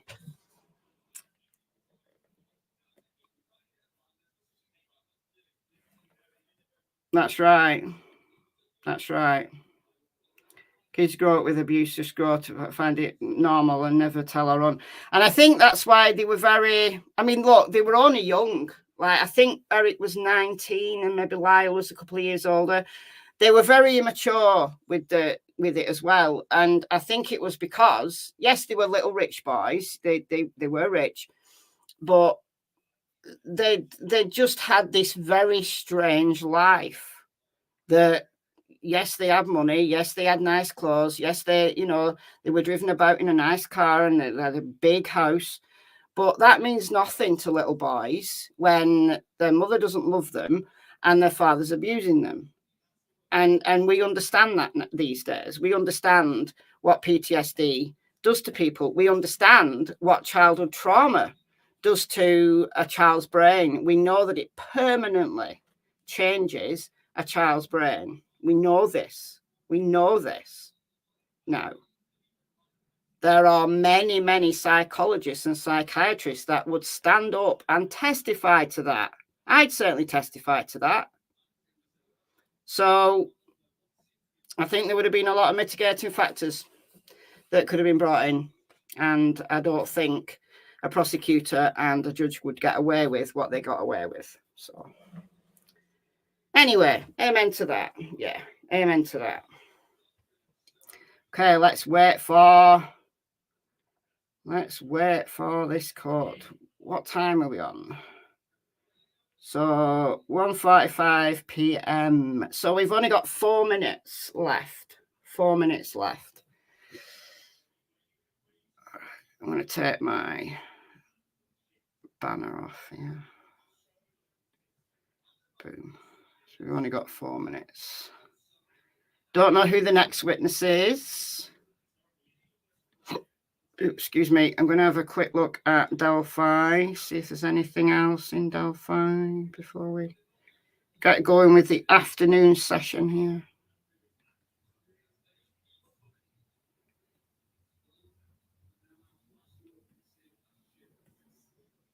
Okay. All right. This is Phoenix. DNA of state trooper found at crime scene. Ellie told journalists that DNA of a state trooper was found at the crime scene within days. Then Ellie and journalists conspired to hide this information.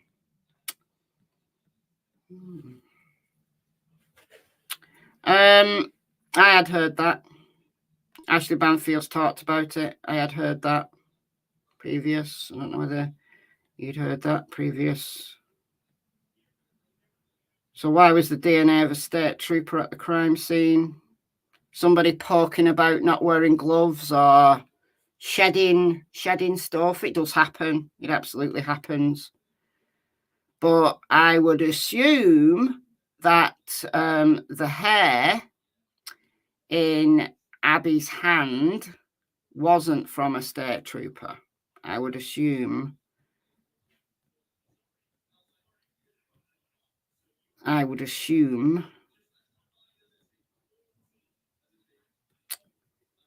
You have to assume, don't you? You have to assume that the hair in Abby's hand is very different than random DNA.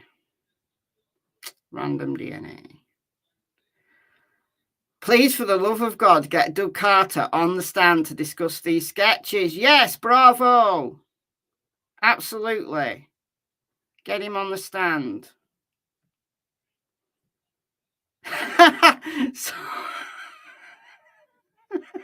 So fat ass Jerry Ullman will be in court room for all testimony.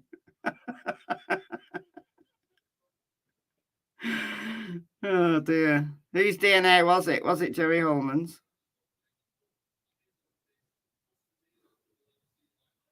When Gould takes perfectly reasonable requests under advisement, the translation can't think quick enough on her feet to deny immediately, must appear to consider before flat out denial.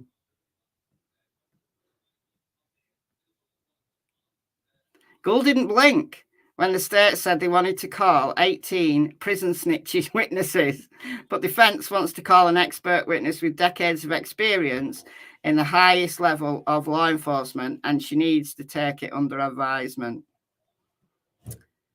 Yeah. Why are inmates being allowed to testify?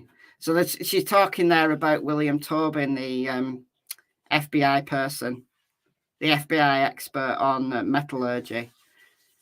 So can't answer that. We still don't know whether William Tobin's allowed to testify or not. Judge Gould to rule on multiple motions tomorrow, presumably. Presumably. What's going on in Sarah Boone? I do have my eye on the court feed, by the way. Sarah Boone.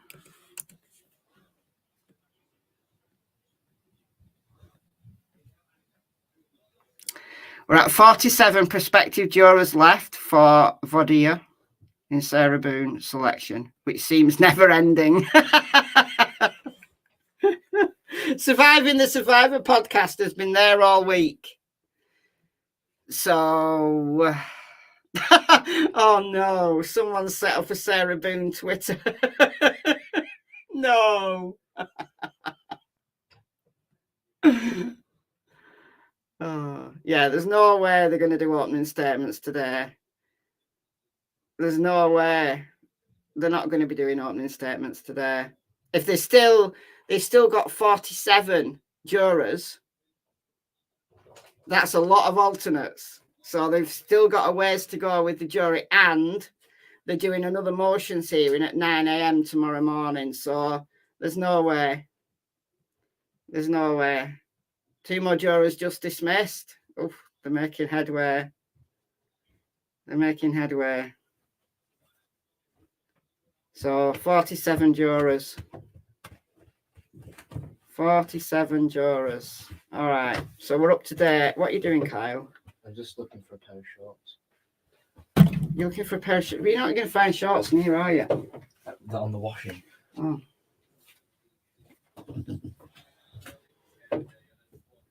It's like an elephant trundling in. It's like an absolute elephant.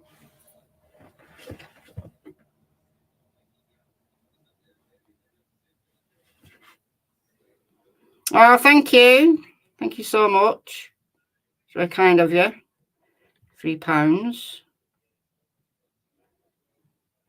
And if Sean's still here, I got a donation from Sean earlier, very, very early. And I was concentrating on the Sarah Boone motions hearing. And I saw it flick by, and then I forgot. I totally forgot. And I just noticed, like some point during the morning, I just noticed that I'd got this donation. So, Sean, if you're here still, thank you. Everything's denied. Yeah, everything. It might be the real Sarah Boone, yeah. Oh, here we go. I'll put the volume back on. Here we go. Afternoon session approaches. Here we go. She's back. Is there anything we need to take up before bringing in the jurors?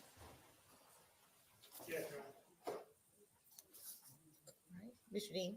I would like to revisit the admissibility of the defendant's, the nature of the defendant's relationship with Craig, the drug dealer. And the reason that I'm asking to do that is because we believe that the defense has, I mean, I've always thought that it was an issue, but if it wasn't, it is now, by virtue of some of the text messages that the defense showed to Danny Youngkin and questioned him about, and some of the suggestions that were made in that line of questioning. The text messages were shown to him, and he was asked about them to suggest that on some of these prior nights, and perhaps on October 4th as well, that what she was doing was picking up drugs for the both of them, and what he was doing is impatiently waiting for her to get home with drugs for the both of them to use. That was the clear suggestion. As to the October 1st text messages and some of the October 4th text messages. Now, I think they did this in part because they kind of misread what these text messages signify in Defense 1, which I put in as State's Exhibit something. What they show is the defendant out having, and Mr. Youngkin kind of testified to this, although he claimed not to know exactly what she was doing. Maybe he just didn't want to believe it or didn't want to speculate. These messages show that, and here I'm talking about State's Exhibit 83, the Craig messages show that she was not out getting drugs for the both of them, and he was not at home waiting for her to come home with drugs for the both of them to use. She was out visiting her paramour, Craig. Again, they put these messages into issue. We weren't admitting any of these night of October 1 messages where the defendant says, bet it'll be before 3 a.m. and I see you. You can go out and do what you want tomorrow night. Can't come in and lay down at 2 a.m. Just go out and fuck around and don't ask me or tell me shit. They're the ones that put these into evidence. We need to be able to prove what all this was about to get around the suggestion that they've made about what Danny was doing in sending those messages on October 1 and what he was up to on the night of October 4th. Remember, we say he's just home waiting for her to finish this trip so that they can go to bed. And they're suggesting, no, he's home impatiently waiting for drugs because he's going to stay up and use them with her. So this is really what exactly was going on is now at issue. I want to point the court back to State's Exhibit 83, page 9, line 123. Does the court have a copy? Madam Clerk to hand it up. Okay. Once again, Mr. Dean, which page? Page 9. Okay. 123. Mm-hmm. And the following messages and the ones that come before. These are in UTC time.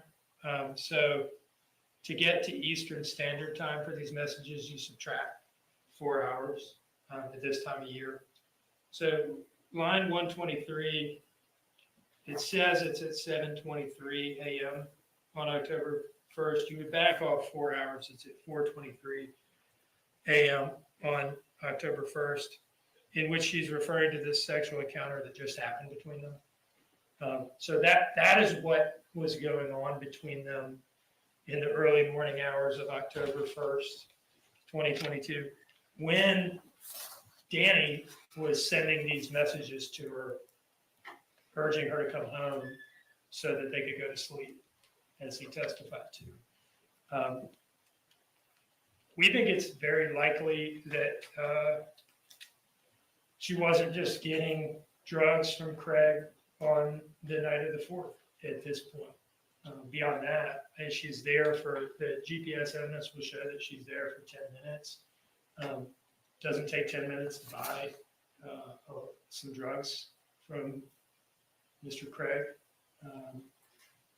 And so in any case, I think they've thrown it into issue, and we think it ought to come in at this point. Okay. So State's Exhibit 83 has not been admitted into evidence. No, I haven't Yes. offered it into evidence because the Okay. court has to this point excluded the messages and the that- general subject matter. And I want to be sure of that, okay, so it's not in evidence. It has been excluded thus far, and specifically, you want the unredacted copy to come in. There is no redacted copy. Well, there is no redacted. And Would you like it to come in without redaction? Absolutely, because to redact it would be to redact out the relevant evidence that we're seeking to introduce. I mean, it's a little salacious, but it's the facts of the case that she created. I mean, I didn't write these messages. I didn't go visit Craig. This is the evidence. Sometimes it's a little unseemly. Murder cases are like that.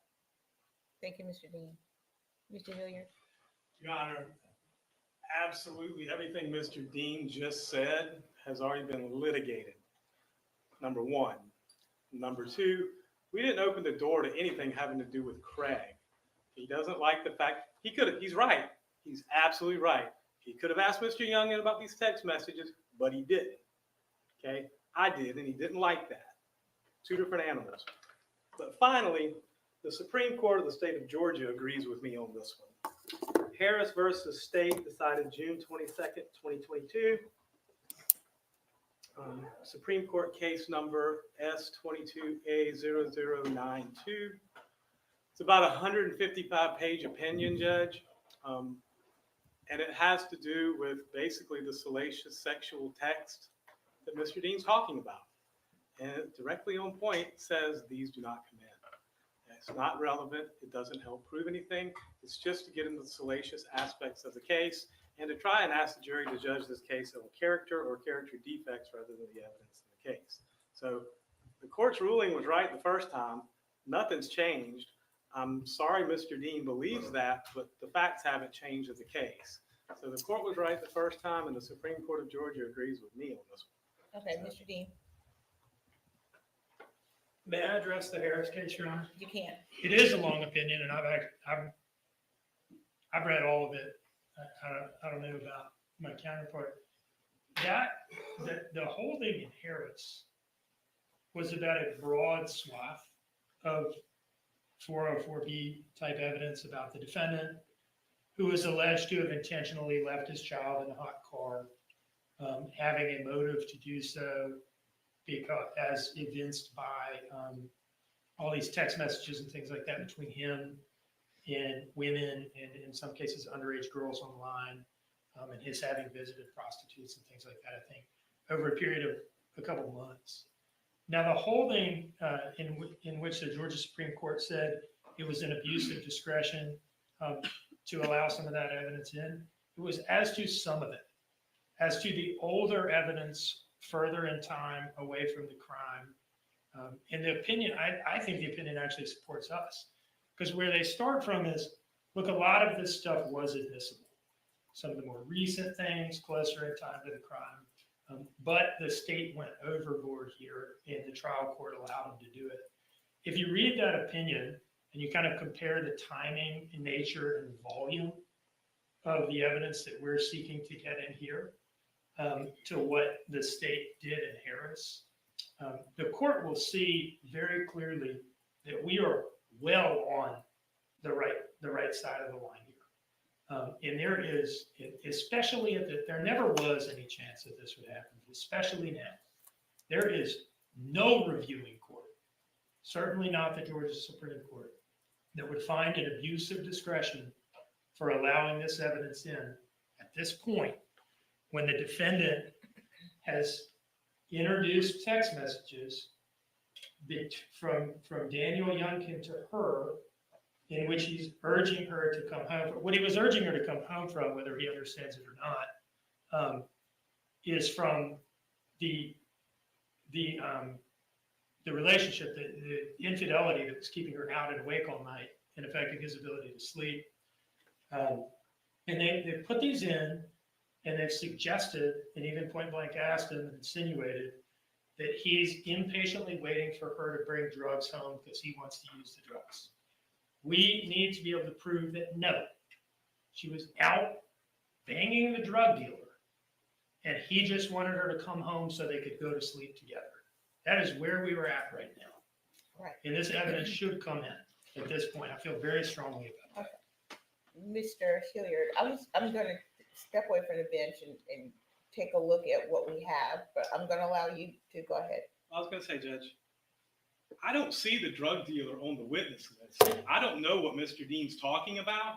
He's talking about his interpretation of something his witness has already testified to.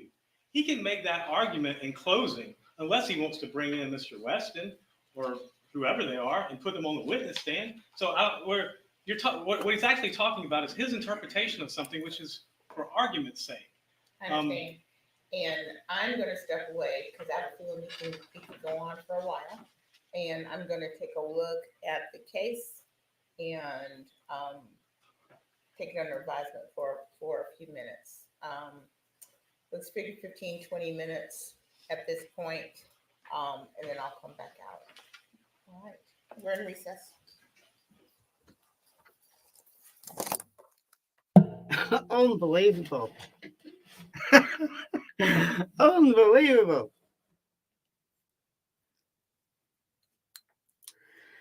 Look, I understand that she wants to, go and look at the law. I understand that, but how long? This trial's actually only scheduled for 2 weeks. But this is like Thursday.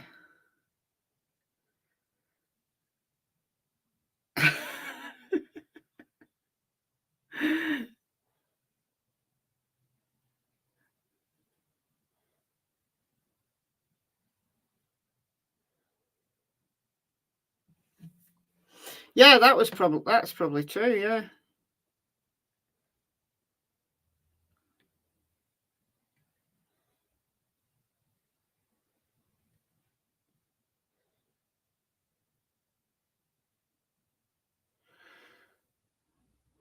Who knows?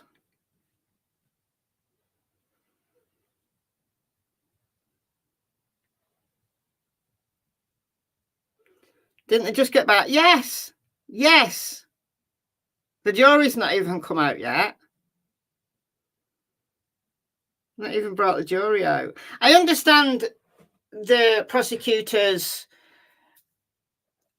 feeling strongly about revisiting this topic because some of the text messages that the defense put in front of Danny were alluding to Leilani being at the dealer's house and for Danny to be waiting for her to come home in the, few days before Quinton's murder. So if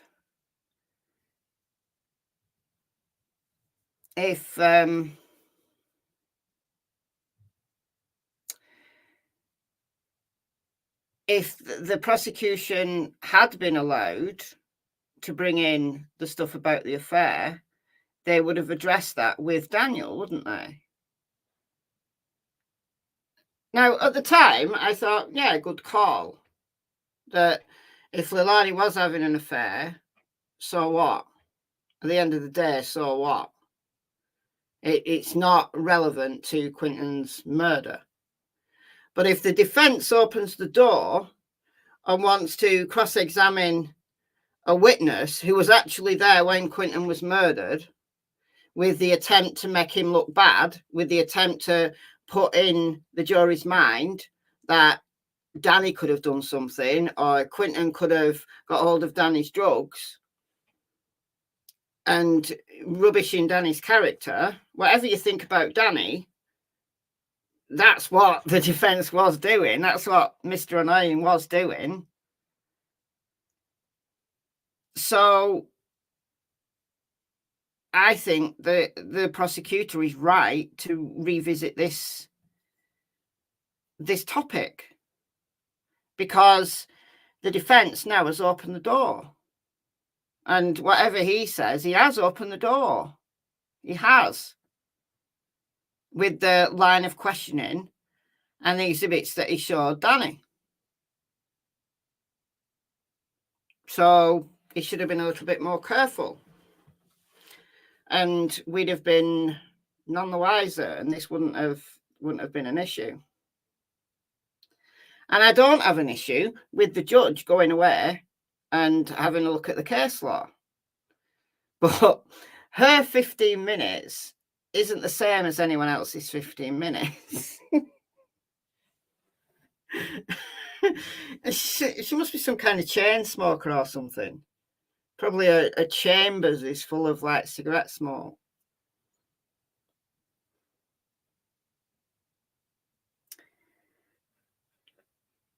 The defense has no defense. Yeah, he's being awkward. He's being awkward. His best chance, his best chance was with Danny, because Danny's the only person really, like Danny or Paul, were the only other people in the house who could have done something to Quinton, or could have left the door open, you know, like taken Quinton out of his pack and play and left the door open, and he's got out and he's run away and he's thrown himself in a dumpster. So because Quinton was found in a landfill, he's not thrown himself in the dumpster, and he's not thrown himself, he's not taken himself to the landfill. So therefore somebody did something to Quinton. Wasn't abducted, didn't wander away and get hurt. He was purposefully put in a dumpster. Leilani was the one that was seen near the dumpsters at the Azalea Trailer Park. So therefore that has to be explained. And the only other two people who could possibly have done something to Quinton, either intentionally or otherwise, is either Danny or Paul. So it's quite right for the defense to cross-examine Danny. Quite right. That he wouldn't be doing his job if he didn't do that, if he didn't try to create some reasonable doubt. But his best chance, in my opinion, as I said before the lunch break, he didn't do a great job of it, because yes, he got Danny to say, yeah, I was using cocaine. Yes, I was drunk all the time. But we knew that. We certainly knew the drink. They didn't go into the coke when it was direct questioning, but about his drinking, he admitted it all. So the defense really had his best chance, and he didn't do a good job. I don't think he's created enough reasonable doubt, because it doesn't explain why Leilani was the one seen at the dumpsters. It wasn't, there was no suggestion, and it would be a massive stretch for the jury to get there, that Danny did something to Quinton, or he died accidentally of a drug overdose and then Leilani took him to the dumpster. That's a stretch, given the cross-examination that the defense gave. In my opinion, it's all my opinion. You might think differently, and that's fine. You're entitled to do that. But if I was on the jury, it wasn't enough for me, based on everything else that we know about Leilani, right? Even though we're only in day 4, everything else we've heard, and we're not even halfway through the trial yet, that cross-examination of Danny doesn't make me feel that Danny is the one that really should be at the defence table wearing, well, she's not wearing prison clothes, is she? But it wouldn't be enough for me to think there's enough reasonable doubt here that Leilani might be innocent. So that's where I'm at. Like I said, you're all entitled to your opinion. You are.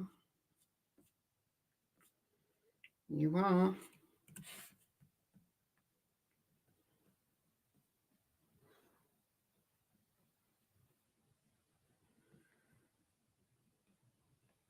No more Richard Allen news. We're not going to hear anything else, I don't think, until tomorrow. When we've still got Delphi motions for her to deal with. Oh, look at this, defence diaries. Jury is sworn. Motion has been litigated. Defence withdrew their motion for jury review. Motion to bar the composite sketches have been taken under advisement. The state's motion to allow 2 law enforcement officers, namely Mullens and Holman, to remain in the courtroom during all testimony was granted over objection. Why? Why do they need to stay? Why do Jerry Holman and Mullens, I forget his first name, why are they allowed to stay during all Why? Why do they need to stay? State's motion to bar defence's metallurgy expert Tobin was also taken under advisement. Opening statements tomorrow. We ready? Well, 9 a.m. start. They're in Delphi, but she's got to deal with those motions first. So it's going to be a big day tomorrow in Delphi. Big day. The biggest day.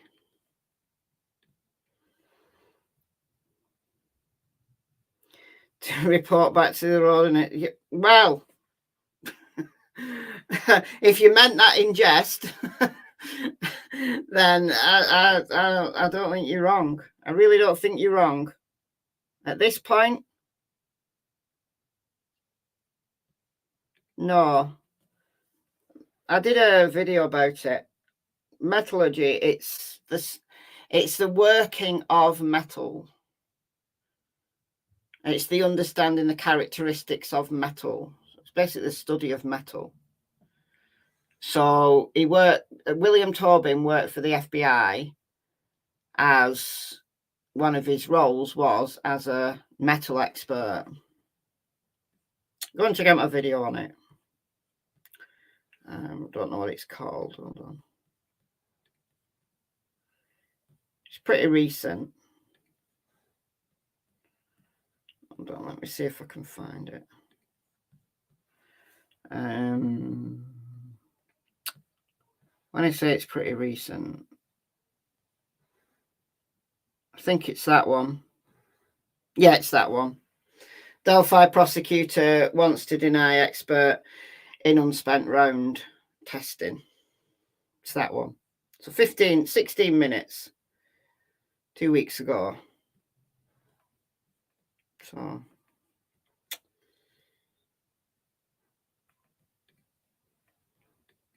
right, pop the court back up.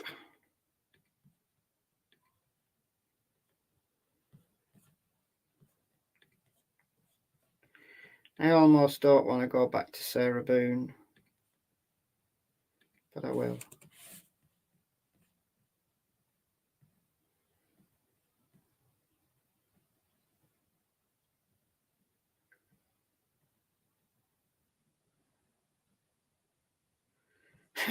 Tell it like it is. Straight up cold-hearted bitch who thinks she can use and abuse everything and everyone, including the courts and jail system. Can't wait until she goes to prison and gets a real taste. I don't imagine that the prisons want her. I bet all the prisons in Florida are like, please, jury, please find her not guilty. We don't want her. We don't want her at all.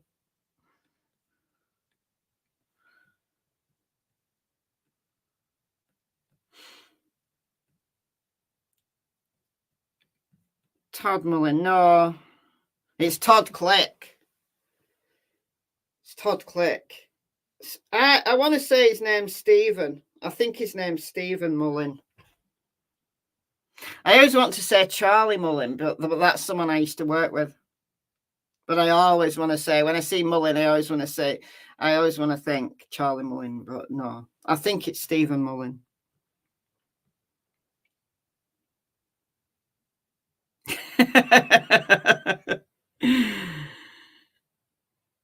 I think she has like a cigarette, maybe a swig of I don't know, Pepsi Max, and then she's back.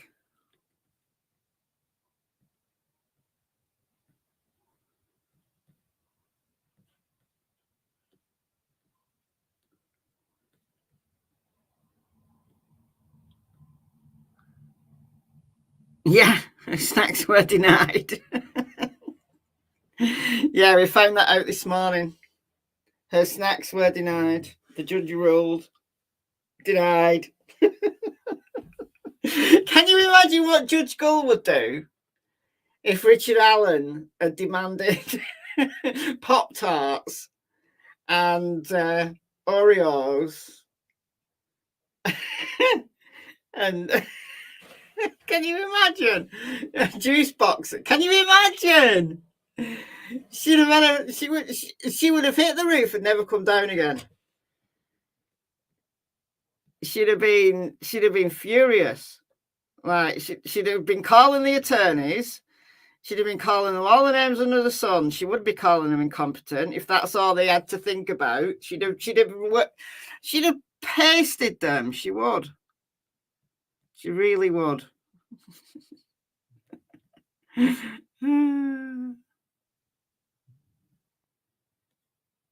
Yeah, it's also not Tim Mullen, although that's spelt differently. Tim Mullen has got his EN, not IN. So yeah, Steve Mullen. Yeah, Sarah's snacks were denied. They certainly were. She is worse than she business. I mean, she was, her trial. That was grim. What she did was grim, really grim. I mean, really grim. But Sarah Boone's more annoying. Like, as a human being, Sarah Boone is more annoying.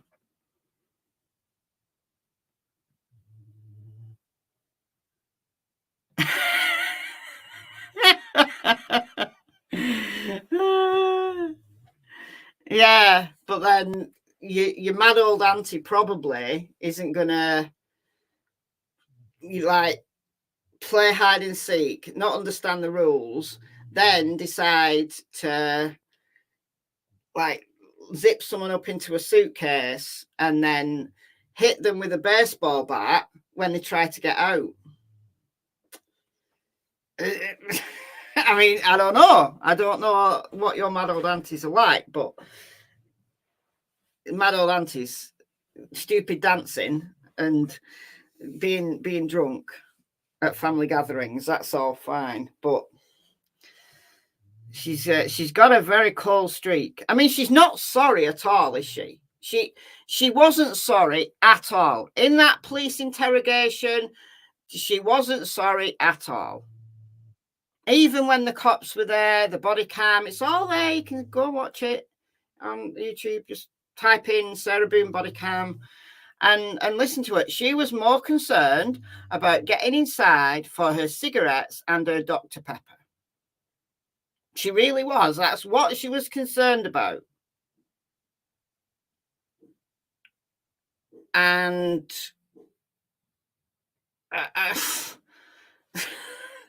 Look, the cops gave her some water. Said, yeah, we'll get you some water. And she was like, I need my Dr. Pepper. I want my Dr. Pepper. It's just there. It's just there. And she went, no, you can't go in. You know, this is a scene. You can't go in. I can't let you have it. She said, it's just there on the counter. No. She was entitled even then, and she wasn't sorry. She was not sorry. Not a tear, not a a broken voice or anything. Nothing. When her boyfriend had been dead in a suitcase all night. Well, now we know why, because she hit him with a baseball bat. You see, we didn't know that then. We now know that this is actually, now I understand why they've charged her with murder and not just manslaughter. Now I understand it. So I think the trial is going to be, I think, even more tragic than a man who accidentally, I mean, I know it's silly that she left him, and you think, how could you possibly forget him?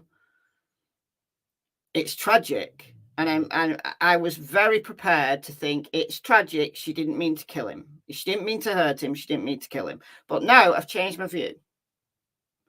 So I think the trial is going to be even more tragic than I thought. Oh, the moon's big tonight. I can see the moon outside. Have we got a full moon? It must be almost full, if not full. It's big. Is it a super moon this month? It does look big. It's really light outside. I was wondering why it was light outside, because it's like, what time is it? 6:15 here. 20 past 6. And it goes dark like about 6 now. I was thinking, oh, it's still light outside, but it's not. It's the moon, right? It's shining right in front of me.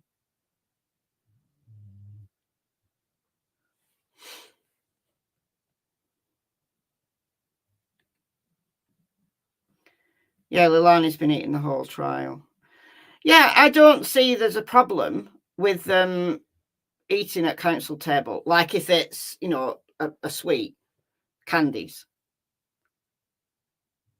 But no, the snacks that she wanted were for herself. Because commissary is closed. By the time she gets back to jail from court, the commissary is closed. So, and then she has to set off. They pick her up before commissary opens. So she wanted special dispensation from the judge for a special commissary delivery. And the list was Pop-Tarts, juice boxes, Oreos, potato chips. There was something else as well, I'm sure. I mean, look, all sugar, just all. And it's like, no, you can eat your food, and you don't, like, she's only going to be in a cell a few hours in between, being taken back and being brought back. So why does she need all that? And is she expecting that every single day? Was it going to be a little snack fest every night when she got back? Or was this if it was for the entire duration of the trial, not too bad, but anyhow.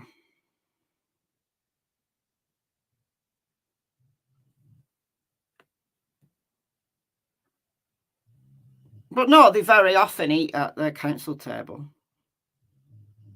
Like the attorneys will bring them some like sweets or something. I think especially if they're a smoker, they need, they need it.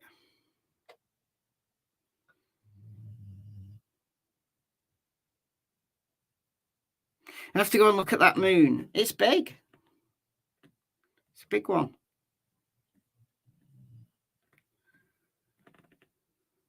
It is a supermoon, is it? 30% brighter and 5% bigger. It's definitely very bright. Full moon was 6.9 hours ago. Depends where you were. I think maybe for me it's tonight. It does look very full. What's with the comet? We had the Northern Lights again the other night. I didn't see them. I always miss them. But loads of people posted on Facebook. I couldn't see them. And people in my village were posting pictures. To be fair, I just looked out the window and then later on I went outside and they'd obviously gone. My boyfriend was a werewolf all weekend.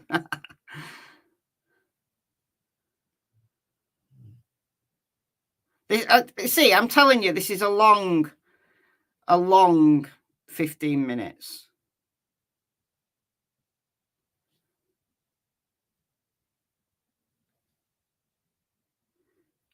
Where is the comet seen at this time? I don't know. I didn't even know there was a comet about. I shall take a look. I never see anything like that. I never see. I saw the International Space Station once when that went by. I was standing at a bus stop when that went by because I used to go to work stupidly early and it was still dark when I used to leave for work. So I was standing at the bus stop and it went by. And I'm also not very good at things like constellations, you know, like seeing the constellations. I'm not very good at.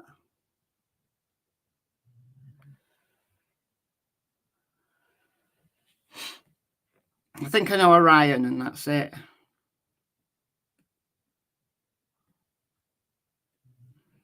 Good night, Veronica.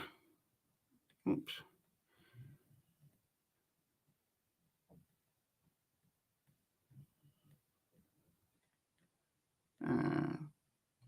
Where am I at now? I still need glasses. I have to keep like zooming in and zooming back out. Have you seen a shooting star? No, I never have. Oh, I saw Andromeda once as well, the Andromeda Galaxy. But isn't that, I think that's part of Orion's belt, the Andromeda Galaxy, but I did see that once. What else have I seen? Oh, there's a red star, which I've now learnt the name of.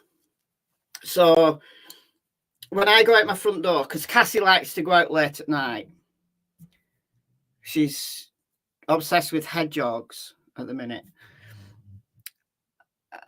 She wants to go and find the hedgehogs. So I go out late at night, and my front door, as I come out, it's direct west.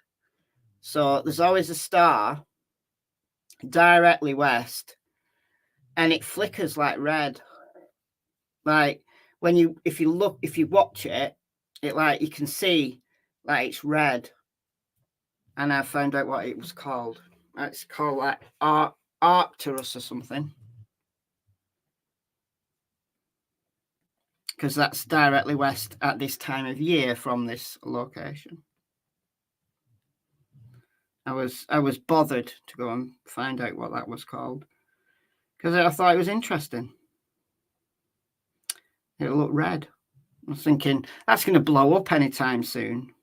But I find it mad. It's mad that the light that we see from stars like happened like thousands of years ago. Like we're only seeing it like now. You know, like the sun, we see this. What we're looking at happened 9 minutes ago. So for the sun, like if the sun blew up, we wouldn't know for 9 minutes because the light takes that long to get here. Whereas when you're looking at stars, which are thousands of light years away, it's thousands of years. And what we're seeing happened in the way in the past. It blows my mind. It does. It blows my mind.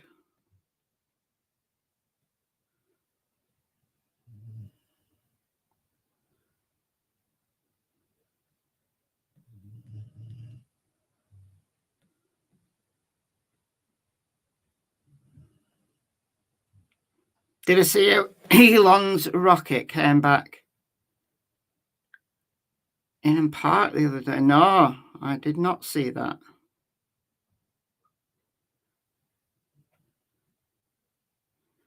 Last night in Wisconsin, the comets could be seen at sunset.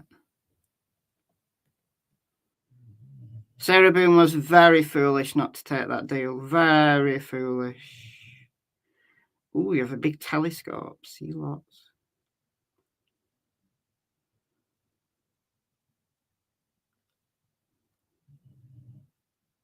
Orion and the Big Dipper. Actually, I don't even know where the Big Dipper is.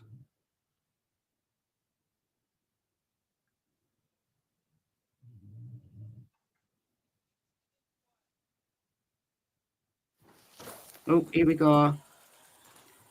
Here we go. She's back. Finally. Oh, okay. That's fine. All right, muting.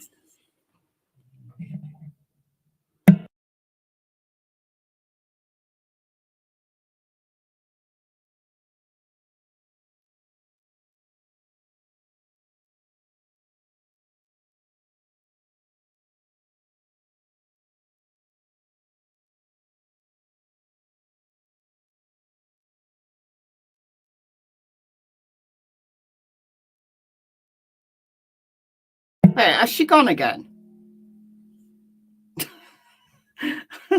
So we are now back on the record. Oh, we are back. I think we need Miss Simon. If you bring out Miss Simon, please.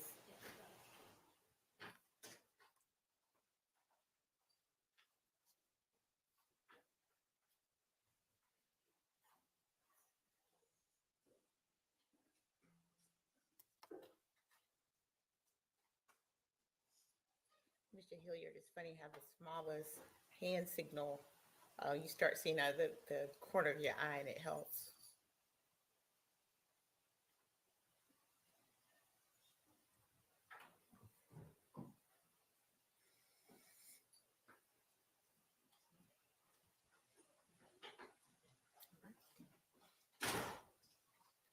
We are now back on the record in SPCR 22-03364J6, the state of Georgia versus Leilani Marie Simon. Ms. Simon is present in court with her counsel.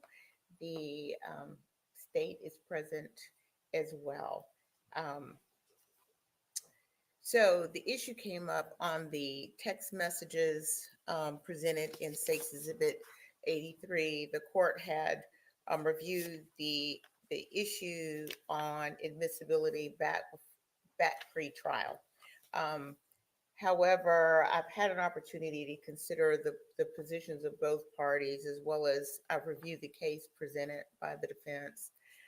In light of the evidence that's been testified and admitted at trial at this point, and after applying the Rule 403 balancing test, the court finds that the text messages are admissible, since the probative value outweighs any prejudicial effect to the defendant. So I'm handing State's Exhibit 83 back down to Madam Clerk. All right. Is there anything further to take up before we bring in the jury? Just so I don't have to keep popping up, Judge, just note for the record my objection, and I won't keep popping up whenever we get to that point, if that's okay. Thank you. All right. Mr. Dean? We're ready. Okay. Please bring in the jury.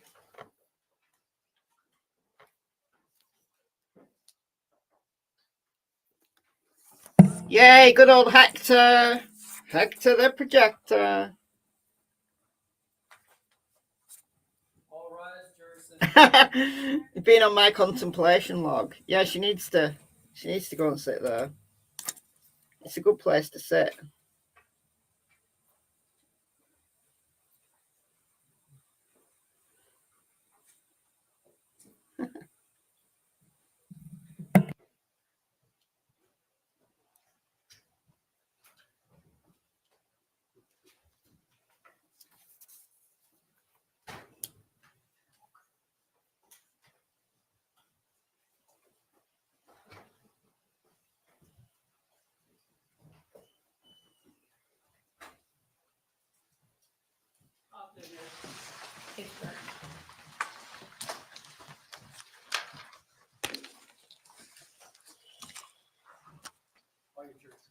Thank you. Ladies and gentlemen, please have a seat.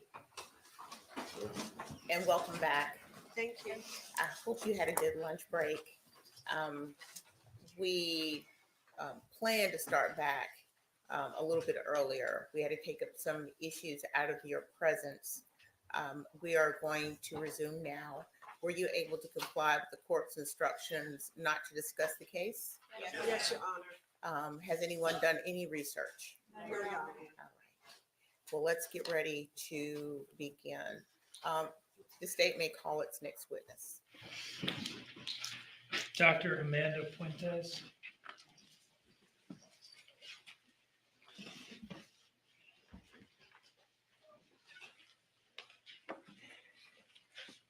Right this way.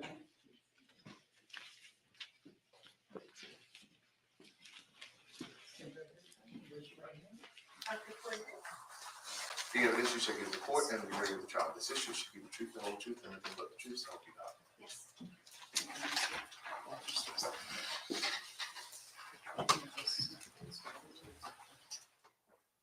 God. All right, good afternoon. All right, Mr. Dean. Good afternoon. Could you please introduce yourself to the jury? Yes, my name is Dr. Amanda Pentes. And what is your city and state of residence? I live in Dade City, Florida. And what kind of doctor are you? I'm a pediatrician. Where is Dade City? It is about 26 miles northeast of Tampa, Florida. And where do you work? Currently, I work at Premier Community Healthcare Center in Dade City, Florida. Is that do you work in like an outpatient pediatrics clinic? Yes, it's an outpatient pediatric clinic. Okay. Are you, what type of pediatrician are you? I'm a general pediatrician. Okay. And how long have you been doing that? I graduated or finished residency in 2006. And you are here today, just to kind of put it out up front, because you were Quinton Simon's last pediatrician. Yes. Okay. Before moving to Florida, did you work in the Savannah area? Yes, I worked in Savannah, Georgia from 2017 to 2023. And where did you work in Savannah during that time period? I worked at J.C. Lewis Primary Healthcare Center, and we have our own building that's dedicated to pediatrics. Okay. And that's an outpatient pediatrics clinic? Yes, it's an outpatient. And is that where you saw Quinton? Yes. Okay. Let me go back now to education, training, and experience. Can you tell us about your undergraduate education? Yes, I completed a Bachelor of Science honors degree through the University of South Florida in Tampa, Florida. And did you go immediately to medical school, or did you work after undergrad, or what? I was able to start medical school right after I graduated with my undergrad in 1999. I'm sorry. Where did you go to medical school? At the University of South Florida Medical School as well in Tampa, Florida. And when did you finish up medical school? In the year 2003. Now, after graduating from medical school in 2003, did you do a residency? Yes, I did a pediatric residency program in the University of Nebraska, Omaha, and Creighton University. Dual program in Omaha, Nebraska. What is a residency? A residency allows a doctor to kind of more specialize, or the first step to specialize in a certain area. So you have pediatrics, you have internal medicine, which is primarily adult medicine. You have surgery, for example. And dermatology, emergency medicine, all the different specialties? Yes. So you did your residency in pediatrics? Yes. And is that essentially the first step to becoming a pediatrician? Yes, it's, well, the first and only step to becoming a pediatrician. And how long was your residency program at, you said, a 3 dual years. program at Creighton University? Of Yeah, Nebraska? just both of those school funded and provided that education. 3 years of that pediatrics residency. What did the residency involve? It involved different areas of pediatrics, so not only outpatient, but inpatient, intensive care unit experience with the real small babies that are premature, as well as children, say that are very sick in the hospital, emergency medicine for pediatrics, psychiatric experience just under pediatric age group. So during residency, you do a little bit of everything peds related. Yes, Okay. When did you finish residency? I finished in 2006. And at that point, did you become, did you get any kind of board certification or anything along those lines to be a pediatrician? I was taking the board exam. And are you do you hold any certifications or remember? I'm a board certified pediatrician And how long have you been? since 2022. All right, since finishing residency, have you worked as a pediatrician uninterrupted through Yes. today? Okay. And so how many years would that be total? So that would be 18 years. I'm sorry to ask you to do that. Going on 18 years. Okay. Your Honor, at this time, I would offer Dr. Pentes as an expert in pediatrics. No objection, Your Honor. All right. Okay. I'd like to turn now to your involvement with Quinton. Okay. Can you tell us where, when, and under what circumstances you saw him? So I saw him as a new patient in February of 2022. He came in for a 12-month well visit, although technically he was 13 months. And what is a well visit? So a well visit is a physical exam type visit that we go over safety in the household, developmental questioning to see where a child and make sure a child is developing normally, as well as administering vaccines if the parent would like their child to get the shots. Is it fair to refer to a well child visit as essentially like a normal checkup? Yes. In other words, was he brought in because there was any specific health complaint, or was it just a routine visit? It was a routine visit. Okay. And tell us about your examination of Quinton that day. That day, I mean, he was healthy, happy. I saw him with his grandmother, who he was in care of at the time. And developmentally, he was appropriate for his age, talking, walking, everything on time. And then on physical exam, I did detect a heart murmur. Okay. And can you tell us what you did in response to that? So because of the heart murmur and at his age, and oftentimes my patients through this clinic, I may never see again, I referred him to a cardiologist. And what cardiologist was that? It was through the Savannah Children's Heart Center here in Savannah. Do you remember the specific doctor? It's, according to his records, is Dr. Burch. Was that heart murmur something that caused you any serious concern? No. Can you tell us why not? So a heart murmur doesn't automatically mean there's something structurally wrong with the heart. It can just tend to be, at the time when you hear it, a difference in pressure through the heart, so a difference in blood flow. Oftentimes, sometimes the next person, even within minutes, another doctor could have listened and not heard a heart murmur. Did Dr. Burch did Quinton then have a visit with Dr. Burch? Yes, he then, within a couple of weeks, had a visit with Dr. Burch. And did Dr. Burch get back to you about his assessment of Quinton's heart murmur? Yes, he sent me the office visit notes. And was there anything about what Dr. Burch told you that altered your initial impression that this wasn't anything to be especially concerned about? No, there wasn't. No concern. Overall, would you describe Quinton as having been in good health, happy, normal child when you saw him? Yes. And did you ever see anything that changed that opinion one way or the other? No. Okay. Prior to your testimony in this case, did I ask you to review essentially all of his medical records for his entire life? Yes, you did. Did you review his birth and neonatal records from Flowers Hospital in Atlanta? Yes, I did. Did you review some prior pediatrics records from a clinic in Waynesboro, Georgia? Yes, I did. Did you review some records for an emergency room visit at either St. Joseph's Hospital or Candler Hospital? Yes, I did. And what were those for? What was that visit about? The visit at St. Joseph's Candler was an acute visit where he had cough and runny nose. Pretty normal for a and kid. fever. Very normal for emergency room visit. And did you also review the complete records from the Savannah Children's Heart Center? Yes, I have. Right. But after that review, did you identify any documented condition that might have been life-threatening or anywhere close to life-threatening? No.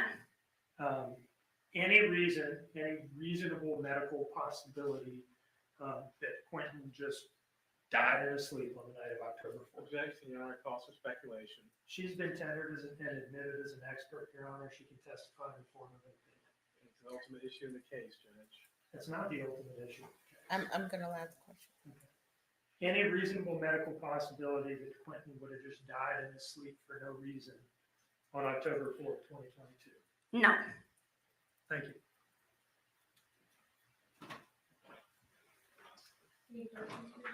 Yes. Dr. Quinton, let's pick up where Mr. Dean just left off. Okay. Does anyone just die for no reason? No. Yes. Okay. Who? What would be the no reason that could occur where someone would die for no reason? There's reports of adults, elderly, that will get a sudden arrhythmia and lead to sudden death. But wouldn't the arrhythmia then be the reason for the death? Yes. Okay, so it's a nonsensical question, isn't it? There's always some reason for a death, correct? If it can be proven. Correct. What if it can't be proven? What if you don't know the manner, method, time? Does it mean someone's less dead? No, it doesn't. Does it? No, they're still dead. Okay, so, but since you're a pediatrician, you're board certified, correct? Yes. And since Mr. Dean asked the question, I'll ask the question and take it a little bit further. Do you ever do postmortems on children? No. Okay. Have you ever done postmortems on children? No. It's not something you're trained in? No. Okay. The manner that you treat children, is it usually the health and wellness checks? Or have you ever done like emergency room visits or treatments? A little bit of both, because some of the acute care can be involved enough to even call the ambulance to come to the office. Okay. So, and whenever those children are in your treatment, okay, have any of those children died? No. Okay. So when you did treat them, it was usually something that required some sort of immediate intervention, correct? Yes. And you got it for them, correct? Yes. And then they recovered, correct? Yes. Okay. So let's talk about Quinton Simon in particular. You said you reviewed all of his wellness records and all of his medical records, correct? Yes. So the heart murmur was of concern and note, but you referred him to the heart center and treatment was followed up on, correct? Yes. And Dr. Burch, I believe it was, didn't seem to be concerned and neither did you, right? Exactly. Okay. So with regards to the Wayne County records, anything of note there? No. Okay. And I think you said you also reviewed the birth and neonatal records from Atlanta, correct? Yes. Anything of note there? No. Okay. Did you see anything in the birth or neonatal records that would raise your hackles or be of any concern to you with this child's health or well-being? No. Okay. Now, who was it that brought the child in to see you, I guess, in February of 2022, or do you not know? No, his grandmother did, along with what grandma referred to as a nanny. And that was in February, correct? Yes, 2022. And you also had a June 6th visit as well, or was that a different doctor? That was the emergency room visit. Okay, but that wasn't you. No, that wasn't me. But again, you reviewed those records, and again, nothing of any note or concern beyond, I guess it was a cough and runny nose, you said? Yes, no concern. Okay. And you're a mandated reporter, aren't you? Yes. Okay. Can you explain to the jury what that means? So I'm obligated to report a suspicion of child abuse or neglect. Any concerns, I'm supposed to report it to law enforcement. And is there any special training you go through to do this job, to be a mandated reporter, or is it just part of your normal medical training? It is, I guess, tutorials, a few hours of explaining mandated reporter, cases that it would come up or that might lead you to be suspicious in order to report, and then also how to report. At any point in time, did you report any suspected abuse or neglect on Quinton's side? No. That's all the questions I got.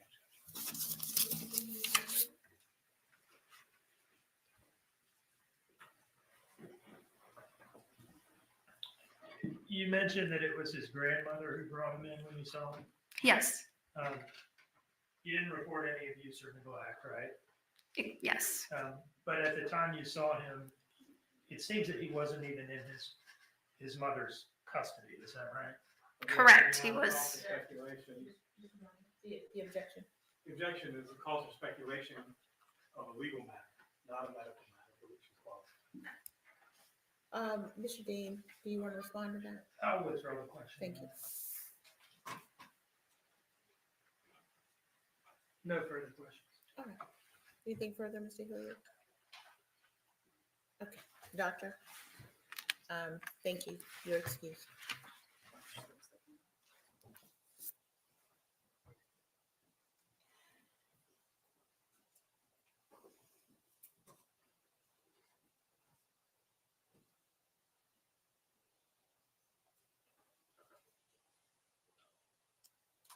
The state may call its next witness. Dr. Kenneth Burch.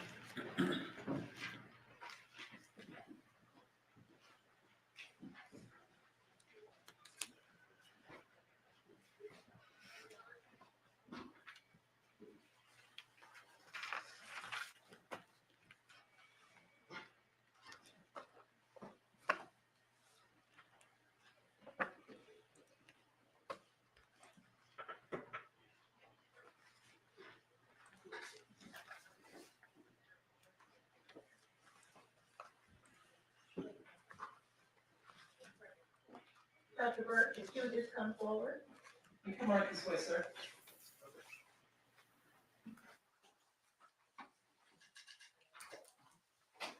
Stand right here for me and raise your right hand. Madam Clerk, swear you in. The evidence you shall give the court and jury in the trial of this issue shall be the truth, the whole truth, and nothing but the truth, so help you God? Yes. You come right this way. Watch your steps. You can adjust this microphone and speak clearly. All right, good afternoon.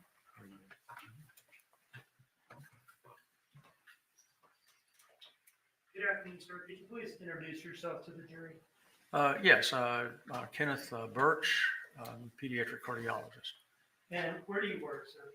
at Savannah Children's Heart Center in Savannah. Are you a medical doctor, sir? Yes, You said you're a pediatric cardiologist. that's correct. And are you here today because you briefly treated Quinton Simon, the victim in this case?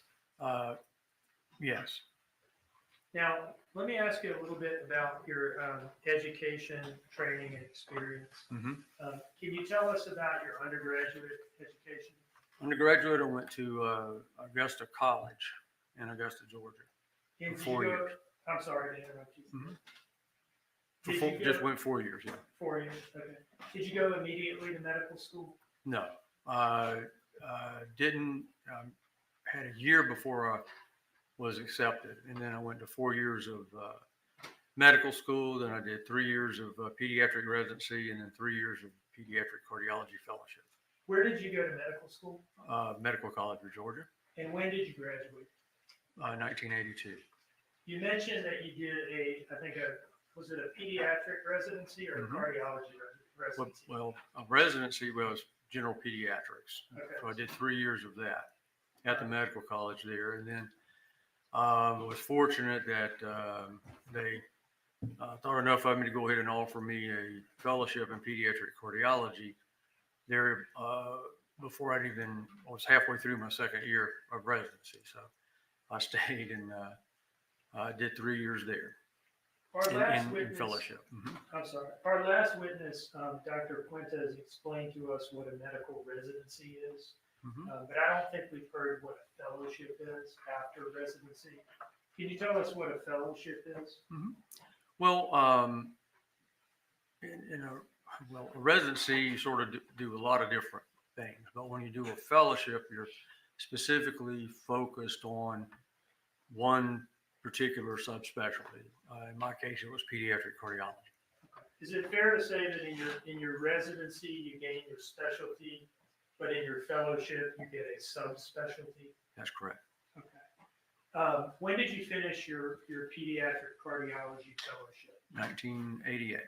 And have you been working as a pediatric cardiologist uninterrupted since then? Yes, sir. Tell us where you've worked as a pediatric cardiologist. Well, initially was employed, if you will, by Memorial Medical Center starting July 1988, and worked in the pediatric department there doing pediatric cardiology until 1995, and I went out in private practice April 1st, 1995, and formed Savannah Children's Heart Center. I've been there ever since. Now, as a pediatric cardiologist, how do you get patients? Where are these patients coming? They're from? referred. Referred by who? Typically, other general pediatricians. And what causes a general pediatrician to refer a child to a pediatric cardiologist? What kind of things? Well, there are very various different reasons. One of the most common, particularly in a young child, is because they hear a noise or a murmur when they listen. We also see kids for passing out, chest pain, all kind of other complaints. But now, can you tell us about Quinton Simons being referred to you? I believe that Dr. Prince heard a murmur, and I think it was a new finding, from what I gather. And so he was referred for us to evaluate. And tell us about that evaluation. Okay. Well, how much? What do you want to know? Everything, or just? I'm not. Well, I mean. Can you do like a 1 minute? Yeah. So basically, when he came into the office, he had a EKG performed, which was normal. Then I went into the room, and he was there with his grandmother, and he looked fine. Respiratory rate was normal, heart rate normal. His weight was above the 75th percentile for his age. He looked like he was thriving. And so I listened to him and examined him. He had a soft little murmur. So then we went and did the echocardiogram, where we actually look at the heart. And that's where we, so two minor things. One was a patent foramen and the other was a very small, what appeared to be a coronary artery fistula into the PA. The first thing you said was you said it really fast. Patent foramen valley. PFO. What is that? Well, Peyton Family Valley is a normal structure actually that all babies have before they're born. Okay, it's open in such a manner so that the blood that's coming up from the placenta, because mother's providing everything, is preferentially directed across that opening, if you will, to the left side of the heart. So most of it gets pumped out, to the body, as opposed to going back into the lungs, which are full of fluid and the vessels are constricted. And then after they're born and the pressures change in the heart, then it just sort of flaps shut, if you will. But very commonly, it doesn't necessarily meet like it's supposed to, and takes time to close up and go away. Typically, large Peyton Family Valleys, about 80% of them close. Small ones, 90-95%. But a small Peyton Family Valley is restrictive, doesn't have a lot of shunting going from, because the shunt direction changes after they're born. Okay, the pressure in the lungs goes down, so now the left side of the heart has a higher pressure than the right side. Okay, if it's got your blood pressure, i.e., in your pressure in your lungs is like a third of that. But anyway, so the direction of the shunt changes, and then what the criteria for intervening or closing it, or whatever you want to say, has to do with how big it is. You mean surgically? No, you can close it with devices. Okay. But sometimes it's surgically, it just depends. But if it's small and restrictive, and the right side of the heart is normal, you leave them alone, because you're actually probably going to do more harm than good closing it, if you will. And his was very tight. Okay. And Mr.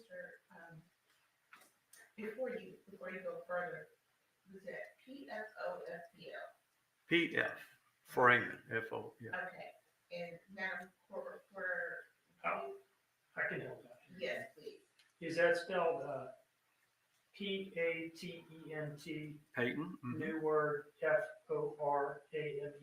Mm-hmm. New word OVALE. That's correct. All right.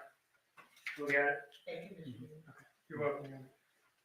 I can say PFO if you want me to. So was any intervention indicated for Not for that, no. Okay. Would you consider this a minor issue? Mm-hmm. I would consider, you're talking normal activities, no limitations on activities, typically shouldn't have any effect on life expectancy. And like I say, he was only 13 months old when I saw him, so there was still a good or a high probability that it was going to close up anyway. By around what age? Usually, most of them close around 12, 15 months of age, but I've had some that were a little older, 2, 3 years, that, some that you're looking at thinking, well, these may be large enough for us to do something about. And we typically, if we do need to do something, if they're large enough, we typically don't address that until they're 3, 4, 5 years of age. So Is that because you're waiting for it to just resolve? Waiting for it to resolve, as well as getting the child older, so everything is easier to do, particularly if you're going to do it with a device. Now, you mentioned, I think, also a coronary artery fistula that you observed. Can you tell us about that? Yeah, that's a very rare type of finding, in the sense where I think it's about 0.01, maybe 0.02%. You see a congenital. Now, this is a congenital one. There are coronary fistulas that you may see in adults that are undergoing bypass surgery and other kind of things, but I'm talking about a congenital one. And basically, when the heart forms, basically it's a single tube actually when you first start, and then involutes on itself and so forth. So a lot of the structures are very close to each other, and sometimes, most commonly, the left anterior descending coronary artery may not actually totally close up from the pulmonary artery. So you may have a connection there, and that's called a fistula. And the size of the fistula dictates what you do, meaning that if it's a small coronary fistula, less than like 1 centimeter, or much less than the size of the coronary artery, I'll put it that way, then we just watch those. And most of those will even close up and go away on their own. Now, when you talk about larger ones, moderate to large, those are a little different. Those many times will need to be taken care of. But typically you'll see signs and symptoms with that. So it's not just looking and saying, oh, this is a small one. You're looking at other things as well. If it's a significant shunt, which means it's a big one, okay, and to the point where then the left heart's going to be dilated, there's going to be increased flow to the lungs, the child's going to be short of breath, he's not going to eat well, he's not going to gain weight. You see what I'm saying? Yeah. And so forth, and obviously, though, and of course, one of the risks with it, if it's a large one, is that once they get up and start playing sports and so forth, that they could have an issue with ischemia or lack of oxygen to the heart. So you will repair those. Small ones, you watch. Sometimes they don't go away. So typically when they're 10, 11, 12 years of age, when they reach that age where they're going to be affected by peer pressure or parental pressure to continue to compete, whereas when they're little, they get tired, they stop. When they get a little older, they try to run that extra lap or whatever. That's when you can get in trouble if you have an issue. So we'll exercise them and make sure everything is okay, depending upon the size of it. But I mean, I've had kids with small coronary fistula that play, competitive athletics, high school, college, and so forth. What Never about have an Quinton's? issue. What about His Quinton's? was tiny. Tiny? Tiny. Okay. Yeah. Well, either now you. You almost don't even want to mention it, but it's there, so you have to. Does that yeah, make sense? we called you in here just to cover all the bases. Okay. That's why you're here. Mhm. Were either of these findings that you've described Mm-hmm. of any serious concern to you? No. And you say this as a pediatric cardiologist with 30-some years experience? That's correct. I've only had one coronary fistula that we've ever had to repair, and that was back in the 90s. The Only rest of one? them. Only one that you've ever had to repair? Mhm. Okay. And the patient did well. And how many kids have you seen with It's not these very things? common. I don't know, 20, maybe 15 over the years. I don't, keep that number because of most of the time it's almost an incidental finding, if you will, because they're so small that you don't want to make a major issue out of it because then it may interfere with the child's normal activities and so forth, because everybody's going to be worried that something may happen. How many times did Quinton come to see you? Just one time. What was the plan going forward? He was supposed to come back in 6 months. And so I saw him on February 28th, 2022, if my memory is correct. And so he was supposed to come back in August, and he didn't show. And then, I don't know the details of the dates right in there, but somehow we were trying to track him or get him. It came to light that he had died. I don't know that I did this earlier, Your Honor, but I would offer Dr. Burch as an expert in pediatric cardiology. No objections. Okay, thank you. In your opinion, is there any reasonable medical possibility? Well, let me ask you this. Were either of these conditions life-threatening in your view? No. Even remotely so? No, sir. Is there any reasonable medical possibility that they just caused his sudden death one night? I guess anything is possible in the world. However, I would say this: I've never seen an issue with these defects this small ever creating an issue. I mean, any symptoms or whatever, much less death. Thank you, sir. Mhm. One moment, please.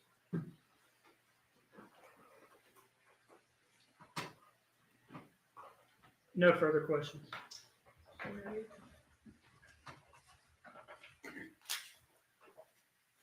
Dr. Burch, these are rare conditions, correct?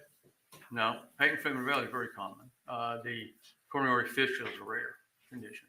And it's not often I get to talk to a cardiologist, so I'm going to ask some questions. I know it's probably for you, stuff you're used to dealing with, but just out of curiosity, you said the PFO. How common is that in children?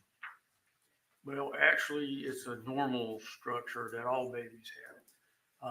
It's the ones that don't close after the burn. Like if you were to go into nursery, hypothetically, and do an echocardiogram on every baby that was born in the first 24 hours, they probably 95 to 98% of them will still have a patent foraminal valley. Okay. And let's talk about the fistula. How common is that? That's not common. It's like less than 1%. Okay. And since one is fairly common and one is not very common, the combination of the two, how common is that? I have no idea. I mean, have you ever seen it before? Oh, yeah. Okay. So I assume what you were talking about with Mr. Dean, I'm not trying to put words in your mouth, about the 15 or 20 times, I guess you would say, since one is something to that effect. I mean, you know, like I said, I could go back and probably look it all up for you, but it's not very common. It's just not a very common thing. Okay. Although I will say this, it's becoming more common because our technology is a lot better. When we look with the echocardiograms and the color flow, then you're seeing more things now that you didn't see previously. Does that make sense? And so, you know, so you're seeing them, but still, it is not necessarily, you know, anything that you would certainly do anything about unless it's, you know, moderate to large in size. Well, and let's talk about that. So technologies, you've been a pediatrician now, I believe, since the 80s. So probably 40 years now, right? 82. Okay. So, and I assume technology advancing does help in the diagnosis and treatment of a lot of these disorders, correct? Yes, sir. So I guess, you know, 40 years ago, these things wouldn't have been diagnosed or as common as they are now, correct? In the moderate to large, you would probably hear them, okay, because it'd be more of a continuous murmur. And if you got one large enough, then you'll hear it. I mean, I have a patient that has one that you can definitely hear, but hemodynamically, it's not significant enough that, I mean, I referred her to be considered for having it closed, and they did the catheterization, looked at it, came back and said that it wasn't large enough to warrant intervention at this time. Okay. So, well, and let's talk about, what was it, the fistula that you said that could become an issue later on if it didn't close or do what it's supposed to do? no, I didn't. Or is it a PFO? No, not PFO. Okay. As you can tell, I don't know much about this. No, it's okay. That's okay. The PFO typically will either close them, go away, or stay the same size. They don't typically get bigger. Okay.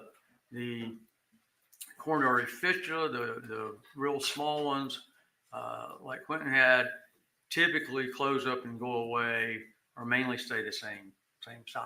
Okay. The moderate to large ones, they can increase in size over time. So that's why you would address those sooner. Now, someone like Quinton with a very small one, you would watch him just to make sure that it doesn't progress, and, you know, look at the size of his coronary arteries and make sure there's no dilatation and so forth and so on, just to make sure that you're not going to have or try to prevent any issues. I'll put it that way.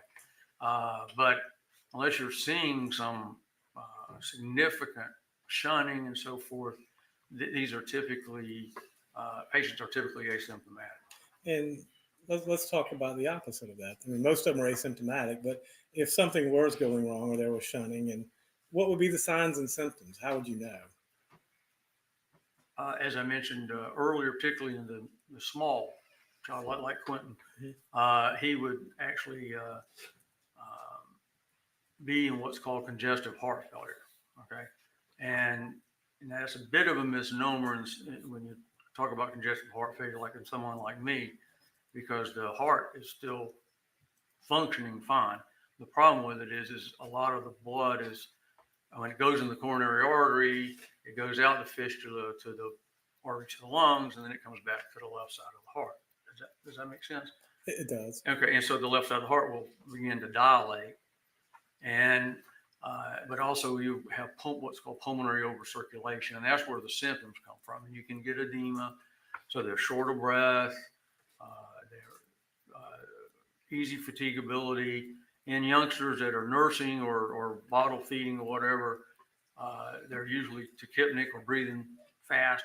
And so their major activity obviously is eating. You know, they don't get them run around. So what happens to them is they can't coordinate sucking, swallowing, and breathing. Okay, so they tire, they don't finish the bottle or whatever, and they don't gain weight. So that's one of the parameters you always look at in a situation where if there's a question in your mind, is this child doing fine or not?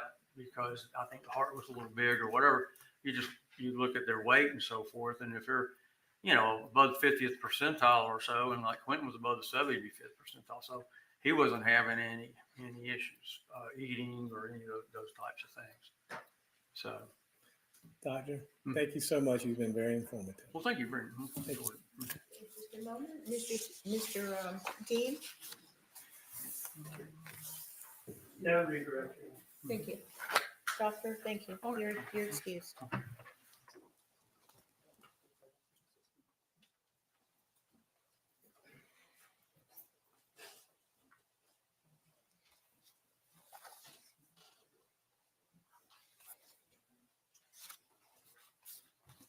Okay, the state may call its next witness.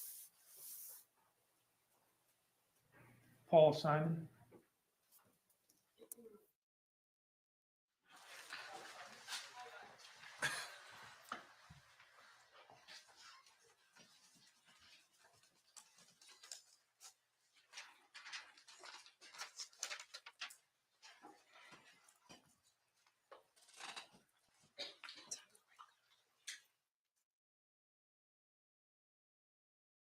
Right hand, please. The evidence you shall give the court and jury in the trial of this issue shall be the truth, the whole truth, and nothing but the truth, so help you God. Step this way.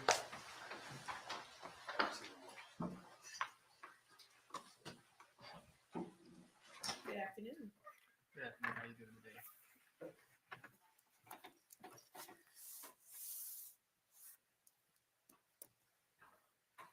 Good afternoon. How are you? Doing good. How about you? Doing pretty well. Could you please introduce yourself to the jury? I'm Paul Simon. And you are the defendant's brother? Yes, sir. All right. Do you mind if I call you Paul? No, sir. Go ahead. If you prefer Mr. Simon, let me know. No, and you I'll can do call that. it Paul. Okay. How old are you, Paul? 23. And what is your city and state of residence? Where do you live now? I live in Eden, Georgia. Do you work? Yes, sir. What do you do? I do construction and I'm a manager at AutoZone. Did you grow up in the area? Yes, sir. Where'd you go to high school? New Hampstead. I want to draw your attention to fall of 2022. Mm. Do you remember the general time period I'm talking about? Yes, sir. Okay. Where were you living in the fall of 2022? 535 Mccarta Road. And whose house is that? My mother's. Okay. And where were you staying in that house during that time period? Upstairs and towards the back side of the house. When had you started living there? 3 to 4 months prior.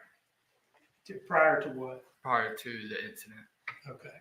Now, where did you live before that? With my aunt. Okay. What's her name? Jackie. Okay. So you lived with your Aunt Jackie and then you moved back in with Mom at some point? Yes, sir. Were you working in that time period? Yes, sir. I was working at a warehouse. I can't remember the name. It was Eclipse, I believe. Okay. Was it the same place that your sister and Danny worked? Yes, sir. Okay. Tell me about a normal day there. What did you do? We loaded packages up onto trailers and moved them around the warehouse into different trailers all day. Just stacking them and wrapping them and sending them off. Now, when you moved into your mom's house a couple months before what you described as the incident, were your sister and Danny and the 3 kids already living there? Yes, sir. Had Sky already been born at that point? Yes, sir. Okay. Tell me, what was it like living there with everybody in that house? Well, pretty much every day, from what I heard and saw, it was just arguing every day. I mean, not between the kids or nothing like that, but it was between Leilani and Danny. Okay. What about your mom? Whenever my mom was there, they did argue quite a good bit. And who's that? Leilani and my mom. Okay. Let's go to the morning of, well, let me ask you this. Tell me about the kids, the three kids, Zane, Quinton, and Sky. Zane, hyper, want to be in everybody's business. Well, I mean, that's average for his age, you know what I mean? Mm-hmm. And then Quinton, he was an angel. Like, you know, you could change his diaper. He'd lift his butt right up for you. You know, no problem at all with it. You know, you put the diaper, you tell him to lower his butt. He'd lower it, let you clean them all up. No problem at all. Zane, that boy had crap all up his head one time, and Leilani made me clean it in the back of the car. Man, that was a whole, I don't know how I managed that one. Can I ask you this? Did you participate in the child care at all during your time living in the house? Kinda. It was on and off. It was whenever they needed me. Yeah. Tell us about your interactions with the kids. So a few times I had to take them to doctor's appointments, which wasn't a problem because, you know, people was at work, you know, and I happened to have the day off or whatever, you know. So I'd take them to the doctor's appointment because I didn't have to be at work till 2. And then I'd drop them off at the babysitter. And then whenever Leilani would need me to watch them, I'd watch them upstairs. I'd bring some toys upstairs into my room and let them play with it. Tell them, hey, that's your area. Don't mess with none of my stuff. You know? Tell me about watching them upstairs in your room. They just sit there, play with the toys, want a whole lot of snacks. And, of course, I wouldn't give them snacks right away. You know, you ain't about to be all hyped up on me. Does this include Sky, or are you talking mainly about Zane and Quinton? Zane and Quinton, I didn't actually watch Sky. She was still, you know, relatively young, you know, like 3 or 4 months old, somewhere around there. So I didn't actually watch Sky, but I watched Zane and Quinton quite a bit whenever they needed me to. Did you ever help them, you know, and maybe not because of the shift you work, but did you ever help with getting them dressed in the morning, getting them fed, getting them bathed and put down at night or anything like that? I bathed them once or twice when I was there. And as far as feeding, I would help with that, but it was more so when I was there, because I was working from 2 to 10. So they'd usually eat between 6 and 9 at night, give or take those time periods. And you started saying some nice things about Quinton earlier, and I did not follow up, and I guess I'll do that now. What was your relationship like with Quinton? Well, he loved me. I mean, he'd come up to me, he'd put his arms over my knees, and I'd just sit there and bounce him for a good hour or 2 till my legs got tired. You know, he weighed a good 20, 30 pounds. But, I mean, I loved him. I mean, I'd tell him to shut up. But, I mean, that was about as mean as it got towards him with me, you know what I mean? You know, kids don't want to stop talking.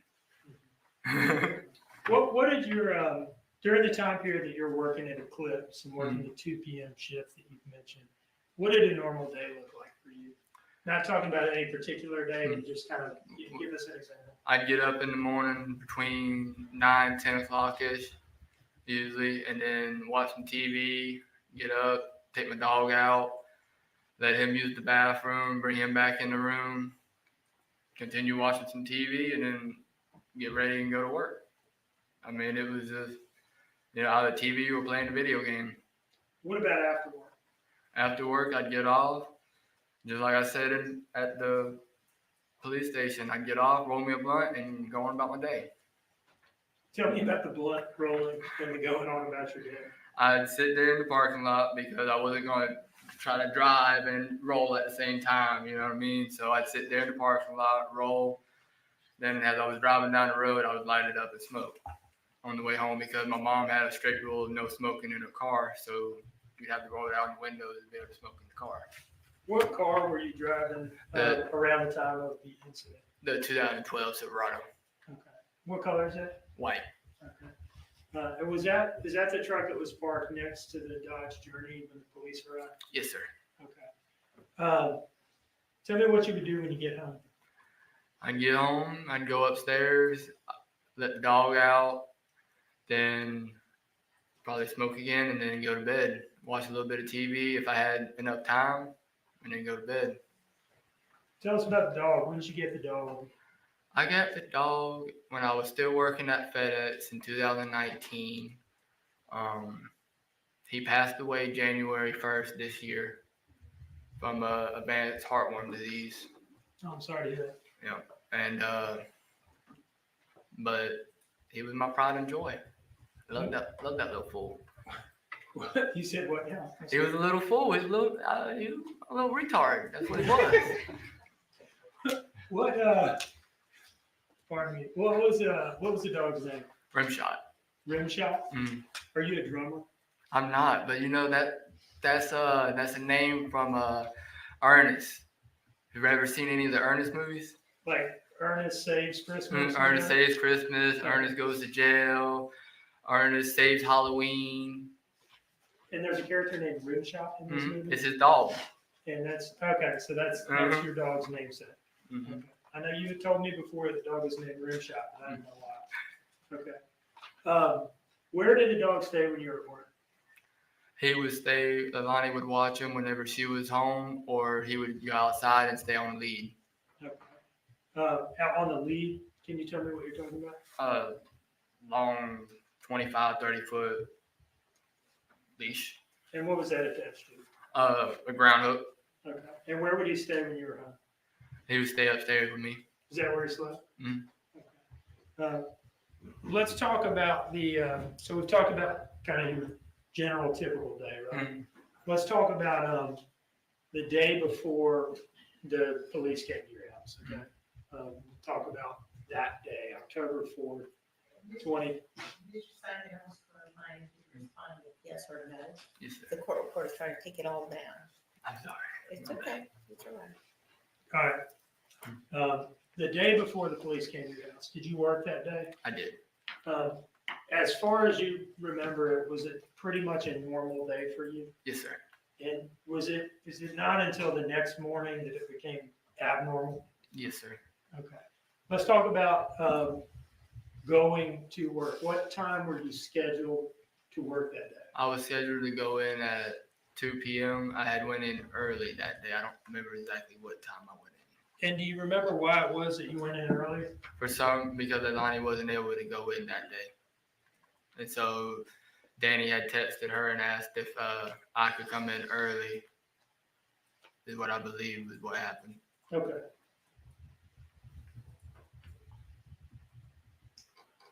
Your Honor, I'd like to approach with what I've marked as State's Exhibit 88.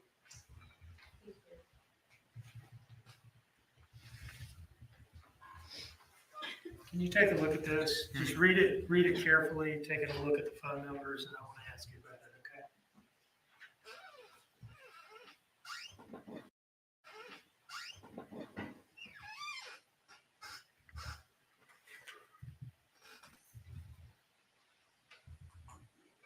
That's my old number, and that was Danny's number.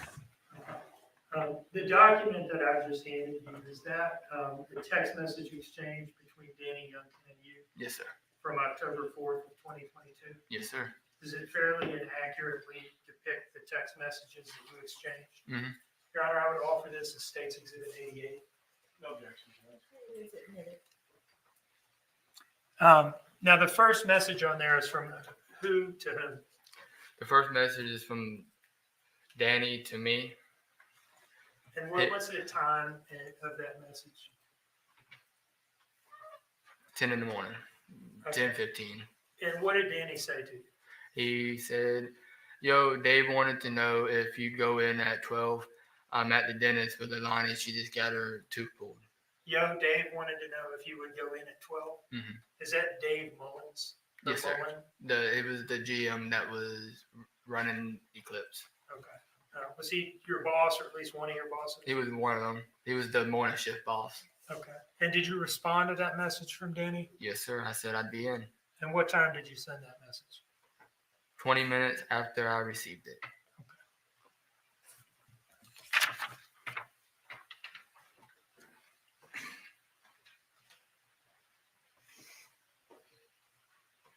So from there, did you go into work? Yes, sir. I got there probably about 11:30. And was it a normal day at work? Yes, sir. Okay. Now, tell us about finishing up work and getting ready to come home? So I had got out of work. I went and sat in the car, and that night I had got stopped by a train. So I ended up getting home at 10:50 instead of my normal time, which was 10:30. Okay. I'm sorry. Go ahead. And that night before I had left work, Leilani had texted me and asked me if I had any relatives, which was blunt wraps, and I had responded to her and said yes, I'd be home in about an hour. And when I had got home at 10:50, I'd went in there to give her the pack of Rellos, and she wasn't there. Okay. So you said that she texted you before you. It was either a text or a phone call. Okay. And asked you if you. Would bring her a pack of Rellos, which is blunt wraps. What is that word you're saying? I'm sorry. Rellos. Rellos? Cigarillos. Oh, okay. Cigarillos. Yeah. Is that what GAR means? Mm-hmm. Okay. Cigarello? Yeah, Okay. yeah. All right. Thank you.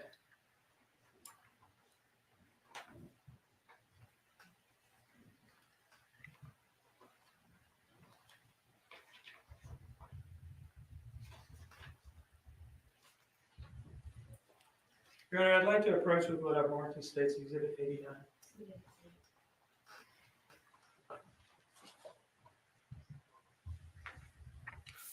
Can you take a look at this document and let me know when you're ready to talk about it? Take a careful look at the numbers and the messages and so forth.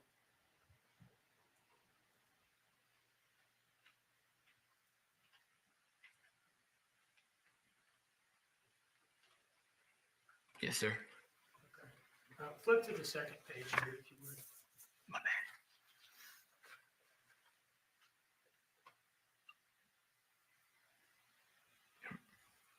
All right. Do you recognize those messages? Yes, sir. Are those messages between you and your sister on the night of October 4th? Yes, sir. Do they fairly and accurately depict the messages that you exchanged with each other? Yes, sir. And around the same time, because at that time, it took me about 30 minutes to roll. So I was sitting there in the parking lot for 30 minutes. Your Honor, I would introduce this as State's Exhibit 89. No objection, Judge. I don't know. I know you talked about your general practice of rolling a blunt in the parking lot after work. Would you smoke it there as well? I would be driving on my way home smoking. Like I said, that night I had got stopped by the train, so it took me an extra 20 minutes to get home. Okay.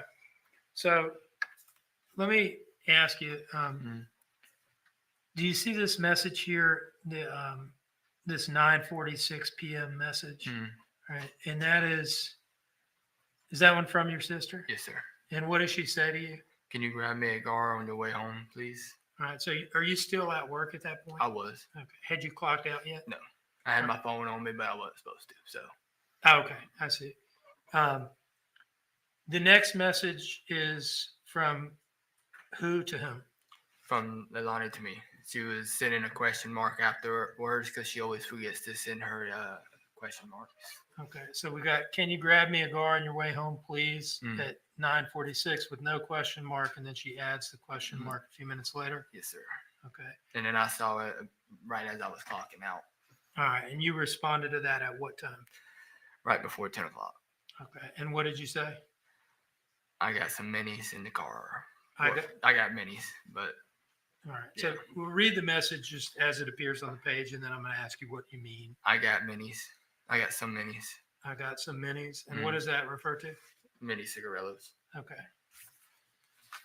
And where were you at the time you sent that message? You said you just clocked out? Just walking out the building. Okay. And what's the next message? She said, okay, you on the way. I said, in a minute. And what time did you say in a minute? At 10:03. All right. And would you have been in the parking lot at that point, I guess? Getting in the car. Okay. And then what was the last message? Okay. And that was from her to you? Yes, sir. At 10:03 p.m.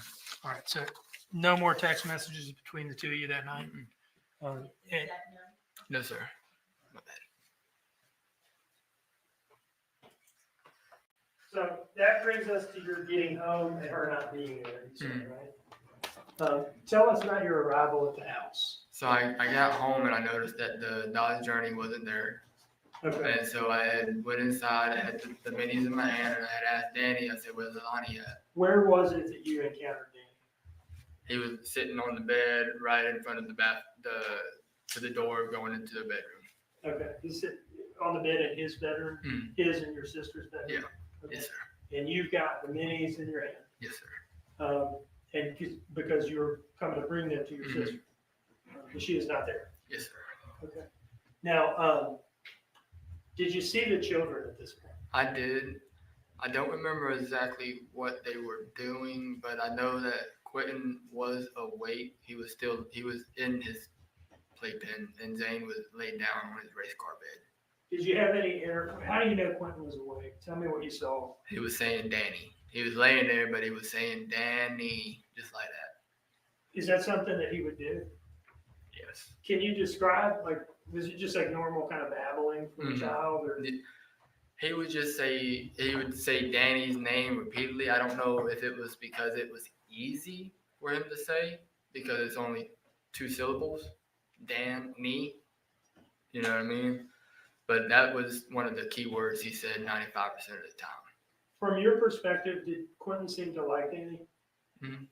Did they have a good relationship? They had a decent one. I mean, Danny would get fed up with taking care of the kids all the time. But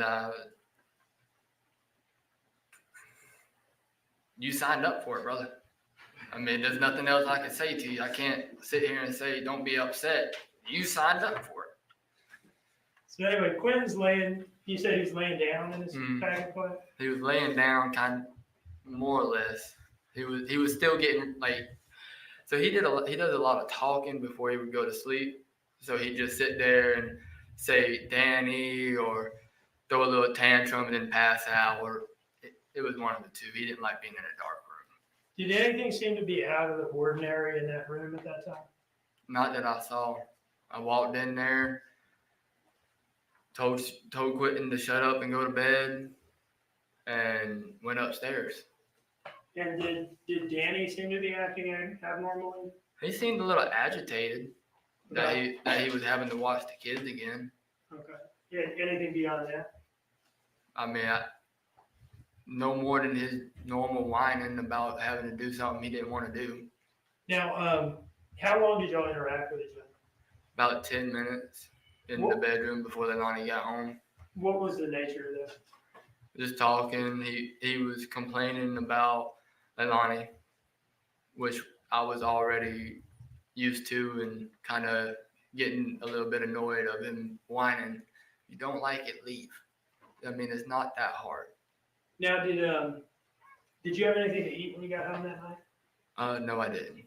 Don't remember getting anything to eat? I don't remember it. Okay. Would it refresh your memory to look at some text messages between Danny and Leilani about that, perhaps? Yes, sir.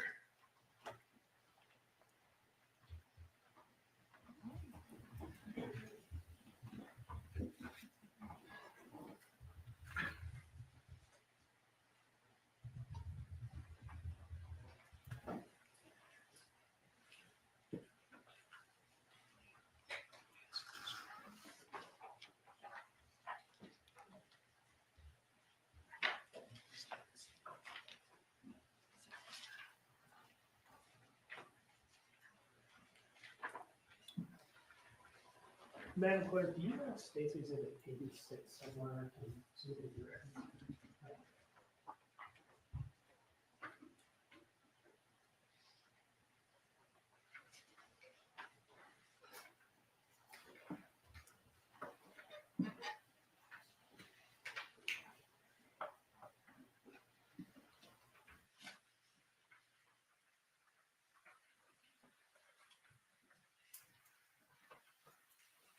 Can you take a look at that second message from the top?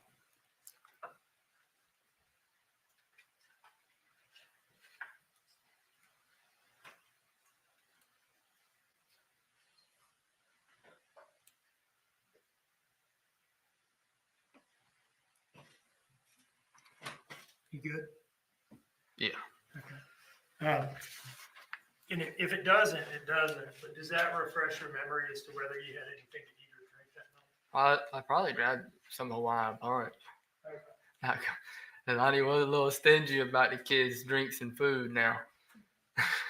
Now, after you probably or possibly had some Hawaiian punch, what did you do?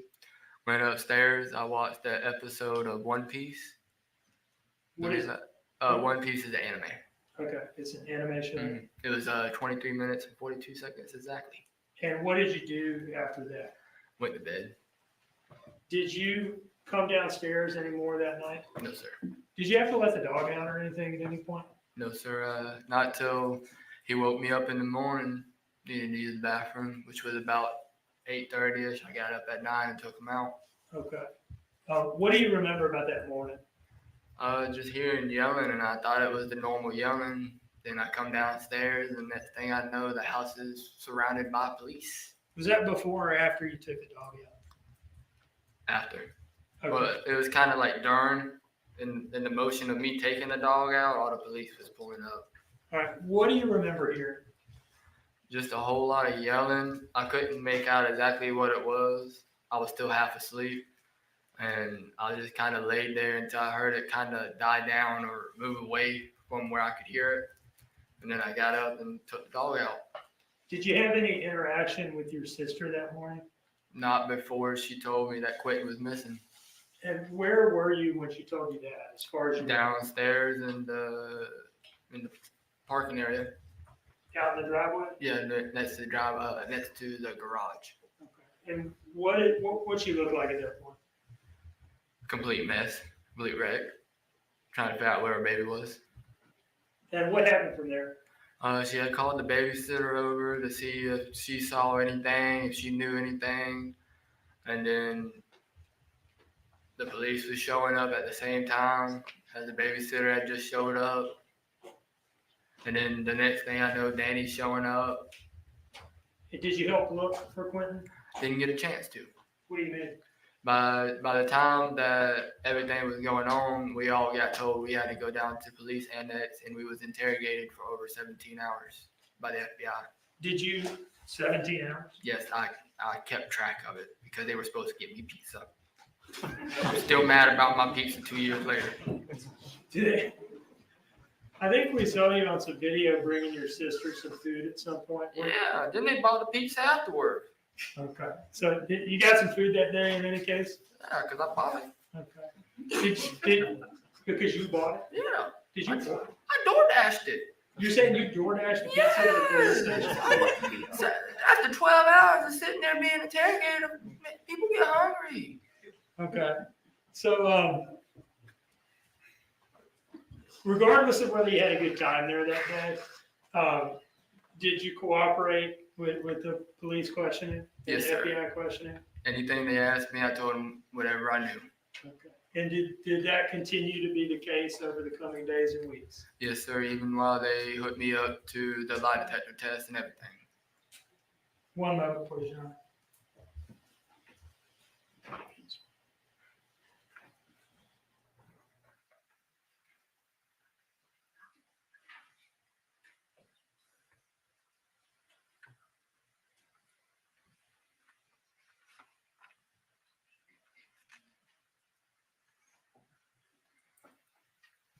This might be a good time for a short break. Matt, just finish up a couple of things here. Yes. Perfect. Do you look? I'd like to approach with what I've marked as States Exhibit 90.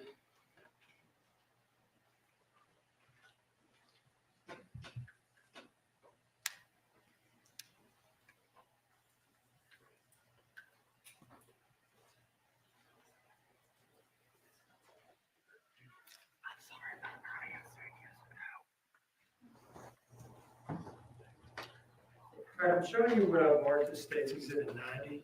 Okay. And let me just say, just so that everything can be on the record. So Mr. Simon just apologized for not responding yes or no, and that's fine. Okay. Okay. Can you take a look at these messages starting from the back, actually, and tell me if you recognize them?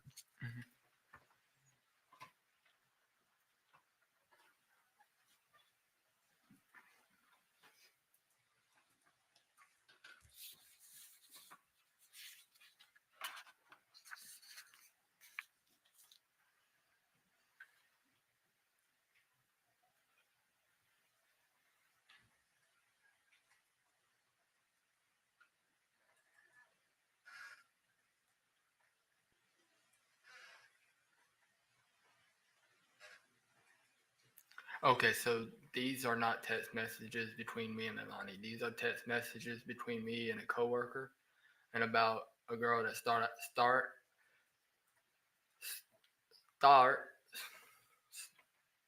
thought that I was making a rumor about her, and I wasn't, and she threatened to hit us with her car. So we all kind of dipped out of there really fast. Is this something that happened at work on the 4th? Yes, this was nothing related to Leilani or Danny or anything like that. I wouldn't. Yeah. Okay. Your Honor, I would like to introduce this as State's Exhibit 90. No objection, Judge. Okay, exhibit 90 is admitted. Let me just ask you this. On the last page here, do you see this message where this person asks you at 11:40 p.m. what time you going in tomorrow? I said 12 because I was already planning on going in early regardless because I needed the extra money. And that response from you was at 11:40 p.m. That's why I was already getting up. But then when they asked me to come in, it made it even easier to come in without asking for permission from the boss. Okay. Well, this was on the night of October 4th, right? Yes, sir. Were you already up in your room at this point? Yes, sir. He had texted me after I had laid down to go to bed. Okay. And was this your last phone activity that night? Yes, sir.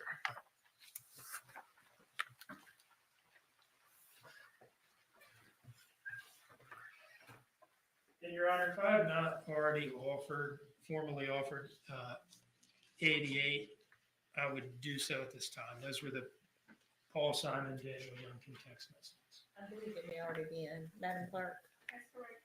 Thank you. And is that the case for 88, 89, and 90? Not 90. 90 is just admitted. 90 is just a minute. Okay. One moment, please.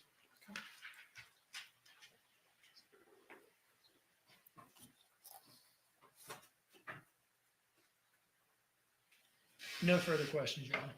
Okay. All right. So there's mention of a break. I think this is a good time for a break. The time is 3:13. Let's come back at 3:30. Jury's exiting.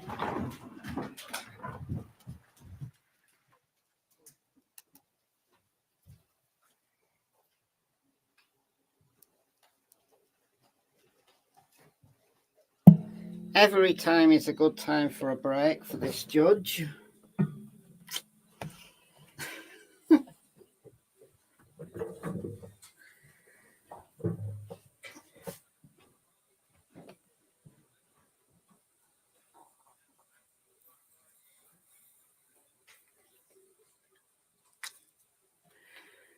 There is indeed. I can show you his picture. Just 1 second.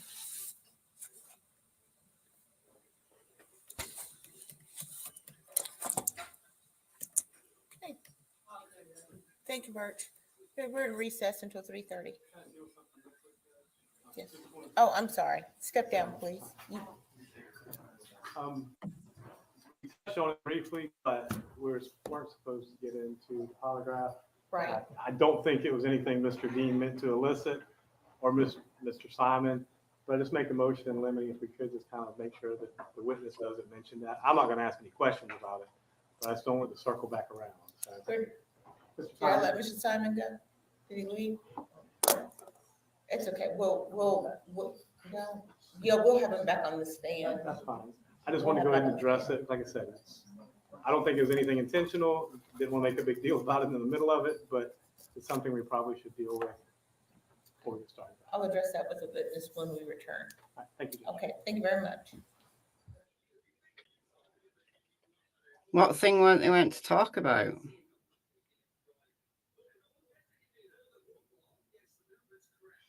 I'm not sure what that was all about, but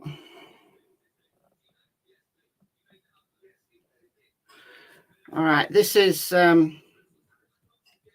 Leilani Simon's older brother, the killer uncle, as Scribe Online puts it. So Quinton's uncle, Nathaniel Quinton Betterton, was convicted in 2013 of voluntary manslaughter and robbery. He was sentenced to serve 20 years without parole as part of a plea deal. So he was charged with murder, but he took a plea deal, and therefore he's doing 20 years for manslaughter. There he is. Nathaniel Quinton Betterton. That's Leilani's older brother. So he had this argument with someone called Timothy Moore, attempted to rob him, and then shot him multiple times, killing him, which to me sounds like murder. So actually, a plea deal for 20 years is a good deal. But yeah, that's and interesting that his middle name is Quinton.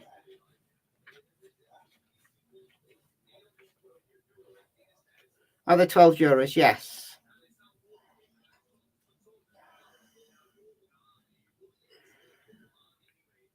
Where was Billy Joe when this one was out getting in trouble? Well, maybe she was having her problems then. I mean, Billy Joe has got a pretty spicy past.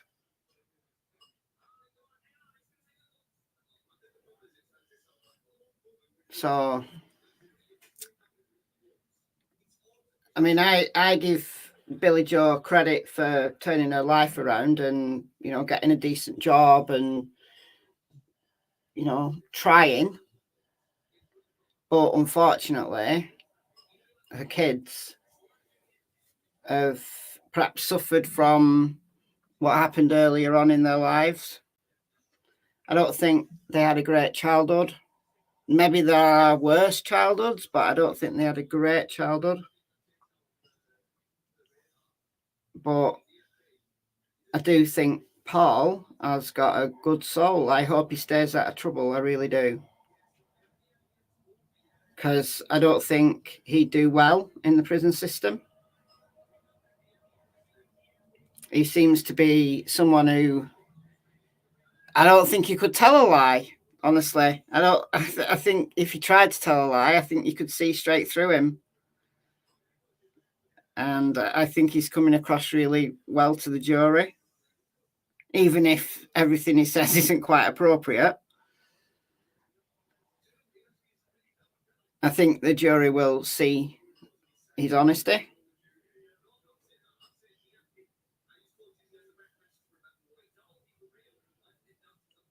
So it's a shame. It's a real shame. I mean, you know, Paul's life has been turned upside down, and I think he's one of the victims of all this.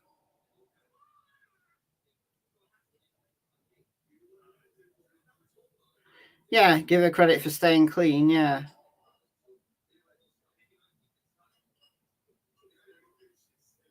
So, you know, when someone's trying, you got to give them credit for it. I think, you know, you reap what you sow, though. And unfortunately, I think she maybe got her life together a little bit too late for her kids. And I think her kids have suffered for it. Yeah, very endearing. Yeah, I think he was. And I hope that the defense attorney isn't too shitty with him. Because it's obvious that he had nothing to do with Quinton's murder. Obvious. So I hope he doesn't try to make him look like, you know, something that he definitely isn't.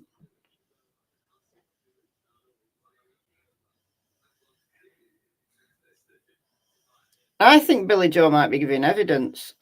Somebody in the chat earlier said that she wasn't, but I don't see how she gets out of it. I mean, I know she wasn't there, and Paul was there, but I'm still waiting to see whether that rumor that went round. We discussed this earlier on in the stream, but the text message that went round from Billy Joe to a YouTuber saying that Leilani had told her that she put Quinton in a dumpster and that he was at the landfill. And I didn't take it seriously at all. This was when Quinton was, it was very early on. I mean, maybe it was in the first week. And I didn't take it seriously at all. And then, lo and behold, the FBI start searching through the landfill. And I was like, wow, that could be true then.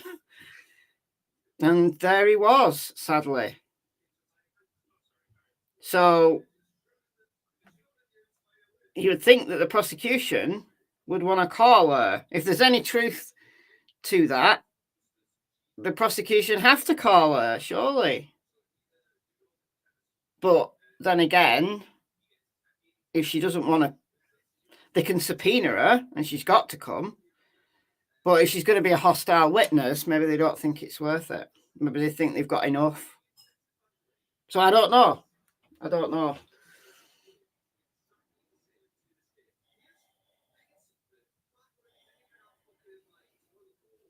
Yeah, I just hope Paul stays true to himself, stays out of trouble, and makes his life good.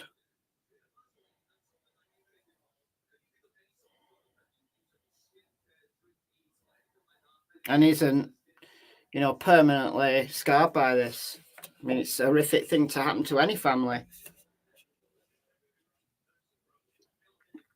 Maybe with him being the youngest, maybe he suffered less. Like if Billy Joe was in the process of getting her life back together, maybe Paul was, maybe Paul was quite small.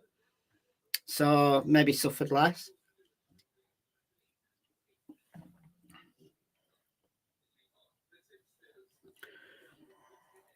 Does Kyle have cereal? Yeah. So do I. It's my favourite thing.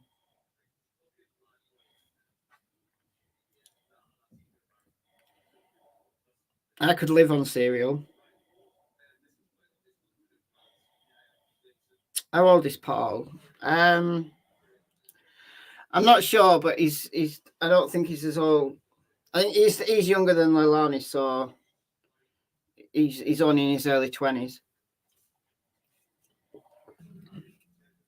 23. Okay.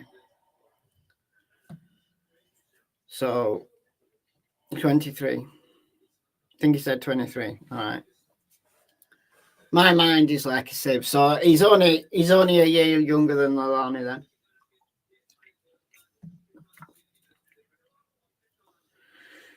then. Where are the kids now? Zane and Sky, I believe, are in the custody of the state. That's where they went. I don't exactly know where they are now.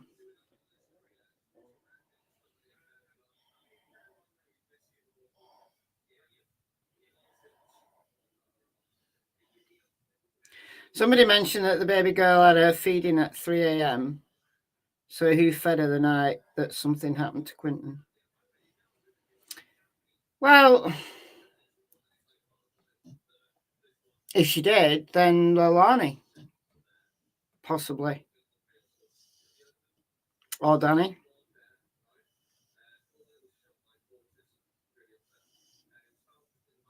So Danny did.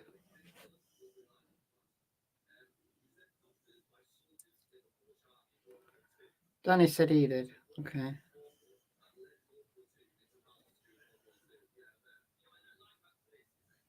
My memory is like a sieve. Right. Testimony that I really want to listen to. I usually listen to it twice. You like dry cereal? Yeah, I do.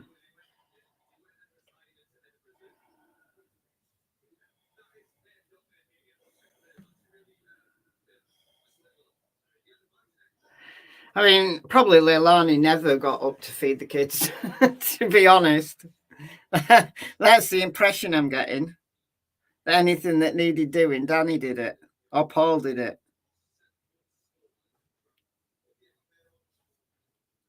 I mean, she had it good, really, didn't she? You know, at that point, you know, there's not many people who get that much help.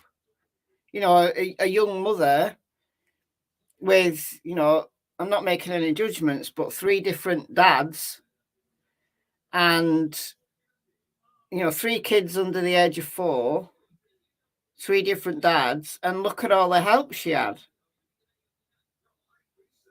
You know, she was living in a nice house that was paid for by her mother and her stepdad. And then you've got Paul on tap as a babysitter. You've got Danny, who seemed that he did everything even though he was drunk. There's not many people, really, that have that much help with 3 kids under the age of 4. They could have had a beautiful life. They could, yeah. If they got off the drugs, cleaned themselves up, they could have had a great life. You know, they could have stayed there till they could, you know, save up money for a house of their own and then flown the nest then. But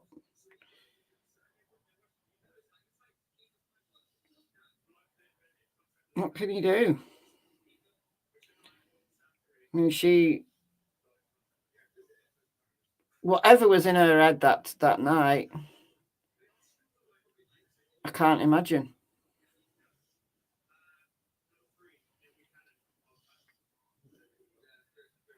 She did. She ruined a lot of lives. She did. She really did. She ruined a lot of lives. And Quinton paid the ultimate price for whatever mood she was in. Yeah, Billy Joe would have worked with her, I think, if she'd tried. I think Billy Joe was trying to help her. I think Billy Joe was naive. And I think Billy Joe was a bit, you know, she was selfish, maybe. She just didn't, I don't think she realized, I don't think she took it seriously enough. I think she just thought everything was all right. And there was 3 adults in the house, though. You know, even when Billy Joe and Tommy were away, there was 3 adults in the house. I know Paul wasn't very young, but... And then there's the babysitter just down the road who was having the kids every day. Who would, you know, keep them if they needed to stay longer. She would, you know, they could stay longer. And then the babysitter's daughter helped them out. So she so much help.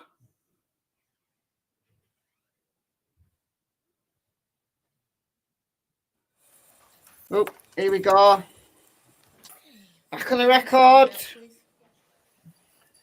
Back on the record. In a minute. Yeah, and very cheap babysitting. Yeah, really cheap. All right, moving out now.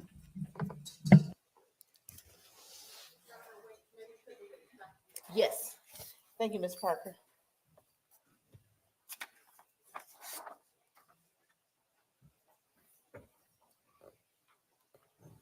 All right, Mr. Simon, please have a seat.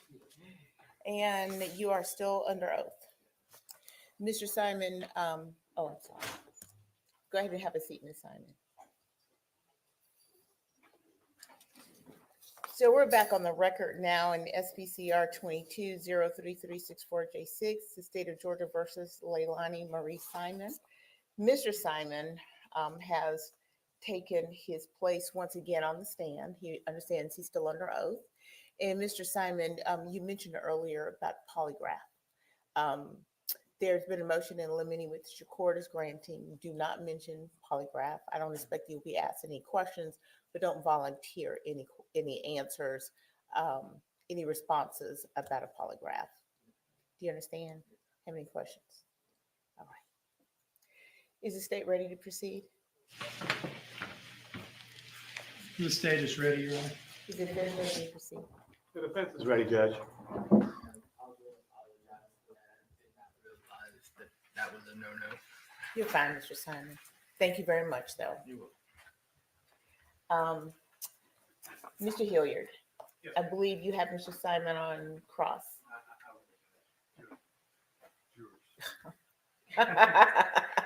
When we have them. Jurors, please. Thank you, Solomon.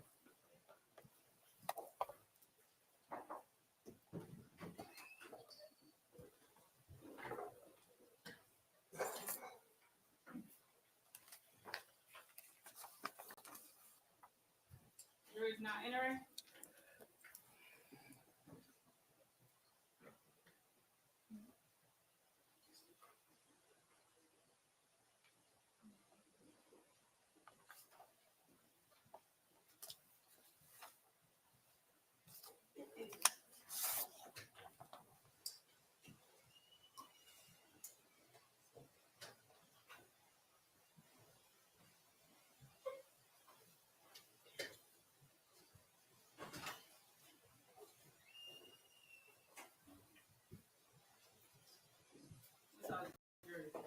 Thank you, Burch.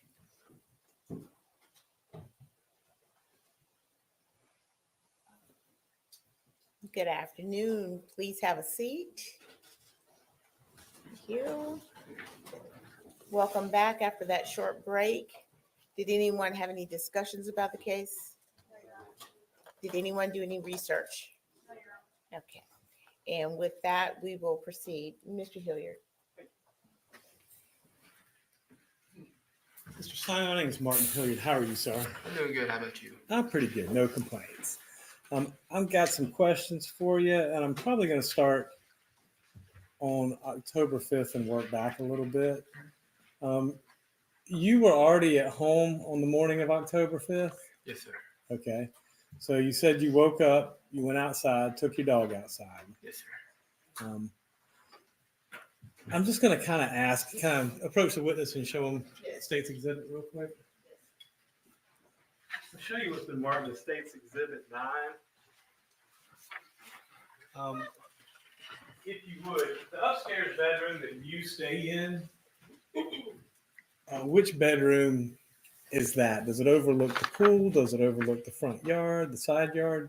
It overlooked the pool and the driveway. Okay. Because the way the bathroom was faced was towards the outside driveway. Okay. Then the room I was in faced towards the inside of the driveway.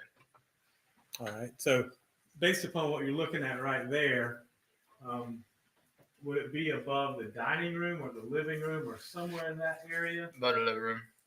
By the living room? Right above it. Okay. And so you could look out over the pool and the patio and the parking area, correct? Yes, sir. All right. And this other bedroom right here? Look towards the front. Towards the front. Yes, sir. Just trying to get an orientation. All right. So you are at home that night around the night of October 4th, around 11:40.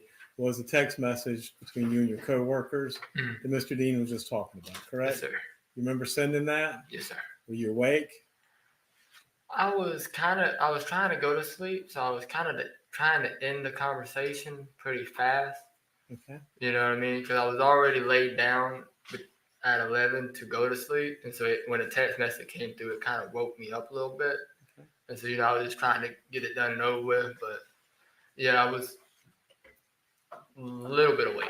All right. Well, let's just talk about that. So you were a little bit awake. Did you hear any doors opening or closing or a ruckus or anything going on at that point in time? No, sir. Okay. And and I don't know because I don't know anything about the house, but if the door for the living room or the dining room open or closed, can you hear that from upstairs or no? You can hear a car door shut, but you can't really hear the door shut unless it's slammed. Okay. So if the dining room door, the living room door are shut, you Mm. wouldn't necessarily hear it. No, sir. And I'm not trying to put words in your mouth, but if there's a car door outside slammed, you would definitely hear it. Yes. Okay. And so did you hear that at any point in time that evening? Around about 11:20, I heard a car door shut, and it was Leilani coming back in from getting cigarillos. And I just kind of laid there and ignored it because I just finished my episode and I was heading to bed. Okay. So about 11:20, you heard the car door shut. Now, in the morning times, do you hear when anybody leaves for work? No, sir. Being passed out, I don't. After working, I don't really hear a whole lot. Understandable. So you slept through the morning of October 5th till about 9:30, correct? I woke up about 8:30, but I laid there until 9. Okay. And you, at that point in time, had you heard anything? I heard a little bit of yelling, but like I said, that was an everyday thing, so I just didn't pay no attention to it and laid there until I heard it move away where I couldn't hear it. Then I got up and let the dog out.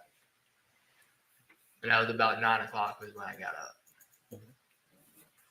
And you said you heard some yelling. What yelling did you hear? I just heard Leilani screaming, but I didn't know what she was screaming about or nothing like that. I just heard screaming.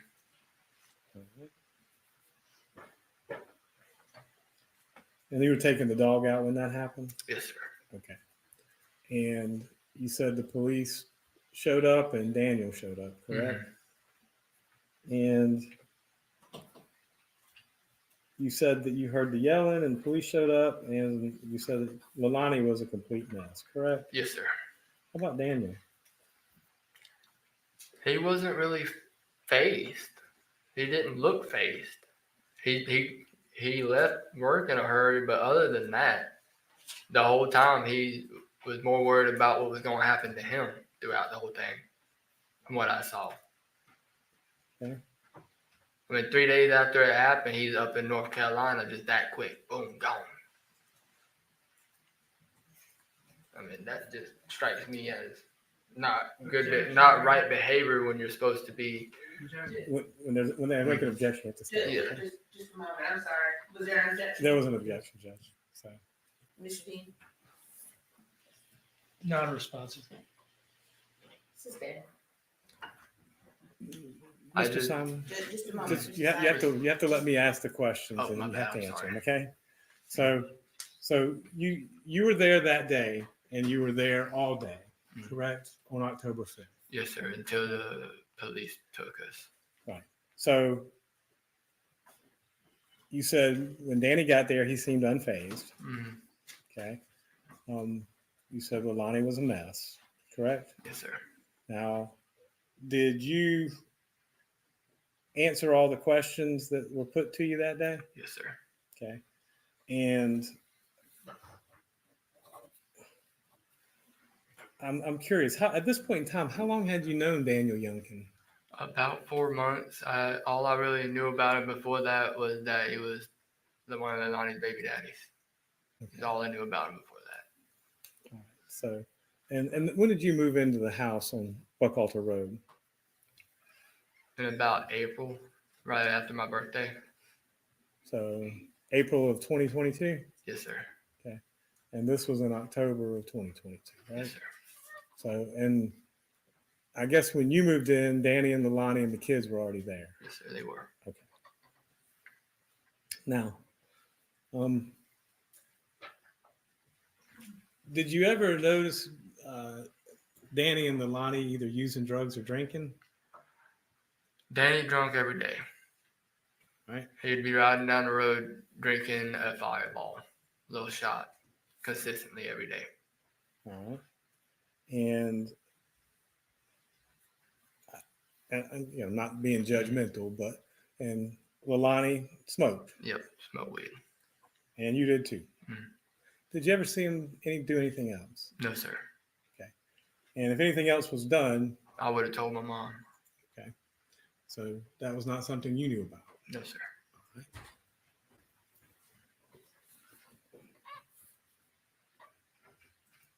And I believe Leilani knew that, and that's why she constantly tried to hide it from me, that she was doing something that she didn't want me to know of. Okay. And same thing for Danny, correct? Mm-hmm. Yes, sir. Yes, ma'am. So was it uncommon for the back door? And again, if you don't know, that's fine. But how did you normally come in and out of the house when you? Through the back door. Okay. And was that pretty much how everyone entered the house? Yes, sir. And was it uncommon that those doors would be unlocked? Normally, since I was the one that got off work, the last one to be home, it would be locked whenever my stepdad would be home. But if it was everybody else, I would be the one that locked the door before I went up to bed. So, and that's kind of what I was getting to. Normally, you were the one who locked the door when you came in at night, Yes, right? sir. And do you have any recollection doing so this particular night, the Yes, night sir. of October 4th? I locked it when I came in, and I had went in and talked to Danny, and then went to bed. And again, not being judgmental, but you smoke blunts. Do you smoke cigarettes, Paul? I used to. Okay. When did you quit? About 3 years ago when I started vaping. So you gave up cigarettes and started vaping. Yes, sir. How about Leilani? She smoked cigarettes? Yes, sir.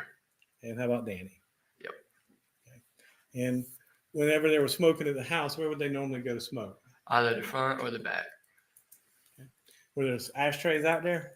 There was ashtrays in the back on the back porch, and there should have been one on the front porch. But then Lonnie started smoking after a few months of them moving down in that room. Now, you said you came in the night of October 4th, and you saw Quinton, Zane, and Sky. Sky was in the little swing thing where that's where she kind of just slept in that. Mhm. Zane was in his race car bed in the corner of the wall, and Quinton was right at the foot of the bed in the playpen. And they were all good at that point in time? Yes, sir. Okay.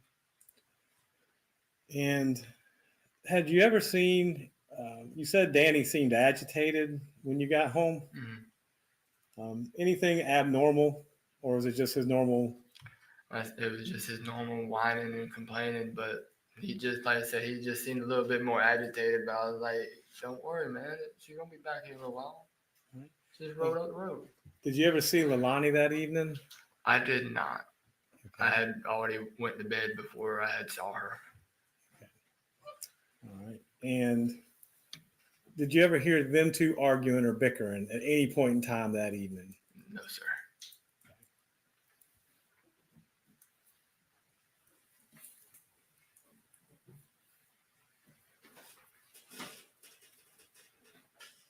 That's all the questions I got, Judge. Thank you, Mr. Simon. Yes, sir. Mr. Dean, any redirect? One moment, please.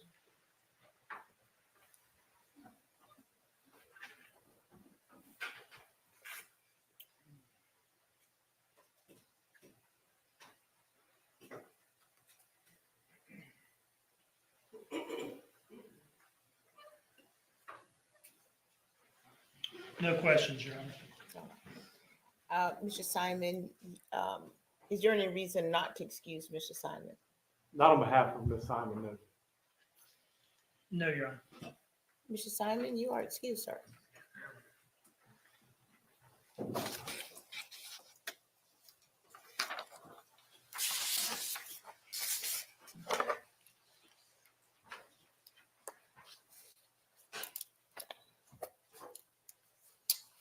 The state may call its next witness. Melanie Bowling, Your Honor. Okay.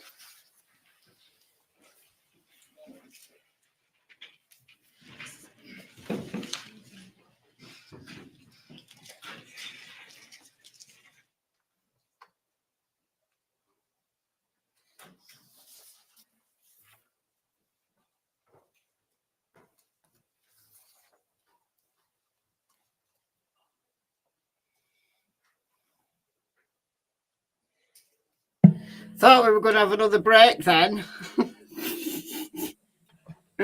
I did like Paul. I like Paul a lot. The evidence you shall give the court and jury in the trial of this issue shall be the truth, the whole truth, and nothing but the truth, so help you God. This way, madam.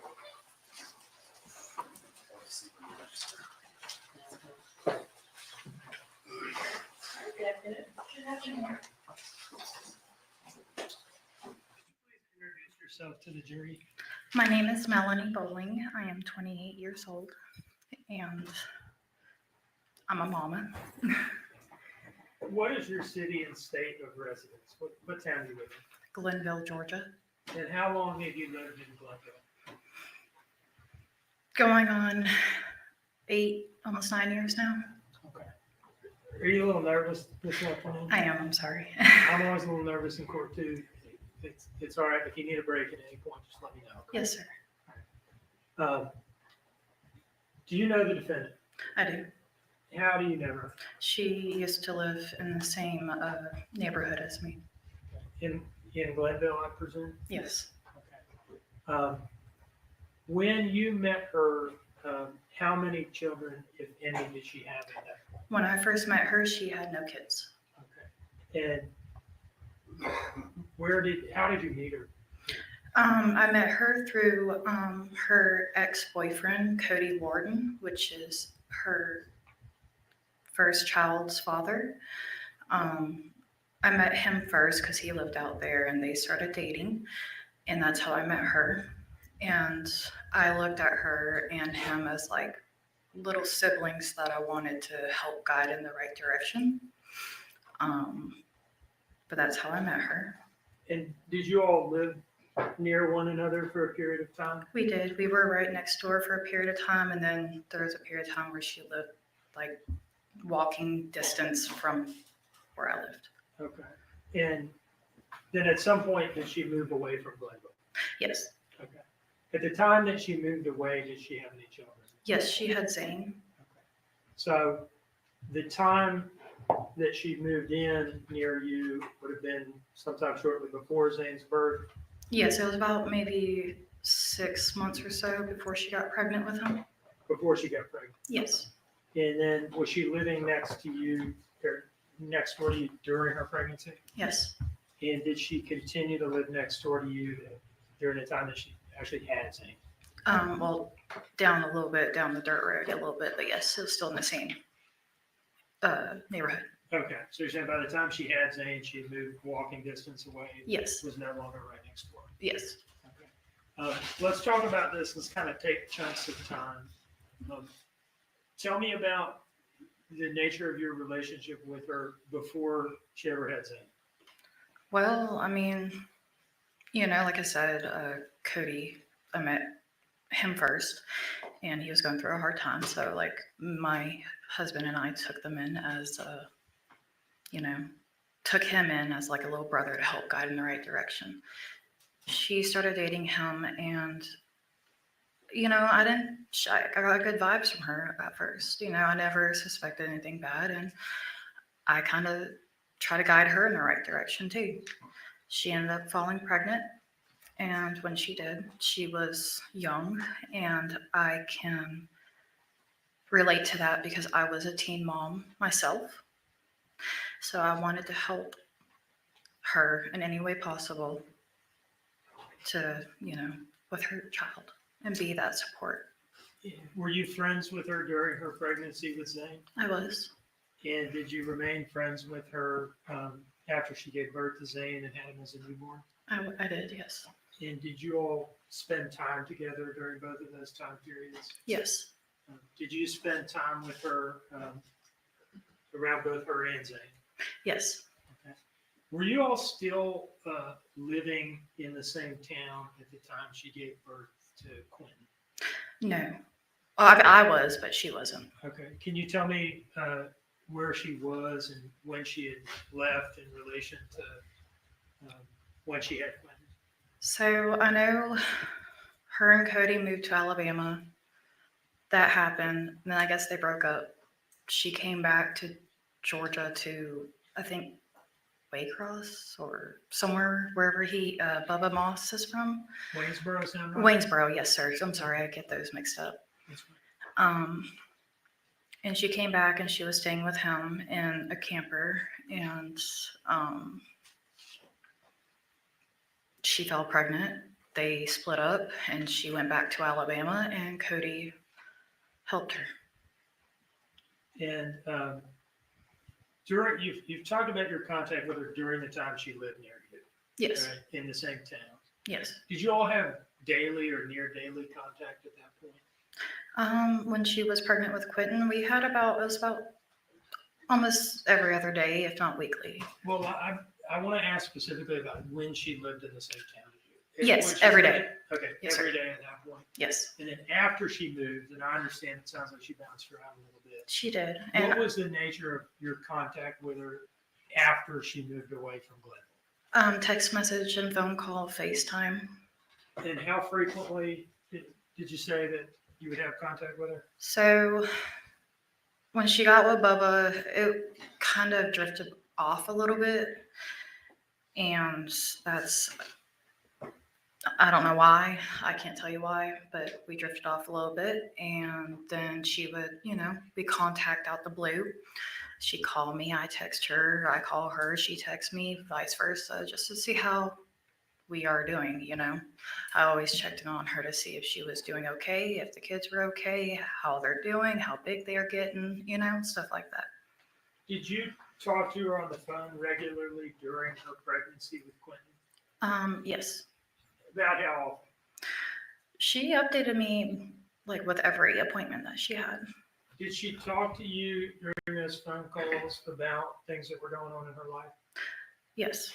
And tell me again how you viewed the nature of your relationship with her. I viewed her, like I said, as a little sister that I wanted to help guide in the right direction. So you're close. Yes.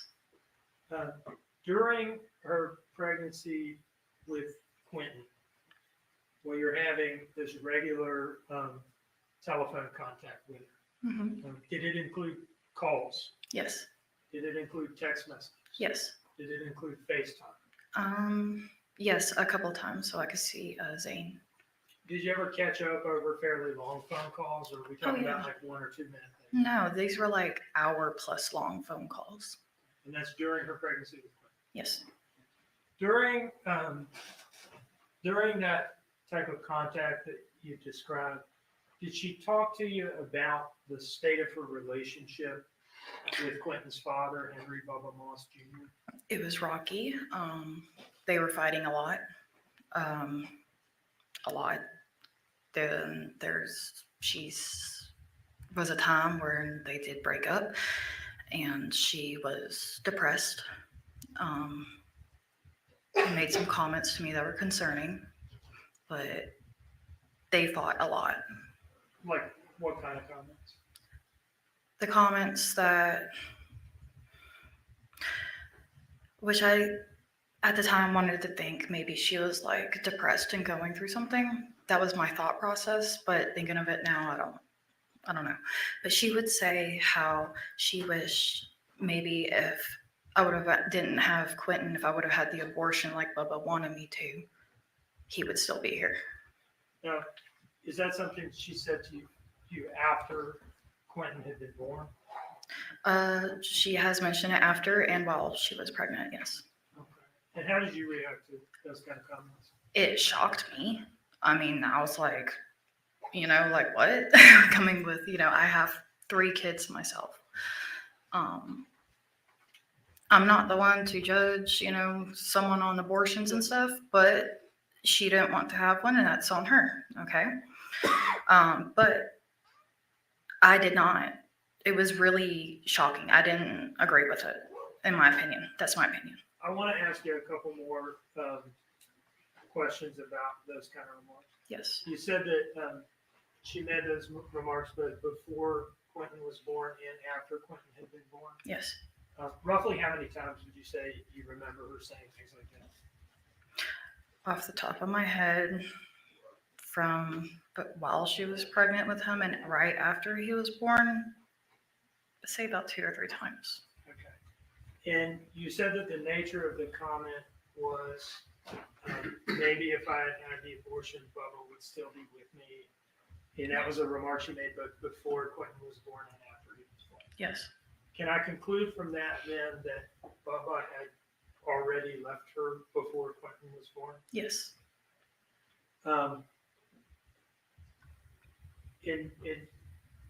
There's at least, sounds like 1 or 2 times where she said this, like, while Quinton was a newborn. Yes, a newborn and while he was older too. Now, I want to kind of move forward in time. Did you remain in contact with her to one degree or another over the phone throughout Quinton's short life? Yes. Okay. And let's say from, between Quinton's birth to October of 2022, how often would you say you were in contact with her during that time frame? And I understand it's like a year and a half. Yes. So, trying to think. So she came to my son's party in 2019 with Danny. I asked her to bring the boys, and she said that her mom had them. I'm sorry, but I'm trying to remember. No, it's fine. What was the question again, sir? Okay. About how often were you? Let's just talk about, I don't know, the year leading up to October of 2022. Okay. When Quinton is no longer a newborn. Okay. Yes. How often would you be in contact with her at that point? At that point, so it could be weekly sometimes, and then it would jump from weekly to monthly, and then I would have to be in contact with her. I would sometimes not get any contacts back for a few months. Then it come out the blue, she'll contact me, and we can go from talking to each other for like 2 weeks straight, and then there'd be gaps again. But in any case, it sounds like you never cut off contact completely. No. And would you, during this time frame, would you still sometimes have these long, extended phone conversations with her? We did. And would she talk to you about things that were going on in her life? Yes. And could you hear the children in the background at times? Always. Was there ever a time on any of these calls that you heard anything concerning directed towards Quinton? I mean, besides, may I repeat what was said? It's cursing. Or should I word it? Whatever your response is, you may give it. Yes, ma'am. I wanted your permission. So the rules here are, if you're, quoting, we would ask that you not just like insert your own. No, I just want to hit what she exactly if said. you're quoting somebody, yeah, tell us what you heard. Okay. There's been times when she has been getting on to Quinton, saying, "Will you get the fuck down, you stupid little shit?" She will call them assholes, you little assholes. I told you to go do this. Now go do what the fuck I said before I beat your ass. Called him a bastard child out of anger. I guess he was doing something like climbing on the table, and she told him to get down several times. And she's like, this is why I wish I never had you, wish I would have aborted you, and stuff like that. And I just want to make it clear the circumstances in which you're hearing this. Are you physically present with her when you're hearing these things? No, sir. Right. You're on the phone with her? Yes. And you can hear her saying these things over the phone? Yes. Okay. Let's kind of break these things down. You said something about her calling him a bastard child and saying something about his dad. Yes. Tell us what you remember about that. I know when she would get really frustrated with him that she can be unpredictable and say things very harshly that a normal mother would not say. And about, I wish I never had you, wish I would have had an abortion. So I wish I never had your dad, got with your dad, so I would have never had you. Stuff like that. And are you sure she was referring to Quinton? Yes. And how do you know that? Because she would yell, "Quinton, what the fuck did I just tell you?" And then go on with what I just said. I think you also mentioned asshole or something. Yes, asshole. For him acting like a 15-year-old acting, or a 15-month-old acting like an asshole. Could you tell over the phone what he was doing, or if anything, or what was going on that caused her to have these outbursts? I could hear the kids like, playing, screaming, running around, like what kids do. I have 3 kids myself, 2 boys and a daughter. So boys being boys, they get rough with each other. And, that happens, okay? But instead of like, hey, you guys can keep your hands to yourself, time out and do the separate them or whatever, she would start cussing and snapping and yelling and calling names. Now, how would you react, if at all? I don't know whether you. I was speechless, sir. I mean, I would try to be like, hey, calm down. You're just mad. You don't need to be saying those kinds of things. You don't mean it, thinking, she didn't mean it. That was my assumptions. Okay. But I would try to calm her down and be like, hey, chill out. Like, take a breather. They're just kids. They're little kids. Like, this is going to happen.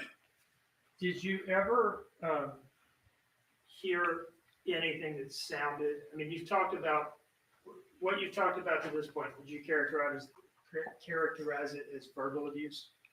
Yes, and I've heard her whip them, but I can't, like I said, it's whoopings, so I don't know if she's using her hand on their butt. I don't know what she's using. It's on the phone call. Okay, so for that, you're saying you can't say whether it was or was not reasonable parental discipline? Exactly. But you've heard stuff like that? Yes. Did overall, based on all your interactions with her and all your observations, did you develop the impression that she felt differently about Quinton than she did about Zane? Yes, because every time I would speak to her, she would always speak highly about Zane and her youngest one after she was born, but never about Quinton, even though he was the sweetest little thing ever. What kind of things would she say about Zane? Talking about how well he is, how smart he is, how he knows his ABCs, 1, 2, 3s, so on and so forth. The potty training,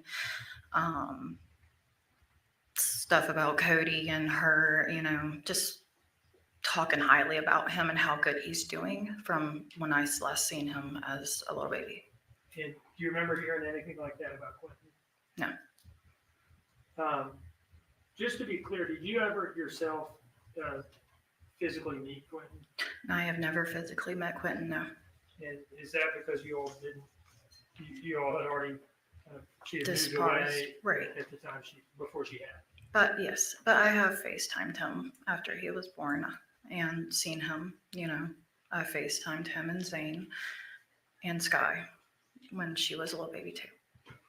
One moment, please. Yes.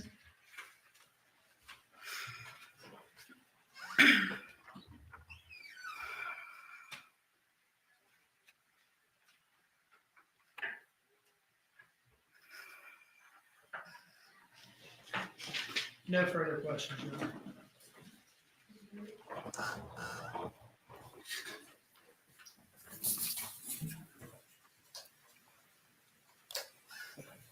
Ms. Bowling, you said that you met Miss Simon in 2019 with Danny? No, I met her in 2017, 2018 when she was dating Cody. All right, maybe I misheard. You said you met her in 2019 at a birthday party with Danny. She brought Danny to my son's birthday party that I invited her and her children to come to in 2019.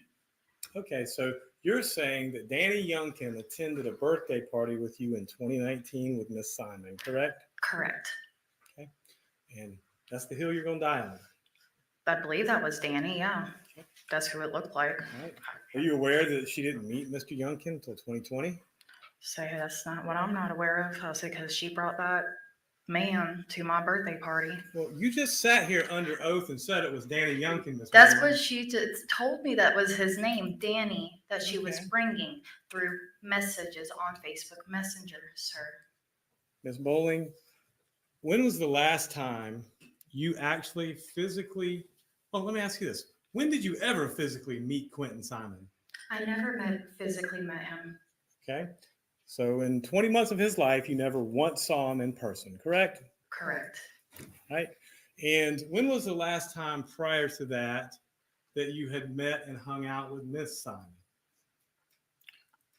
Prior to his birth. His birth. Okay. Prior to his birth was the birthday party, 2019. Okay. So at least 2.5 years prior, well, maybe a year, year and a half prior to his birth then? Well, actually, that was, yeah, roughly, yeah. Okay. So at that point in time, had Zane been born? Yes.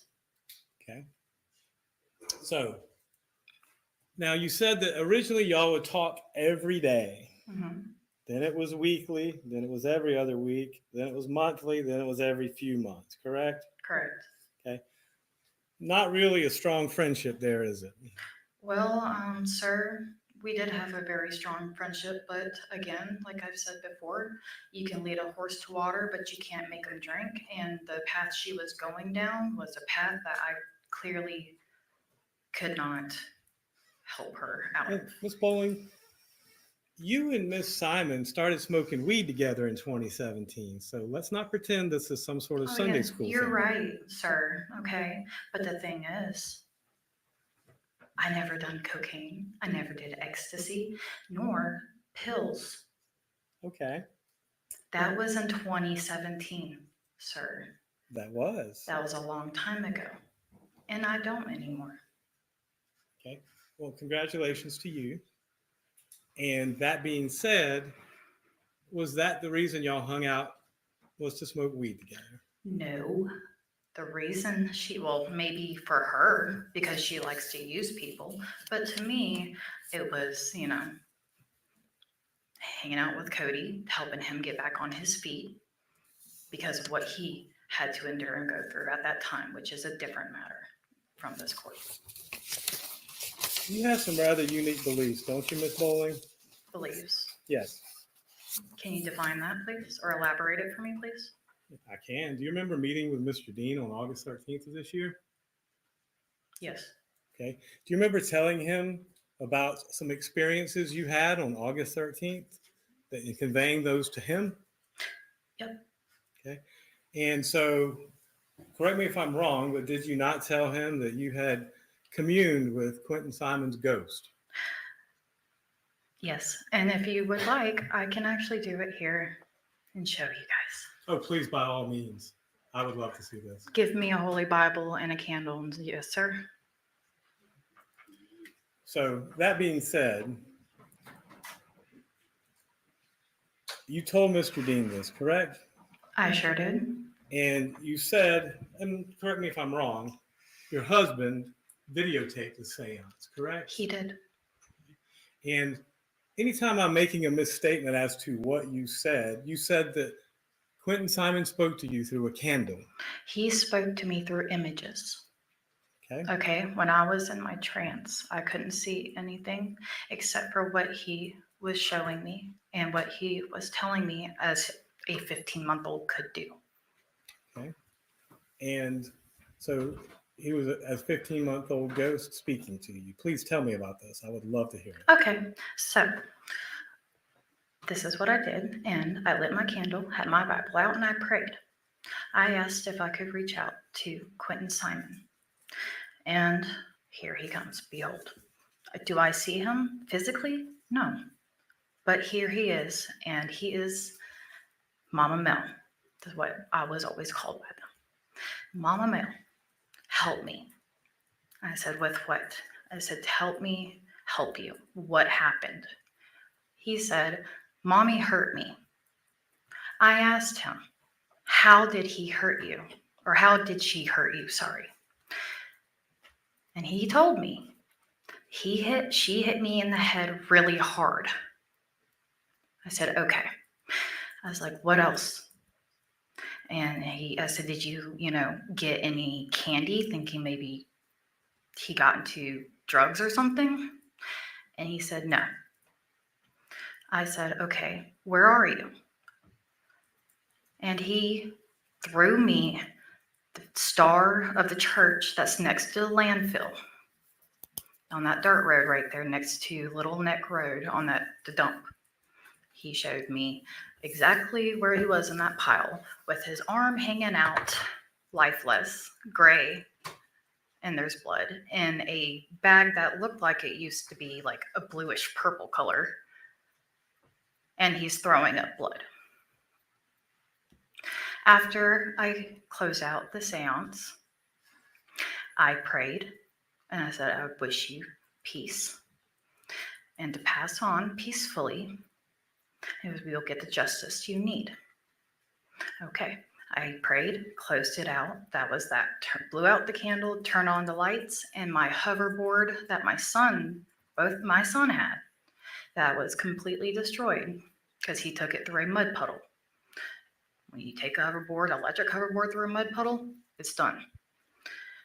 It started turning on and off by itself and moving, even though it's completely done for, and I've tried charging it and nothing. And what date was this? What day was that? That was, to be honest with you, is sometime in November of 2022.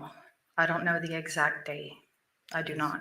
So this was after they announced they found remains in the landfill. No, this is actually before the indictment report came out. I had the dream, which I told them already, but yes. Okay. So it was in November, correct? Roughly, maybe the end of October. It's in that time area. I also had a major craniotomy that year, so my memory's a little. What's a craniotomy? Where you have to have a major brain surgery. They take your skull off, you know? Mm-hmm. Yeah, So you had a craniotomy? I did. And you told all this to Mr. Dean? To Mr. Yes. Mr. Dean. That's all the questions I have.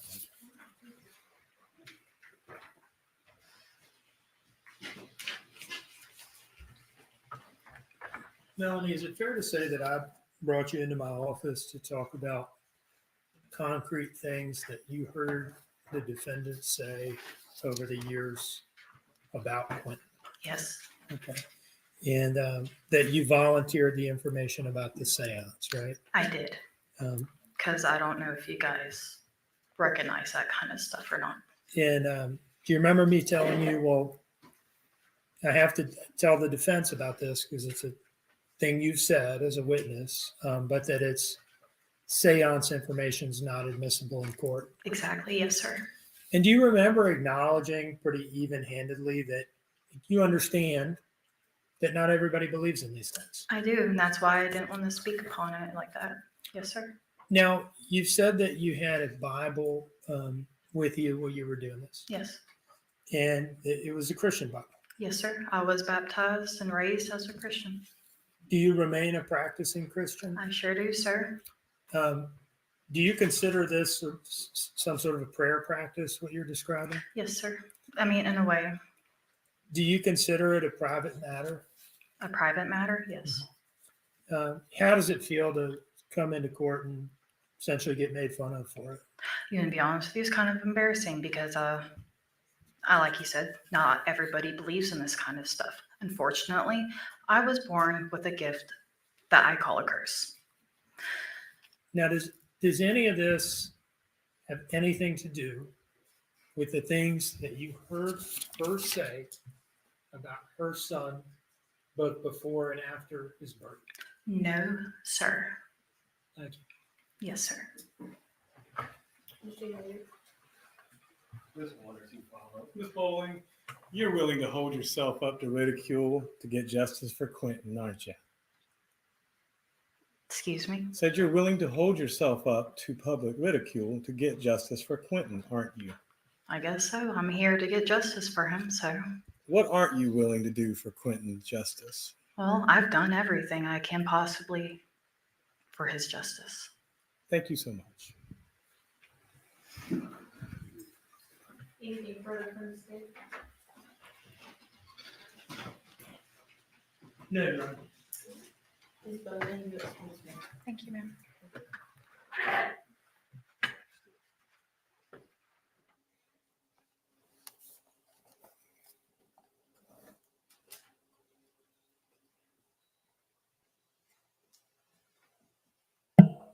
Oof. That was heavy. I wasn't expecting that. I really wasn't expecting that. Has it been about an hour? Yeah, I was thinking that. Oh, it's time for another I'm getting break. motion for Let's have another break. timeout, and I was thinking we've been going at it for a while now. Oh God, yeah, we have. Ms. Parker. Your Honor, I was just going to let the court know that our next witness may be lengthy. She's here, we can call her, but I wanted the court to be aware that it may require us to go after 5 o'clock. So just letting the court know to decide timing. All right. I'm inclined to hear this witness today, but let's take a break. It's 4:16. What did I tell you? Let's break until 4:30.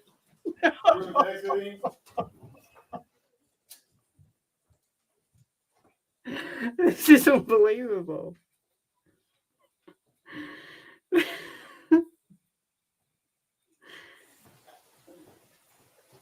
Unbelievable. As a matter of fact, let's make it let's make it 4:35 instead of 4:30.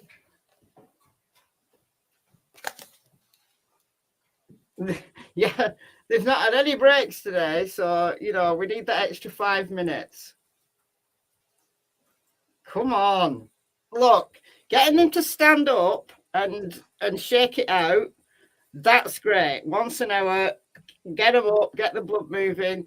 They don't need like 15-20-minute breaks every time. Thank you. Let me ask you, can you easily get the jurors outside so they can get a little fresh air? Would that take us longer than 20 minutes to get them down and out? I can give them my best shot. All right, let's do that. I have a feeling this next witness may take a while. Okay. All right. Thank you. We're in recess. Listen, we could have had the next witness that's going to take an hour. We could have had that witness done and dusted if we hadn't have had so many breaks. They collected the unwanted breaks from Delphi. Yeah, Judge Gold doesn't even let them have a lunch break.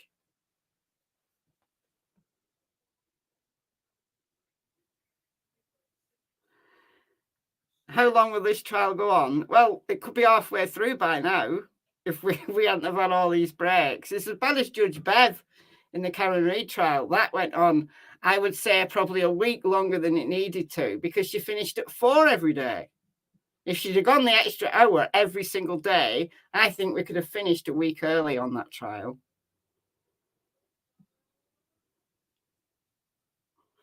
But now they got to take the jury outside now.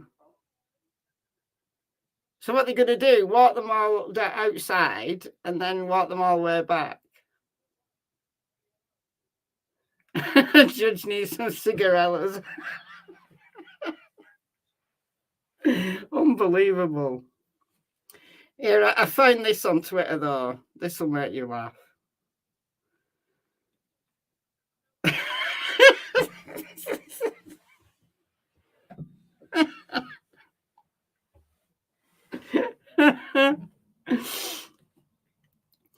Loads of people are posting that on Twitter. I don't know who made it. I don't know who made it.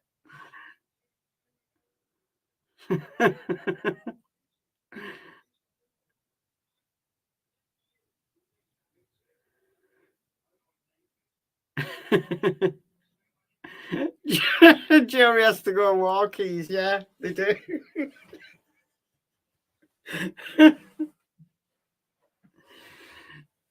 Dear me, just open the window. Let them have some fresh air. That's as good as anything.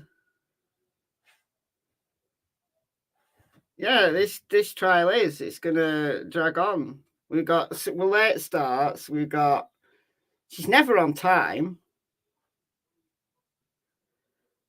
And then we've got a break every 2 witnesses.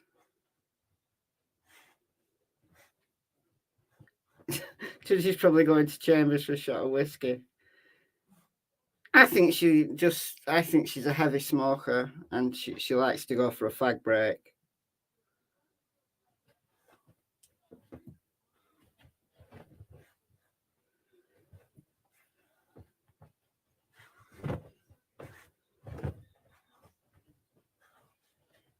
Billy Joe next. I don't know. I'd like to think Billy Joe is testifying. Honestly. Yeah, you can email me a short dog video if you want. The chat ran up then before I got a chance to see it. Josiah, yeah, email me a dog video. Be happy with that. She needs to invest in some nicotine patches. Then she can wait longer between breaks. Maybe she's just trying to keep that juror awake. Yeah, making them stand up and move around a little bit every hour. That'll do the job. Come from English. It's in the about section. Yeah, I'll put it in.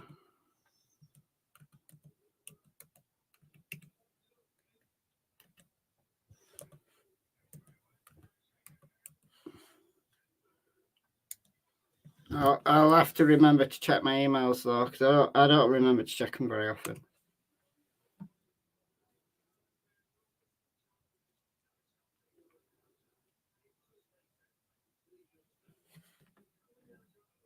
Oh, was all that issue with Tabitha earlier? Saying that this was an amateur channel. Was that what it was all about? Saying that the judge was a smoker? I mean, look, it's not offensive. If she's a heavy smoker, that's not offensive. It's a distinct possibility. Why do we need all these breaks? It's a distinct possibility. I didn't know how that all started with Tabitha. I didn't even bother to go and check where it actually started.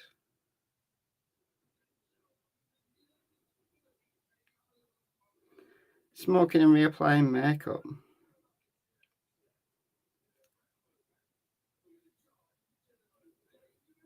She maybe thought that they needed to have a break after that really heavy testimony. I was not expecting that. I really wasn't expecting her to say that, because she was clearly very emotional. She was, she was mad. You could tell she was mad. Leilani sat there with the face on. But I thought, oh, Mr. Annoying is going to come with some things here. Mr. Annoying is going to start. Mr. Annoying is going to start. And then I honestly was not expecting.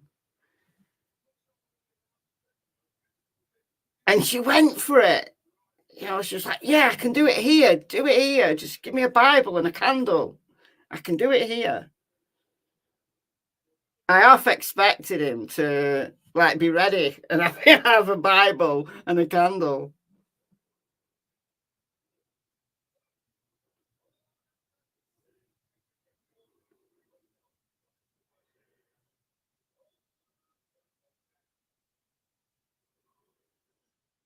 She's not a smoker, no smokers, wrinkles, and fingers not yellow. Very observant.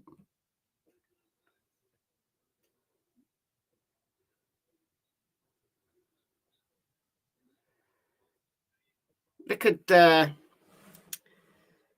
do the Ouija board or something. Crack open the spirit box. I really wasn't expecting that. I mean, look, if that came up, and it's obvious why the prosecutor didn't mention it, but he handled it well. Seance stuff isn't admissible in court. He didn't object though, did he?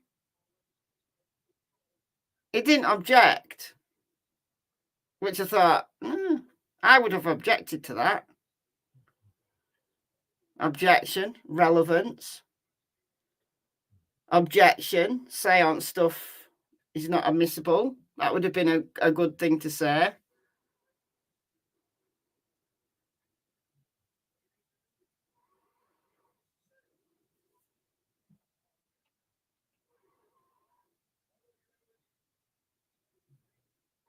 Yeah, not all smokers do get smokers' wrinkles. Right. I have family members who were really heavy smokers and they've not got smokers' wrinkles. I think yellow fingers is harder. Like you have to really scrub your fingers, don't you, to get the nicotine off.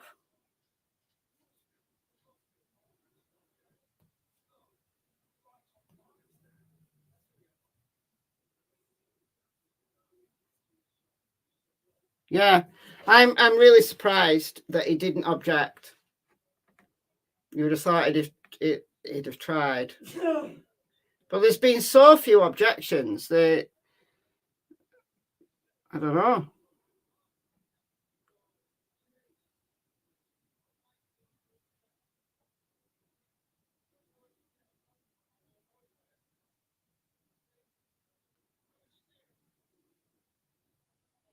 You don't get yellow fingers if you smoke. You have smokes with filters. All right.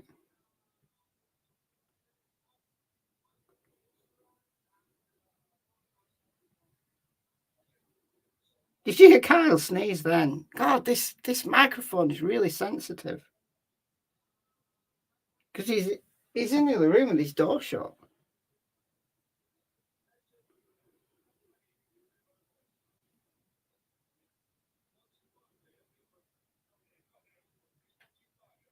I think it might depend on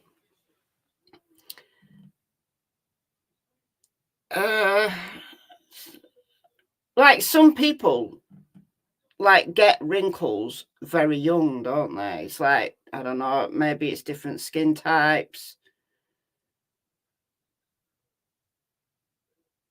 And then other people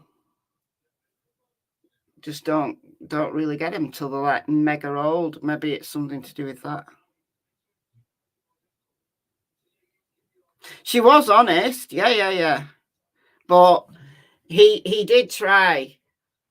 Mr. Annoying did try to twist it, you know, saying you do anything to get justice for Quinton, you know, kind of like implying that she's lying about what Leilani was doing, like the things she said to Quinton. I believed her.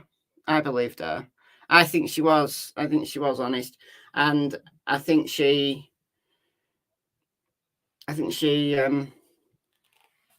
was well-meaning. I think she may have felt some embarrassment because he was obviously taking the mickey out of her, but it's there, and of course he's going to bring that up because it looks bad. But as I put in chat, some jurors might be believers. They might believe in, like my mother is a big believer. She's a big believer. And I know I'm like, I like spirit boxes and stuff like that. It's like, no, no. But some people do have a gift, and I appreciate that. But my mother's a really big believer. So if she was on the jury, she'd probably listen to that. She'd listen to it. So there might be, you know, some jurors who are not fazed by it, who are not laughing at it, you know, that they think, okay. And they're a bit more minded. Yeah, judge denied Sarah snacks. Yes, absolutely. I've forgotten I'd still got that up, honestly. I got this as well, in case we have any more Leilani rants. But we've not had any today, so I can save that one.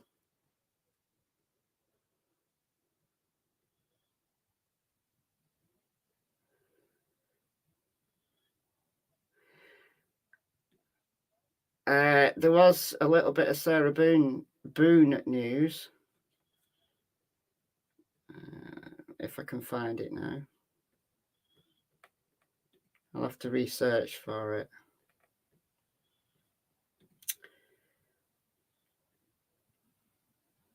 Here we go. Jury of 6 people and 8 alternates have been selected for the Sarah Boone trial. Opening statements begin Friday at 9 a.m. There we go. So they took 4 days to get a 6-people jury.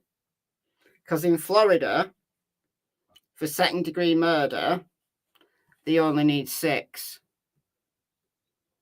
So I don't know why they needed 8 alternates. Because that would replace the entire jury and then some. So I've never seen an entire jury need to be replaced. It's a lot. It would be like a 12-person jury seating 16 alternates. But anyhow, trial is starting tomorrow at 9 a.m. So I will be live. I will be live. God, tomorrow's going to be a big day. Big day. Big day. So make sure you get some sleep tonight. It's going to be a big day tomorrow. We've got Sarah Boone, finally. We've got Delphi, finally. Opening statements 9 a.m. tomorrow. And then we've got this here with more breaks than, I don't know, more breaks than you can shake a stick at.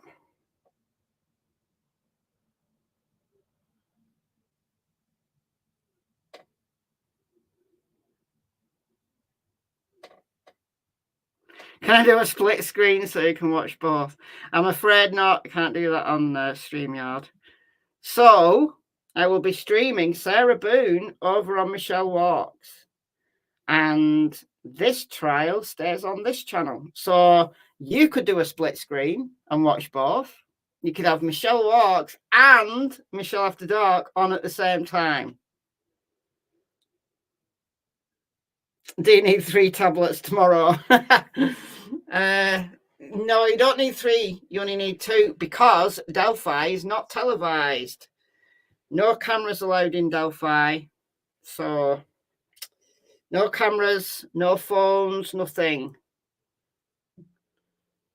The jurors are allowed to have their phones back in the evening, but they have to be supervised by the bailiffs when using them. I've never heard that before. You know, sequestering a jury is one thing, but they've even got to be supervised when they have family time on Sunday. They're allowed family time on Sundays, but they have to be supervised by the bailiffs. Look, I don't know what to say. So no, you only need 2. You only need 2 devices. If you want to watch both trials, I've got 2 computers, so Michelle Walks on one and Michelle After Dark on the other. But if you fancy and you want to do a split screen, then and there you go. And I found out today that I can talk to both channels at the same time. So even though I'm streaming different trials, I can put both mics on and talk to both channels at the same time, and there's no echo. As long as if you are listening to both channels at the same time, when I'm talking on both mics, you need to mute one, or else you will get an echo. But I'm guessing that not everybody is going to try to listen to both trials at the same time. Some people will. I can. I've done it before. But you end up really focusing on one for a bit, and then the other one's going in the background, and then you hear something important on the other one, so you focus on that for a bit. So it's not ideal. It's not ideal. I'd rather just focus on one, but what can you do? These are two trials that I've been waiting for ages. So there we go. This is what we're living with.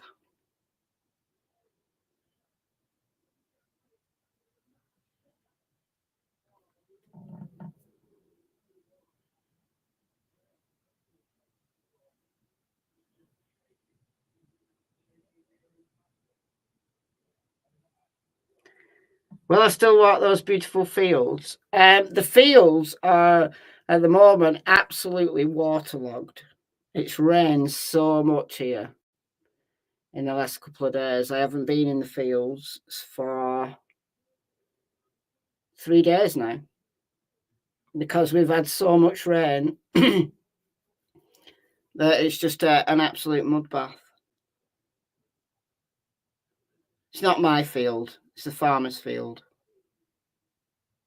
I just live next door to it.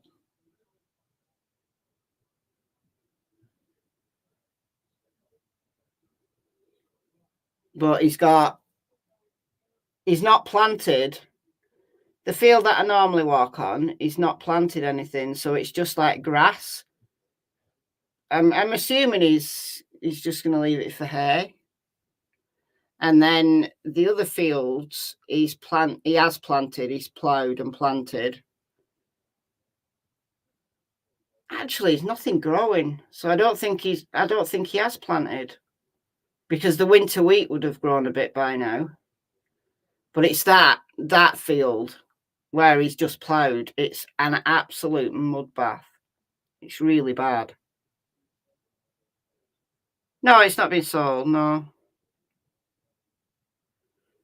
There is a field that's been sold for houses, but it's where the secret woods are. It's one of the fields that you can see from the secret woods. So it's not the fields next to here, next to my house. They're still there. Because like, come out of my back door, the fields are right there. And then you've got about, I don't know, 5 miles of fields. I've never calculated how far you can actually walk across the fields without encountering like another. I think you actually can walk all the way to Wigan. Still, maybe not still. I don't know. Anyway, yeah. So there's one field that's been sold and the building on it, but it's not here. It's oh. There we are. We're back on the record. We got an hour-long witness now, so buckle up. Buckle up.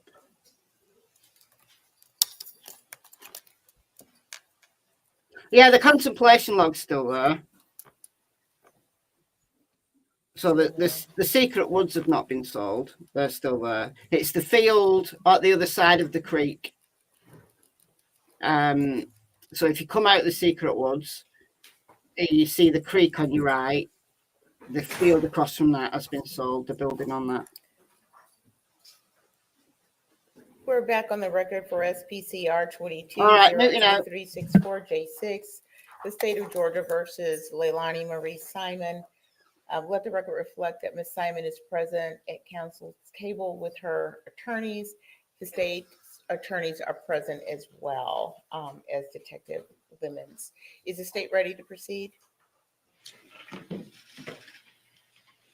Yes, Your Honor. Is the defense ready to proceed? Yes, Your Honor. Okay. The state may call its next witness. Let's bring in the jurors. Oh, for God's sake. I hear you. I do like her. I do, honestly. At least she can laugh at herself. I like that about people.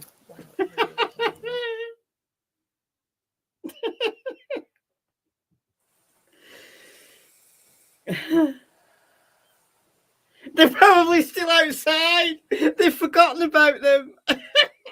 They're banging to get back in. I hope it's not raining. Oh dear.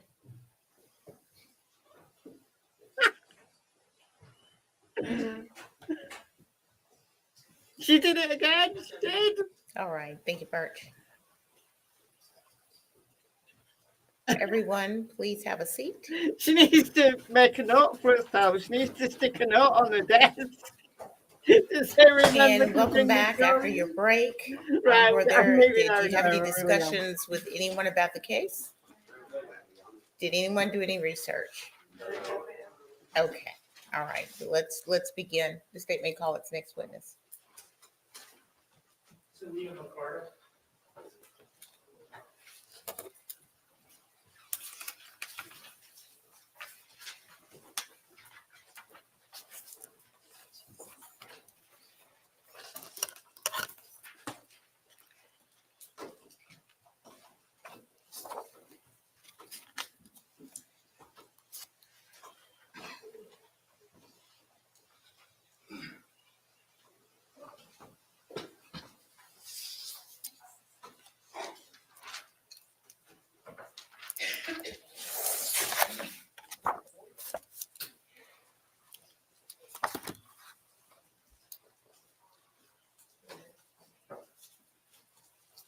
Step this way, ma'am. Face the clerk and raise your right hand. And as we begin, this is the point at which we want the cameras diverted from from the witness's face, from Ms. Mccarta's face. The evidence you shall give the court and jury in the trial of this issue should be the truth, the whole truth, and nothing but the truth, so help you God. Step this way, ma'am.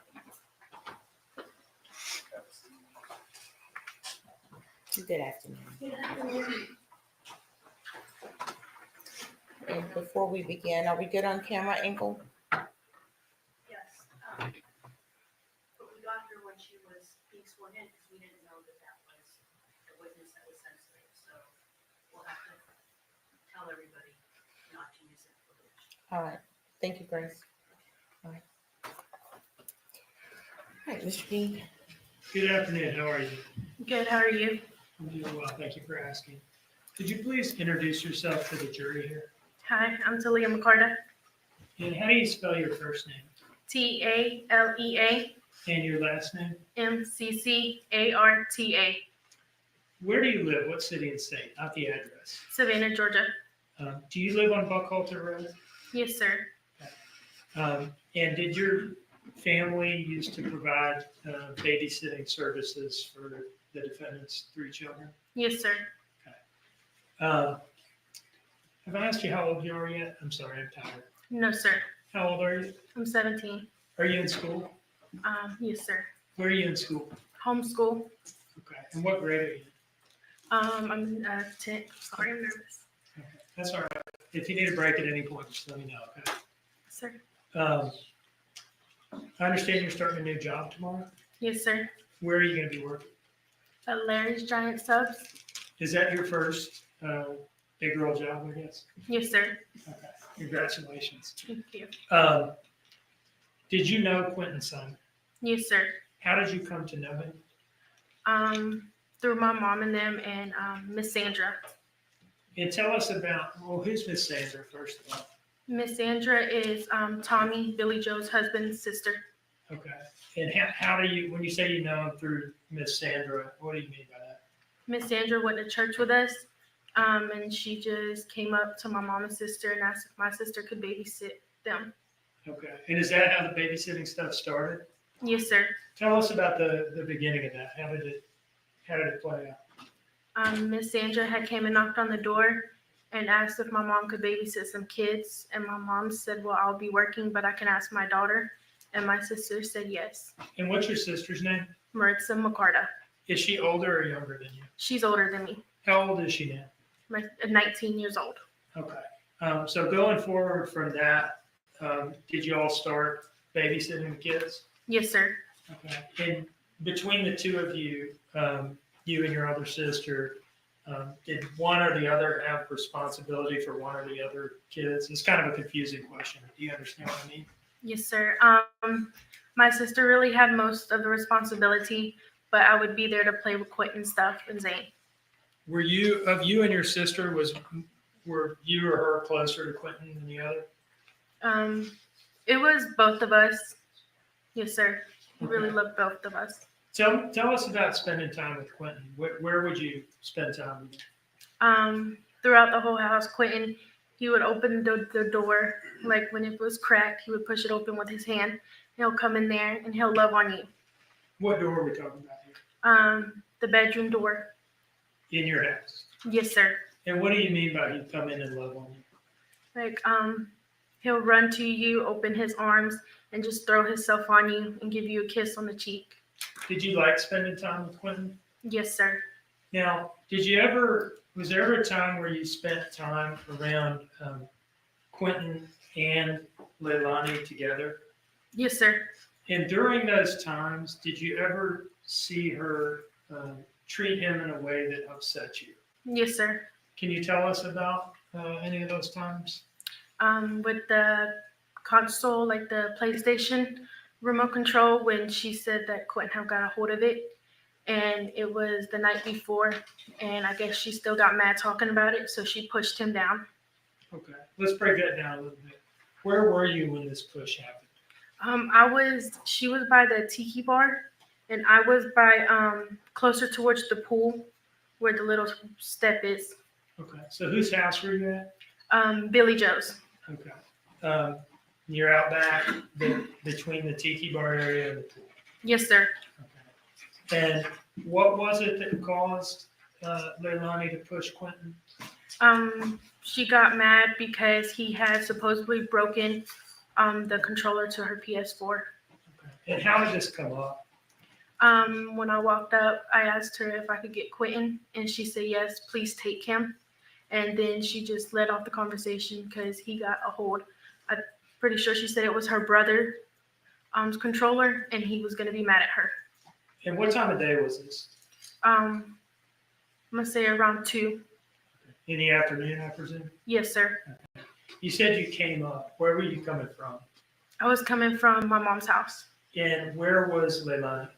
Leilani was outside. Okay. In the back there? Yes, sir. And where was Quinton? Quinton was inside. Okay. And you said you were coming over to see if you could get Quinton. Yes, sir. What do you mean by that? I know the night before her and Danny was arguing or something, and she had called my phone to see if I could come get him, and it was like around 4 a.m, and I told her I wasn't allowed at the house that late, and I didn't want to wake my mom up. She had work the next morning, but I would be over there the next day to grab him for my sister. Did you say she called you or she texted you? I didn't catch that. She called me. Okay. She called you at like 4 a.m. and asked you to come take Quinton? Yes, sir. And why did she want you to do that? She was getting aggravated with him. Okay. So it's the next day that you went over to get him? Yes, sir. And what were you going to do with him? I was going to grab him and take him over to our house. All right. And is that something that you would do from time to time? Come and get him and just take him? Every day. Okay. Yes, sir. Was he like your buddy? Sir? Was he like your buddy? Yes, sir. Okay. So you come up, you said Quinton's inside and Leilani is out back by the pool, right? Yes, sir. And you're there to get Quinton. Yes, sir. And at some point she pushed him. Yes, sir. At what point did he go from being inside to outside? He had walked up because the door, you could see through it. So he had walked up and put his hands and his mouth against the door, and he was happy. And she opened the door. She put the door handle and she pushed it open, and she was continuing telling me the story. and Quinton started saying bubbles. He wanted bubbles. And she pushed him, took her hand and pushed the middle of his chest and pushed him. And what was the bubbles thing about? He said he wanted bubbles. He loved bubbles. Okay. Are you talking about like soap bubbles that you blow? Yes, sir. Okay. When she pushed him, where on his, what did she use to push him with first? Her hand. And where did she put her hand on his body? Right here. In the middle. And at that point, her hand's on his chest, and what does she do? She pushes him. And what happened to him when she pushed him? He falls on his butt. And what did he do? He looked at me and held his arms out and started crying. And I told Leilani that upsetted me. And what did you do it? You okay?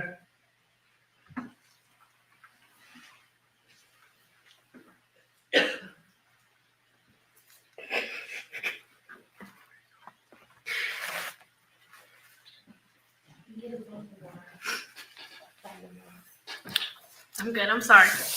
When he fell, what part of his body hit? Did he fall on the ground, I guess?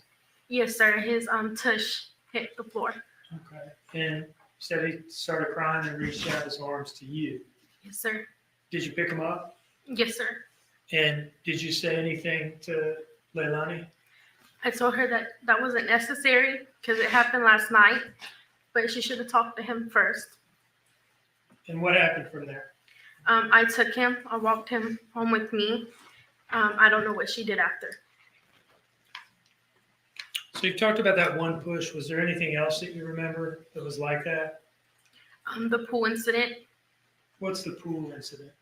It was me and my sister, and I believe 2 of my nephews with me over at her pool swimming. And Zane had got in the pool, and Quinton wanted in there. And I was fixing to go grab Quinton to put him in there, but instead of her listening to me tell her, hold on, let me get his floaty on, she just full on pushed him in the pool. Push him with what? Her hand. And where on his body did she make contact with? The back. Like middle of the back, upper back, lower back? The middle. Yes, Okay. sir. And she just pushed him into the pool? Yes, sir. And he didn't have any floaties on, it sounds like? No, sir. Okay. Was he able to swim at this point? No, sir. What happened once he was pushed into the pool? He went underwater, and when he came back out, he caught his breath, trying to catch his breath, and then he started crying. Was he coughing or anything? Yes, sir. And how did Leilani react to that? She said she really didn't care because if Zane could learn how to swim, then Quinton needed to be as smart as Zane. Now, what did you do when Quinton came up and was coughing and crying? I looked at my sister and I told her I'm going home. And then that's when I asked Leilani, I said, can I take Quinton home? She said, yes, I don't care. And how were you feeling at that point? I was mad because wondering in my head how she could push him in the pool knowing without any floaties and knowing he can't swim at all.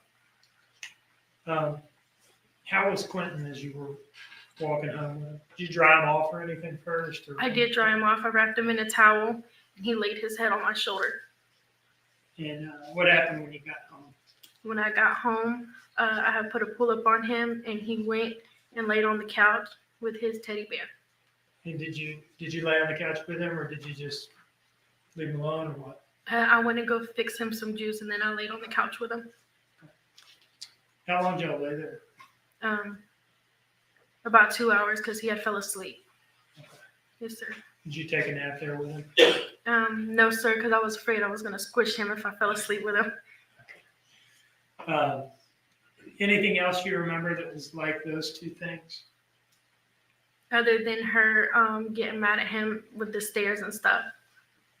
Tell me about that. It was one night when I went over there and she was smoking. She had went upstairs and she was talking to me about Quinton's father. And she said she don't know how Quinton could look so much like his dad when she's the one that gave birth to him. And I said, well, I don't know because I didn't want to really get into that kind of stuff. It wasn't my problem. And she just kept going on about it. And Quinton was down the stairs And I said, Leilani, he needs help down the stairs because I had Sky in my hands. And she said, he's a big boy, he can do it. I said, no, he can't, because her stairs in Billy Joe's house was kind of weird. And I said, he needs help. She said, no, he doesn't. And Quinton just continues to roll.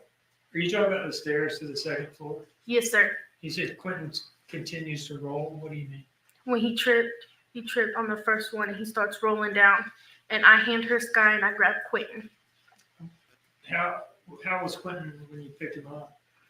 He was fine. He really didn't cry. Okay.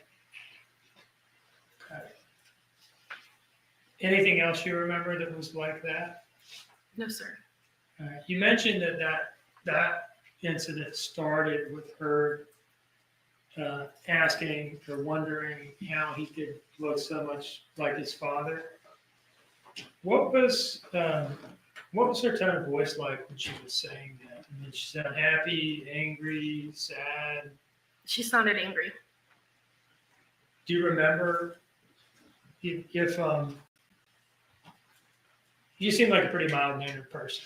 Yes, sir. But if I asked you to tell me what it sounded like when she said it, would you be able to do that or not?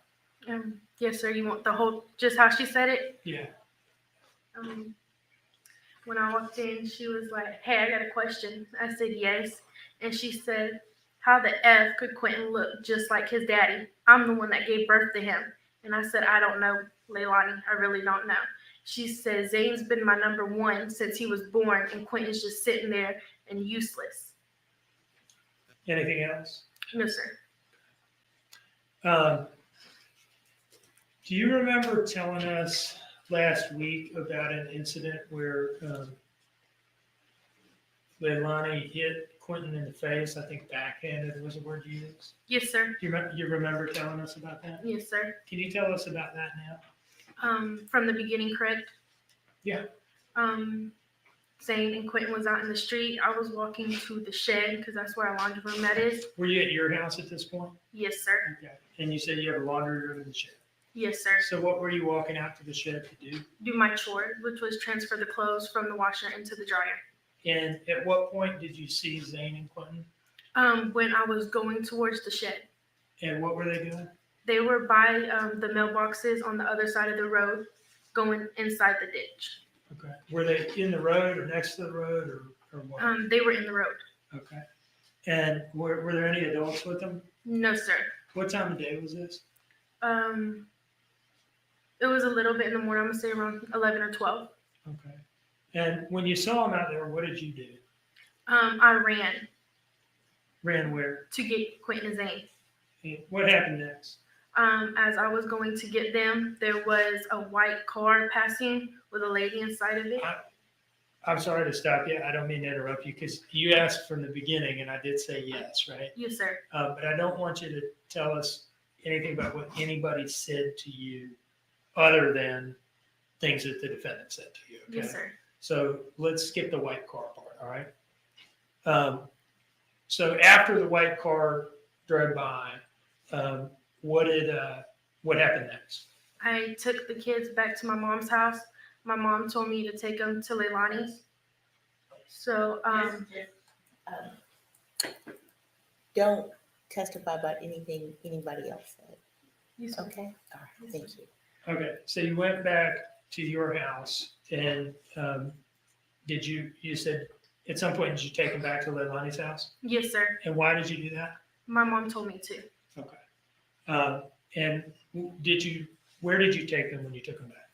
I took them when I entered. It was behind where the pool part is, the Okay. back. So you Yes, sir. walked around the back Yes, sir. and you had both of the kids with you at this point? Yes, sir. What happened from there?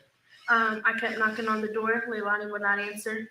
And I kept banging and banging. I just continued to bang until she answered. She came outside.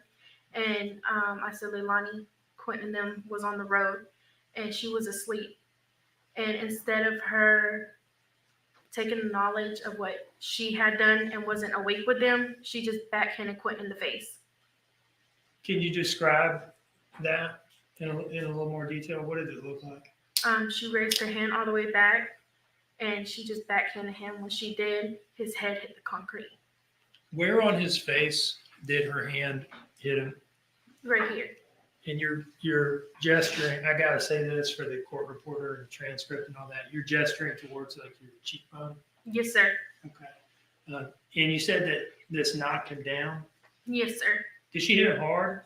Yes, sir. And when he fell down, what happened? I looked at her and then he started crying.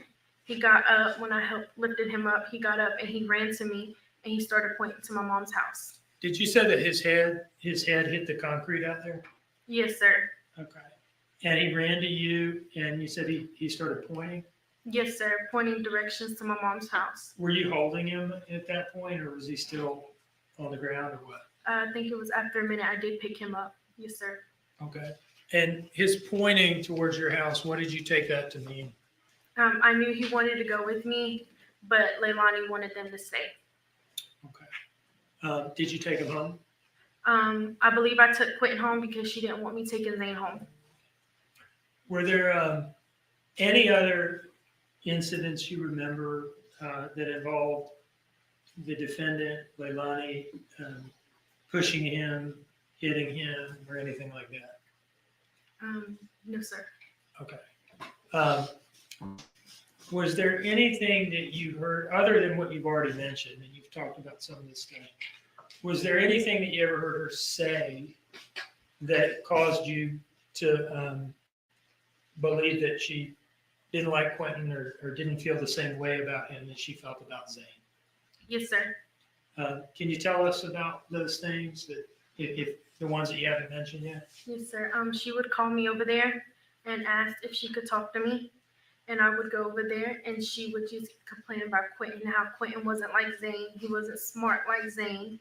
And that the only reason that she loves Zane and she didn't love Quinton is because Zane's been through everything with her and Quinton hasn't been through nothing. Did she ever point blank tell you anything about whether she had any feelings of love or affection towards Quinton at all? Yes, sir. She told me she did not love him at all. She said that to you? Yes, sir. Where was that when she said that? We was on the back porch. He was in like on the back porch. There's like a play area with a gate. Is that with the brown couch in it and the slide and stuff like that? Yes, sir. Okay. And who was you were out there? And was Quinton out there? I was in the play thing with Quinton, and she was by the tiki bar. Okay. How did that come up? That she's saying that about Quinton at that time? She was mad at Danny. Okay. Yes, sir. And how did it get on to Quinton and saying that about Quinton? Because Quinton was making noises with his mouth and saying he was calling out for Danny. He kept saying, Danny, Danny. And she kept getting mad about that. She was mad at Danny at the time? Yes, sir. Is that what you're saying? Yes, sir. And Quinton was calling out for Danny? Yes, sir. And that's what led up to her saying that thing about Quinton? Yes, sir. Okay. Did Quinton ever stay the night at your house? Oh, yes, sir. Can you tell us about that? Yes, sir. We would have Quinton for weeks at a time at our house. She never called to check on Quinton. But we never complained about it because we really enjoyed Quinton being at our house, being able to love on him. And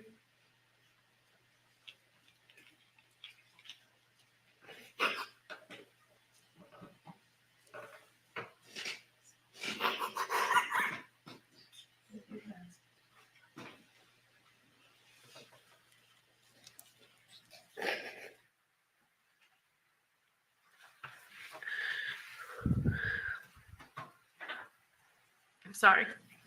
You miss him? Yes, sir. Think you're ready to be done with this now? It doesn't matter. I'm fine. You sure? Yes, sir. Okay. Were there times where Quinton would sleep over at your house, but the other kids would? Yes, sir. How did that come about? How did that happen? When Leilani would say she's coming to pick up the kids, she would be like, oh, I'm coming, or Danny's coming to pick up the kids. Quinton would never want to go when it was her. So she was like, he could just stay here. It's fine. How was Danny with Quinton and the kids? Danny loved the kids a lot. He was good with them. He treated them how they were supposed to be treated. No further questions, Your Honor.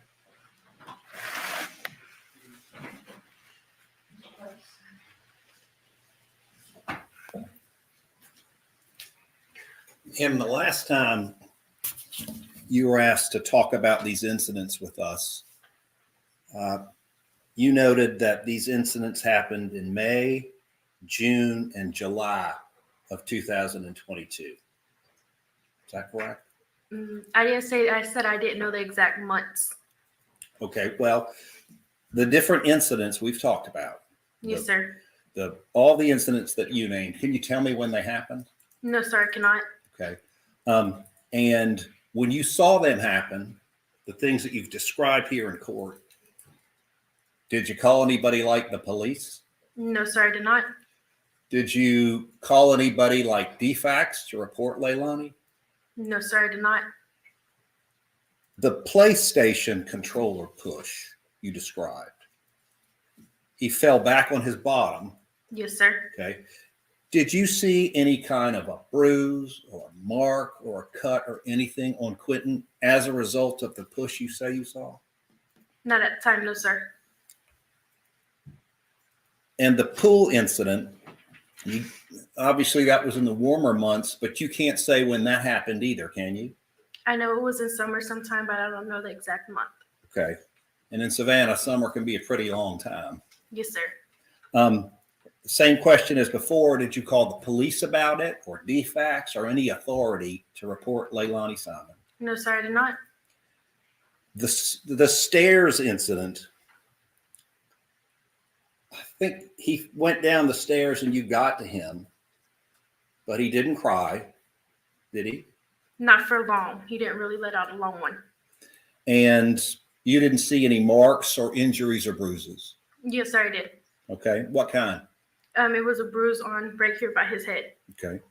Now the roadway incident.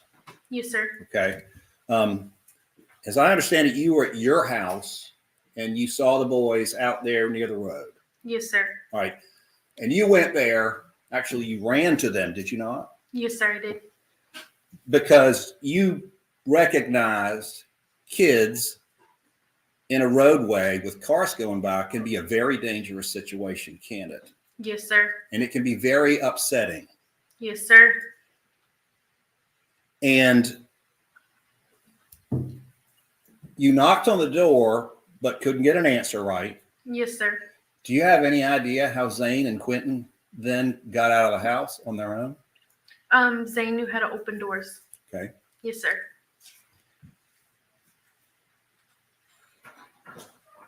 And right now, in recounting these different incidents, you can't give an exact date about when they happened, can you? No, sir, I cannot. And we've already established you didn't call the police about it, call any authority or any DFACS to report what happened. No, sir, I did not. Thank you. Yes, sir.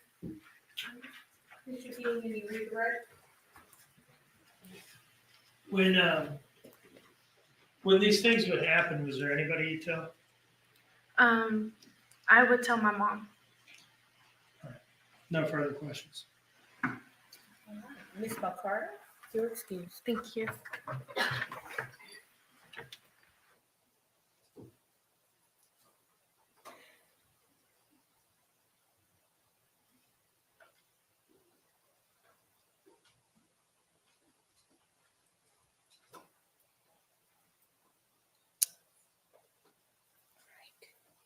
Mr. Dean, you may call your next witness.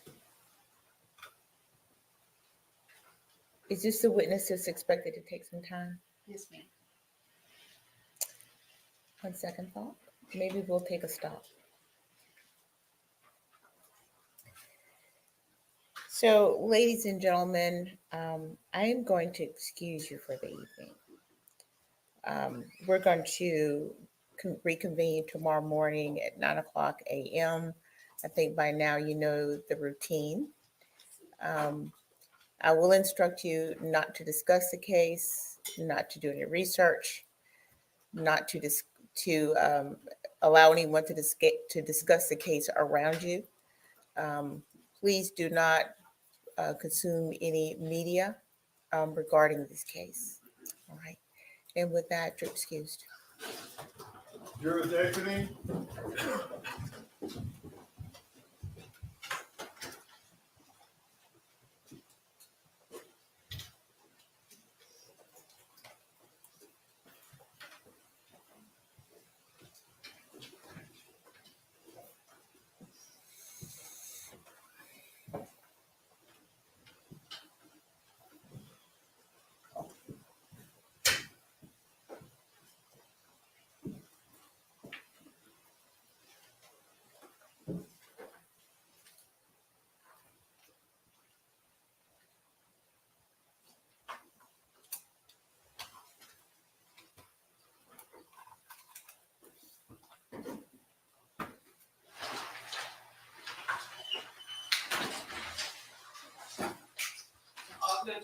Thank you.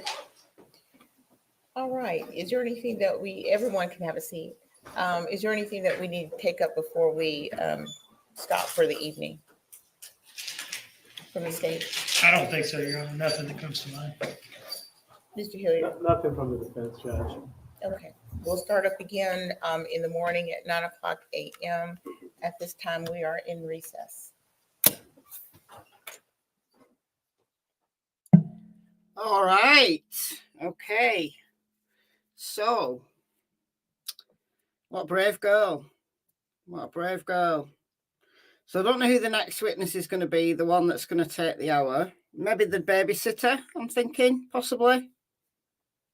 So, yeah, I'm going to be back here on this channel at 9:15 Eastern, which is 2:15 my time.